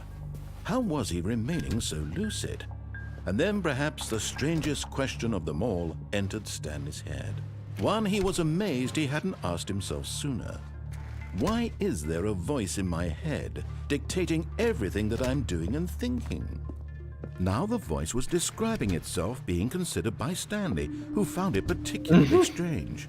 I'm dreaming about a voice describing me, thinking about how it's describing my thoughts, he thought. And while he thought it all very odd, and wondered if this voice spoke to all people in their dreams, the truth was that, of course, this was not a dream. How could it be? Was Stanley simply deceiving himself, believing that if he's asleep, he doesn't have to take responsibility for himself? Stanley is as awake right now as he's ever been in his life. Now, hearing the voice speak these words was quite a shock to Stanley. After all, he knew for certain, beyond a doubt, that this was in fact a dream. Did the voice not see him float and make the magical stars just a moment ago? How else would the voice explain all that? This voice was a part of himself too. Surely, if he could just... He would prove it. He would prove that he was in control, that this was a dream. So he closed his eyes gently, and he invited himself to wake up. He felt the cool weight of the blanket on his skin, the press of the mattress on his back, the fresh air of the world outside this one. Let me wake up, he thought to himself. I'm through with this dream. I wish it to be over. Wake me up inside. Let me go back to my my bedroom, job. said Stanley. Let me continue pushing the Can't buttons. wake up. Please. It's all I want. Save I want me, my apartment, said Stanley. and my wife, and my job. All I want is my life exactly the way it's always been. My life is normal. I am normal. Everything will be fine. I am okay.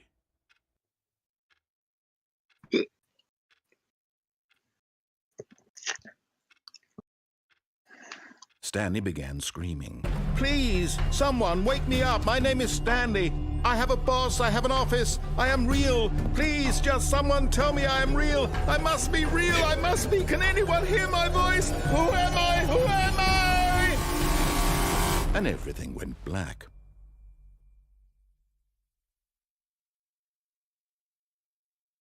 This is the story of a woman named Mariella.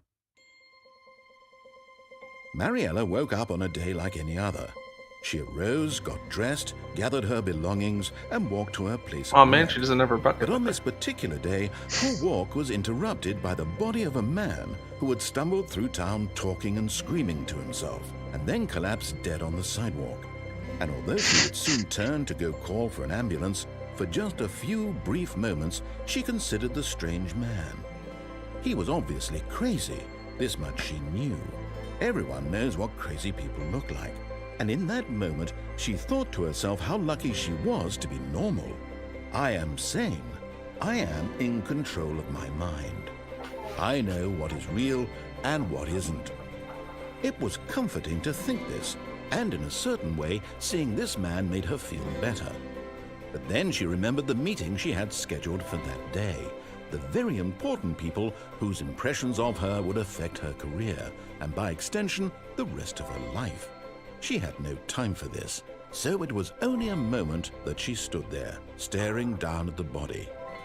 And then she turned and ran.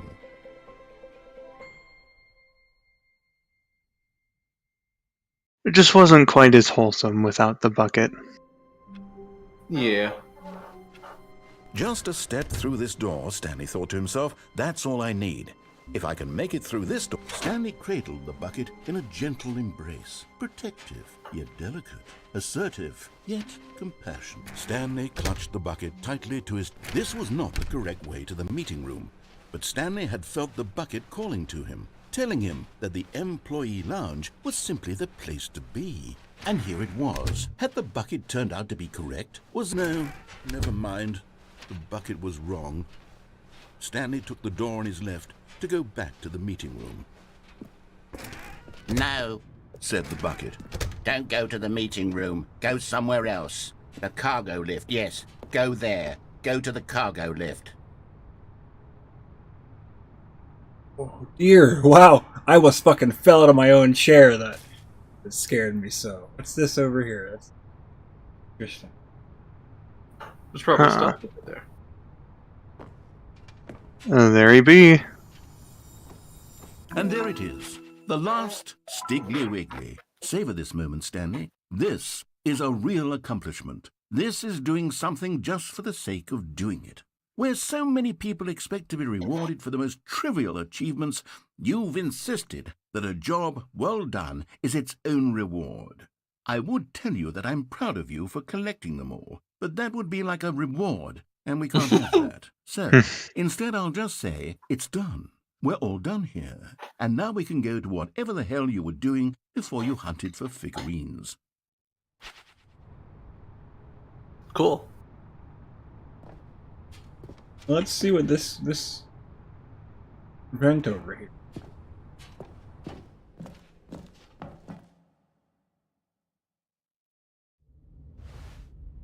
Oh fuck, you found the reward. Mm-hmm.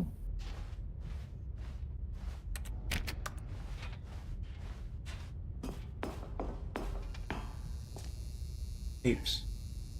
The imposter is sus.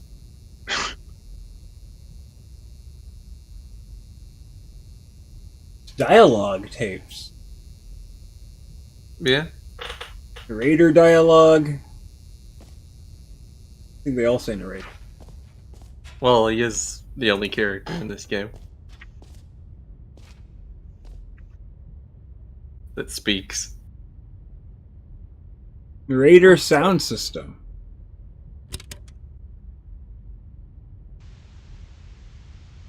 Okay, this is day number 295. Tape number... I don't even know. I've lost track. Nothing feels real anymore.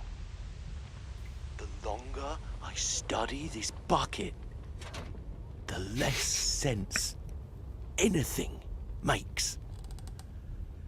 The sheer euphoria I feel every time I pick it up. No matter how many times I've done it, it's always the same feeling. And the emptiness in my chest when I set it down. It doesn't make sense. There's no explanation for it. I still haven't figured out why I see the world so differently when this bucket is in my arms. Why everything feels so... What do I do with this treasure? I can monetize it. Yes.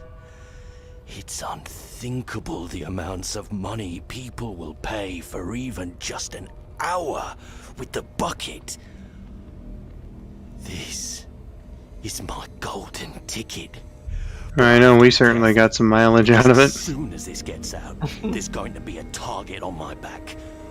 Even now, I don't know who might be trying to get... What's that? Who's there?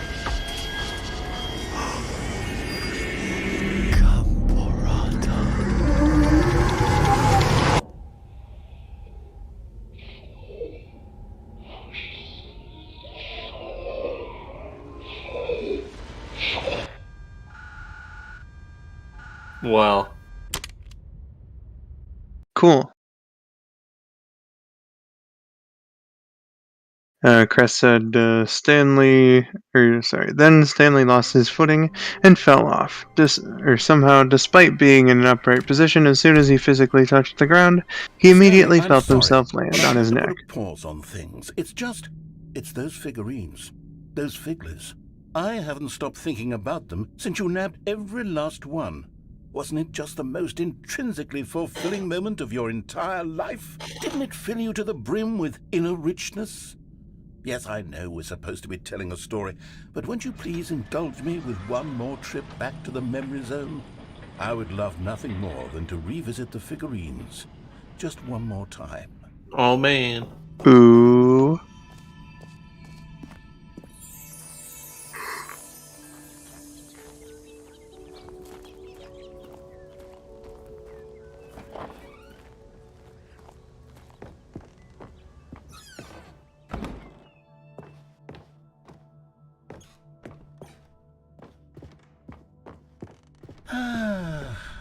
here's where it all began.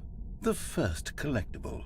Back then, we had no idea of how many of them we'd find. Sure, it said 6 right there on the screen, but how could we know for certain? We were so innocent. We'll never be like that again, Stanley. Oh my. Who are all these people?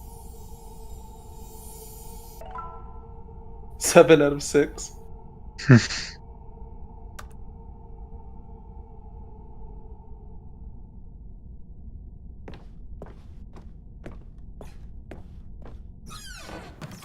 And here was a second Stanlerine. You found this one all on your own, just by poking around in the boss's bathroom. You did that, Stanley. I'll be honest. Back then I had no faith in you to find any of them, let alone 6.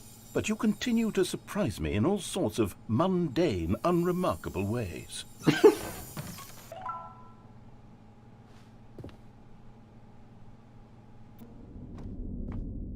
Okay, let's do a little quiz. Which of these rooms was the room you found your third mini Stan? Can you remember? Yes. That'd be the boss's office, yeah? Because number 4 was the doors, and then it was the I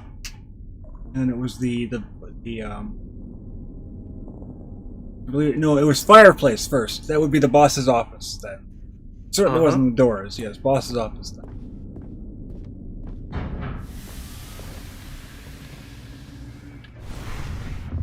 Hey, that's exactly right. It was here, behind the boss's office. It was the third one. You picked it up, and then after that, you had 3 of them.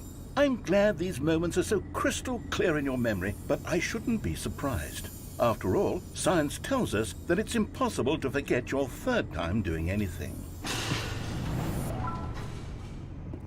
What is happening right now?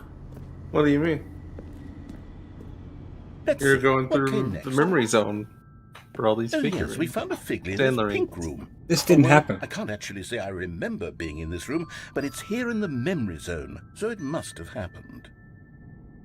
There was no... You heard, narrator. This must have happened. It's in the memory room.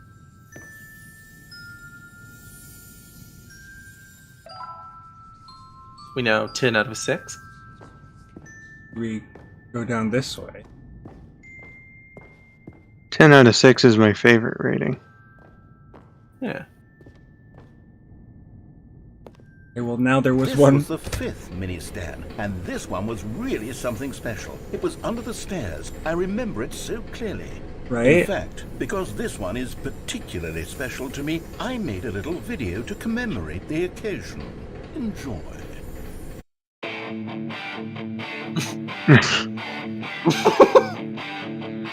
It's a fucking like Windows Vista movie maker.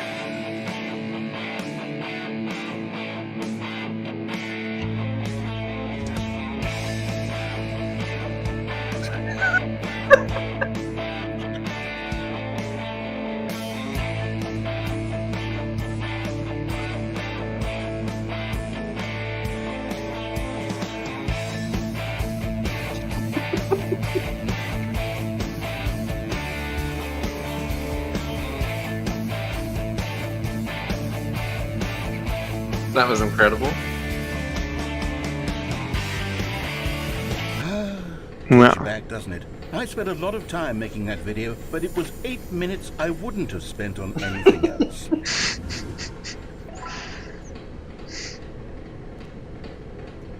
Wait. Do we go up the stairs now? Is there something special? Yeah.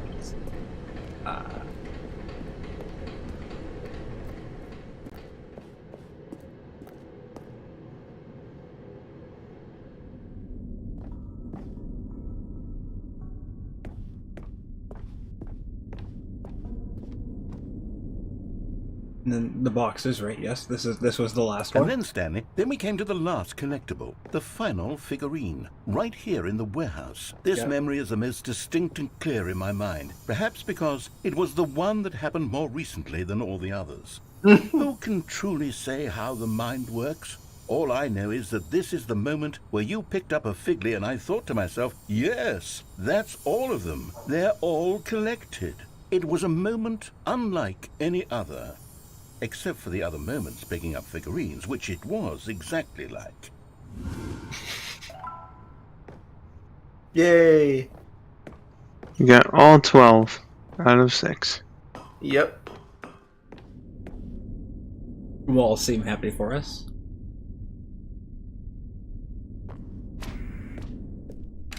You were in the present. And then there was no more, because we've caught up to the present moment. Nothing left to do but move onward into the future. Goodbye, Memory Zone.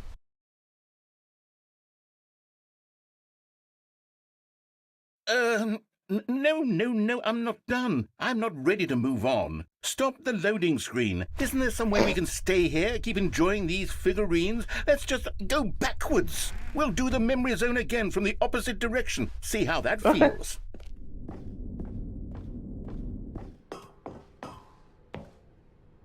Okay, yes, this spot in the warehouse. I remember this. I must say, of all the figurines we looked at in our initial tour of the memory zone, this one is the most distinct and clear in my mind. Let's keep going. I want more. 13 out of 6.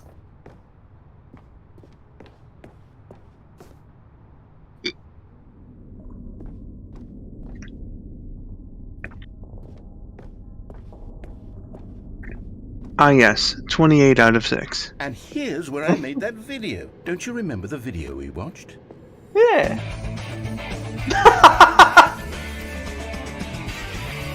Yes, I love that video.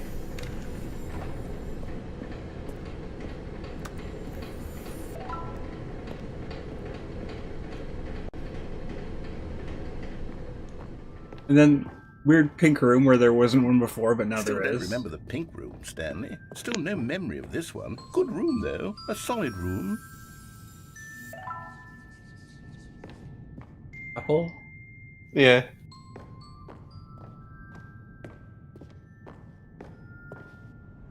These really were a treat to hunt down. You know, if there had been any kind of reward for finding all of these, it really would have neutered the intrinsic joy of collecting them. I'm very glad we resisted the temptation. Next one.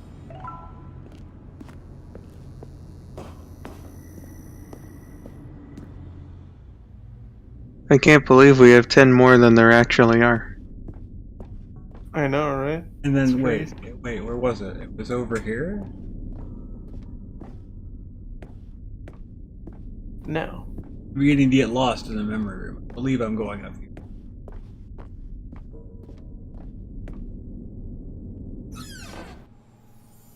This was our second Figley. Don't you remember? Yes, I remember it too.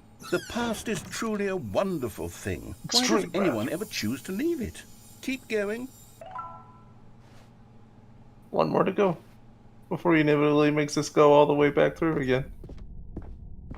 This is it. The very first one we found in the exhibit where I introduced you to the figurines. Oh, I want more memories, Stanley. I want to keep going. What else is there? What came before this? Oh, what's that?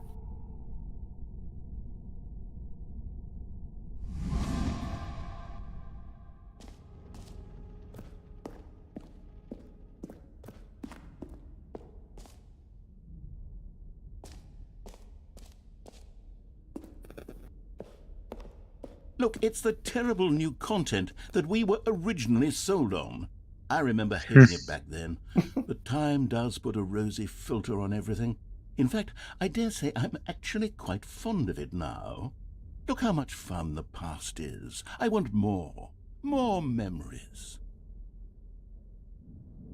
Well, I can't seem to jump anymore. No, you used up all your jumps. Okay. Back this way, I suppose. Mm-hmm. We're going back to the past to play the shitty games that suck ass. Oh, yes, the two doors. Who could have forgotten that? A classic memory, this one. But now they don't seem to go anywhere. He's not telling you to go through a particular door, so just pick one, I guess.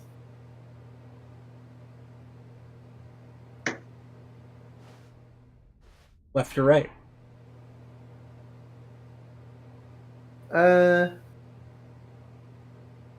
Doesn't matter to me. We can go left, I guess. They both led to the same place. Back to... And before everything else, there was your office. Is there anything else? Was there something that came before your office? There's something I feel I can remember. I can remember. Yes, Oh. I'm remembering something now. I remember before this whole story got started. Back then I was different. I used to make big decisions. I was passionate. I was skeptical. I weighed each decision with profound thoughtfulness. And then somewhere along the way, I stopped making decisions. I became lazy, and I came up with a character named Stanley to do my thinking for me. He would make the decisions. He would decide which way to go. I would cheer him on as he collected figurines for no reason. Why did I invent Stanley? Was I lonely? Yes, perhaps that's it. Perhaps I needed to imagine I had companionship. And Stanley really did make for a wonderful companion, even if he was a fiction. But I suppose it's grown old. I want to think for myself again. I want to go back to how it used to be.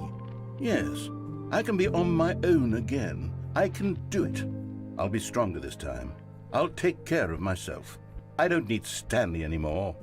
Oh, but he truly was so much fun to play with. You know what? Since we're in the memory zone, how about one more good memory? Let's go back just once and give Stanley one more run of the office, and then I'll retire him for good. I did enjoy telling his story so very much. Okay, here we go. This is the story of a man named Stanley.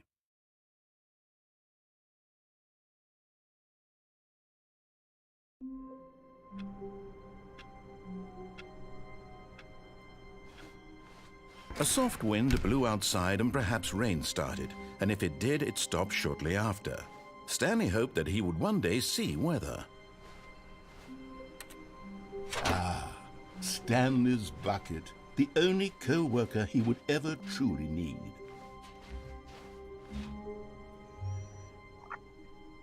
So, well, now that we've collected all the figlies, or the figlarines, or whatever they are, I think Stanlarines, yes. Stanlarines, we've now done everything that is new.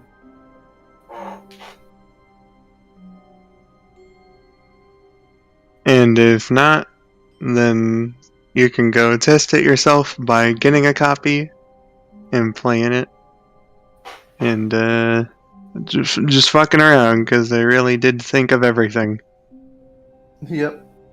There are so many new things in the Stanley Parable Ultra Deluxe, and you've seen probably a lot of them, but it was a good time. And there's a whole other video game in here. There's the Stanley Parable original one that I didn't actually do all of the endings for.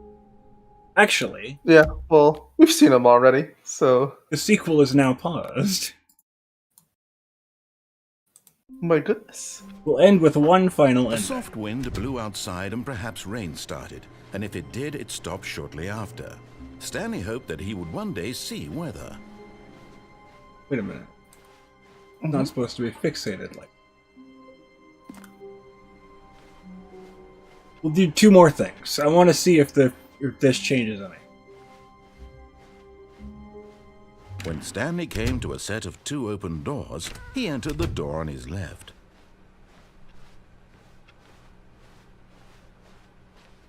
Yet there was not a single person here either.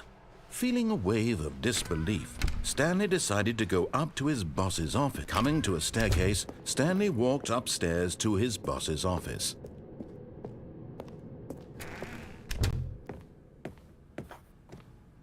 Stepping into his manager's office, Stanley was once again stunned to discover not an indication of any human life. What could it mean? Stanley wondered aloud to nobody. He began wildly tearing through. Stanley was in such a rush to get through the story as quickly as possible, he didn't even have a single minute to just let the narrator talk. That kind of anxiety isn't healthy, so he relaxed for a few moments with some calming New Age music.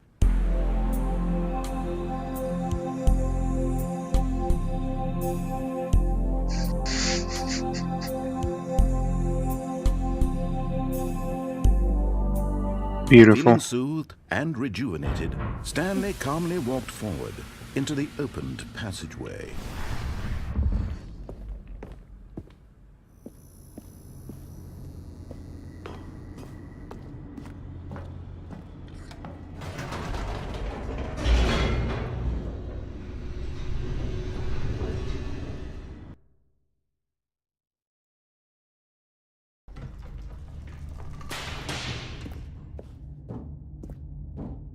Stanley walked straight ahead through the large door that read Mind Control Facility.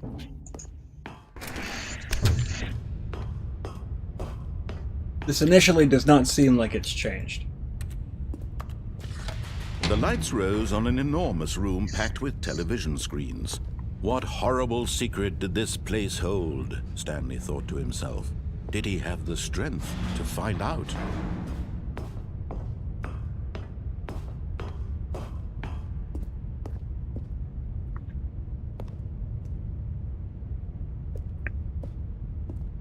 I'm pretty sure this isn't going to change.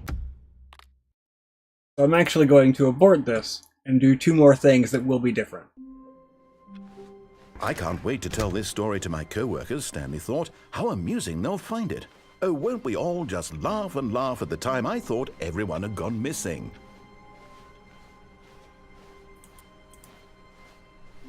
Apparently you can get something from No matter how repeatedly hard Stanley restarting the looked, game. he couldn't find a trace of his co-workers.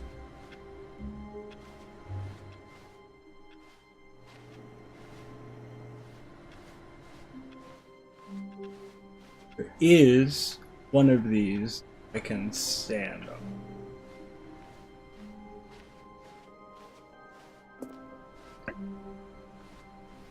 $4.19. Well, I know I can stand on this one. Second one I can. Those 2 up.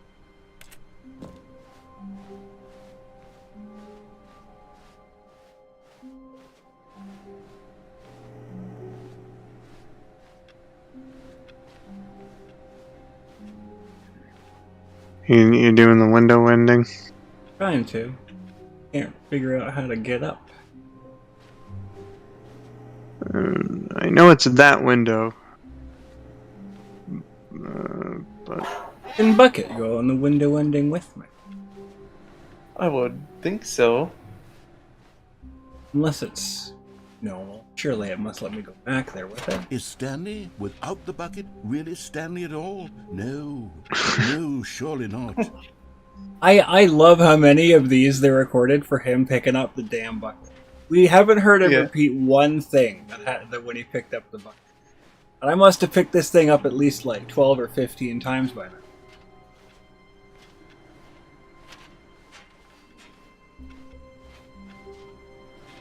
There's definitely a way. Get out that window. See if I remember what it is.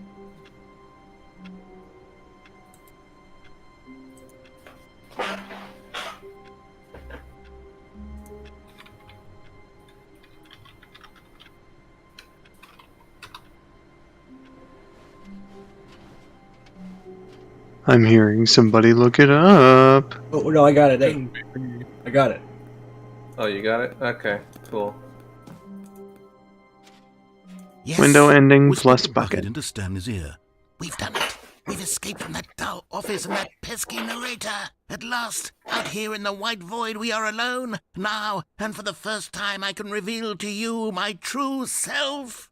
The bucket began to tell Stanley of its life and its history, of the countless wars it witnessed, desecrating the land and lives of untold numbers of innocent humans, and the bucket's own complicity therein, of sadness and regret, and the many years it spent dwelling on the actions it might have taken to curb the madness and the decay, if only it had been stronger, of hope and redemption, and its crusade to uplift the stock of life for the common man, to manifest justice where none existed, and the bittersweet reality of time, to see one's dreams and wishes met halfway, meted out in parcels like charity, and abandoned as soon as the warm glow of inspiration begins to dim. The opportunities to do so much more. There was so much it could have done, perhaps, the bucket wondered to itself. Perhaps, if it had seen its own darkness with a clearer perception. This was way too much for Stanley. What are you you talking about? He screamed. You're a bucket! To this, the bucket furrowed its brow. No, said the bucket. Not since the evil wizard Gambhorata first ensnared me in his machinations as payback for the sacred amulet I stole from his treasured vaults. I was young back then and could not conceive the ramifications of... No! Stanley screamed even louder this time. This is stupid! You are a bucket! This is so stupid! Why are we even doing this? As Stanley screamed and screamed and screamed, the bucket revealed its true form, transforming into a mighty beast of untold power, its fangs glistening like...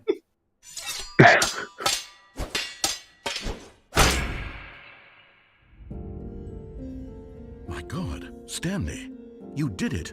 You saved us from the bucket. Thank God you already had all 12 emblems of sages and knew the incantations to summon their true power. Otherwise, you would have easily been overwhelmed by the bucket's power. I'm speechless. You've demonstrated such bravery here today. Come, let's restart the game, and we'll agree to never again go trifling with this bucket, nor the dark magic cast away inside of it. Well... Slytherin, welcome back, says, wow, Skull, still going with the game? I'm having my lunch break, by the way. Stanley thought to himself. Am I sure that the and then Crest added, what in the fuck is he talking about? As Stanley lifted his bucket, he felt a connection to all buckets everywhere. Okay, one last thing I want to do. Was for all of them. Stanley clutched the bucket. Yeah, Slytherin, you caught us like right at the end. On his left. So it has been 4 3/4 hours. So Stanley needed the bucket's warmth and comfort now more than ever. Perhaps his boss's office was where he'd find answers. Coming to a staircase, Stanley and the bucket walked upstairs to the boss's office.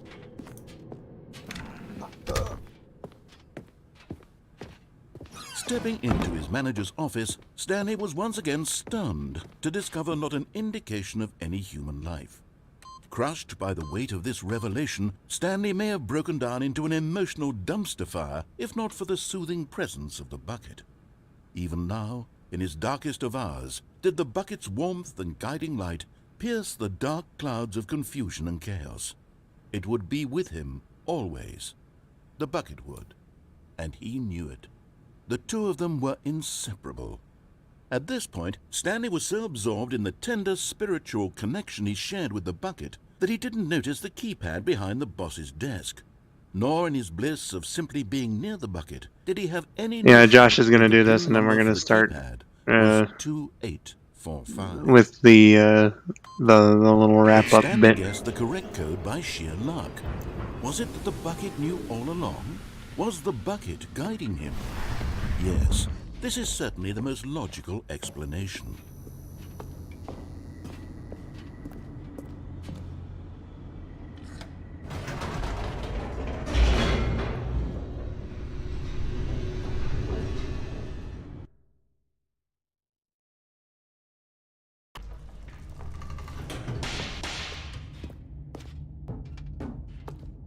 Stanley and the bucket walked straight ahead through the large door that read, Mind Control Facility.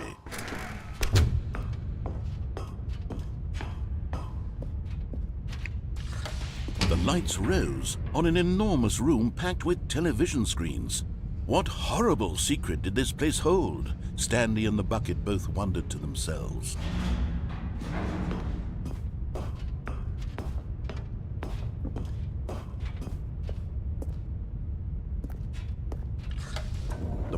Everyone's true love, and the Stanley bucket. nearly dropped the bucket in shock. Everyone in the office was being videotaped, monitored like guinea pigs. The bucket had never seen anything.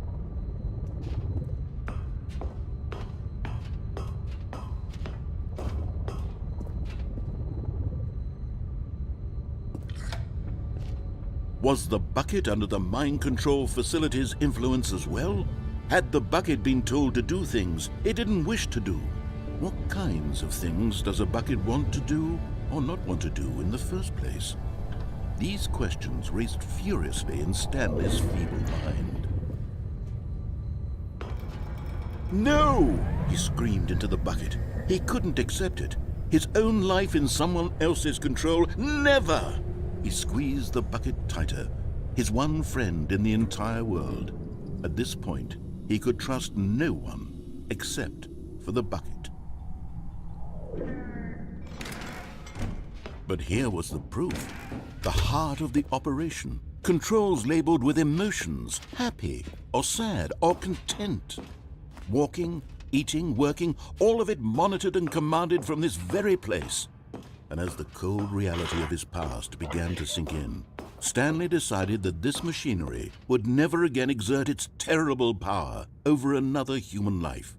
For he and the bucket would dismantle the controls for good.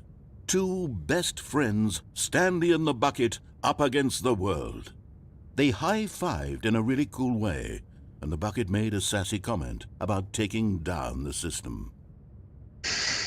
But at the last second, the bucket jumped in and pressed the button to turn on the controls. Stanley gasped in horror. Had this been the bucket's plan all along? To take over the machine and claim the power for itself? How could the bucket have betrayed him like this? Stanley was prepared to throw the bucket away in disgust when suddenly an image appeared upon the enormous screen. Birds. Silly, silly birds. The control buttons became active again. Oh shit, dude. Look at those silly Stanley birds. flipped through one video of silly birds after another, and then it dawned on him. This wasn't a mind control facility at all. It was a facility for monitoring and surveilling silly birds all over the world. I love it. Mind controls were only a facade to disguise its true intentions. Had the bucket known this all along? Stanley marveled at the metal genius in his hands, the one who had pointed him towards this incredible discovery. Stanley and the bucket never found freedom because they spent the rest of their lives here in this place, flipping through live streams of the silliest birds imaginable. Of all the possible paths his life could have taken, this one was surely the best. And Stanley was happy. I like how they flipped the endings there. Yeah. When you have the bucket with you. Okay. When you turn off mind controls, the bad ending. When you turn it on, it's probably his happiest ending yet. Yeah. My goodness. That was the Stanley Parable Ultra Deluxe. Ending it on a positive note. Yeah, there's some endings and variations on endings, I imagine, from the original that we didn't quite get to, but it was pretty hefty. Damn near 5 hours. I guess we can end the Stanley poll now. Stanley with an overwhelming 89% beat Stanley, and Stanley. Stanley and Stanley didn't even get any votes. My goodness. Didn't get any votes. Yeah, he didn't get any votes. They're a bunch of losers. Southern agrees that it was a nice story and says, birds. Silly but beautiful birds. I couldn't agree more with you, Slytherin. So yeah. Goodness gracious. Stanley Parable Ultra Deluxe. Some of that shit was like a big fucking adventure. Like an experience. Yeah. The one with the narrator going crazy with the skip button, that was... Good lord. And then the entire bucket saga. Well, naturally. Just some beautiful stuff in here. That just based on seeing it alone, I would definitely recommend to anybody who may be curious.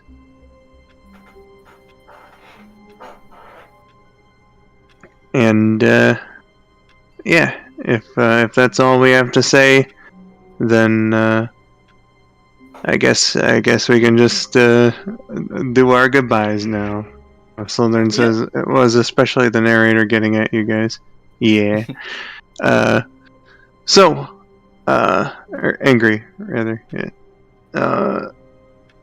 So that was the Stanley Parable Ultra Deluxe. That was this late night stream. Don't know when we're gonna do one of these again, or what it'll be, or even my next just regular ass stream. I don't know, but I hope that all of you who saw here tonight enjoyed, and my goodness, it was like 7 hours of streaming total between last night and today. Yeah, I was not expecting this at all, but what a time, especially with the Stanley part of it. This was great. Oh yeah, certainly. But yeah, hope you enjoyed, and whatever the next time may be, hope to see you around and have another good time with you then. But until that time, I have been skull902. RabidSonicFan. And Raphael. Yeah. Thank you all for watching, and have yourselves a wonderful gym. Bye-bye. Bucket.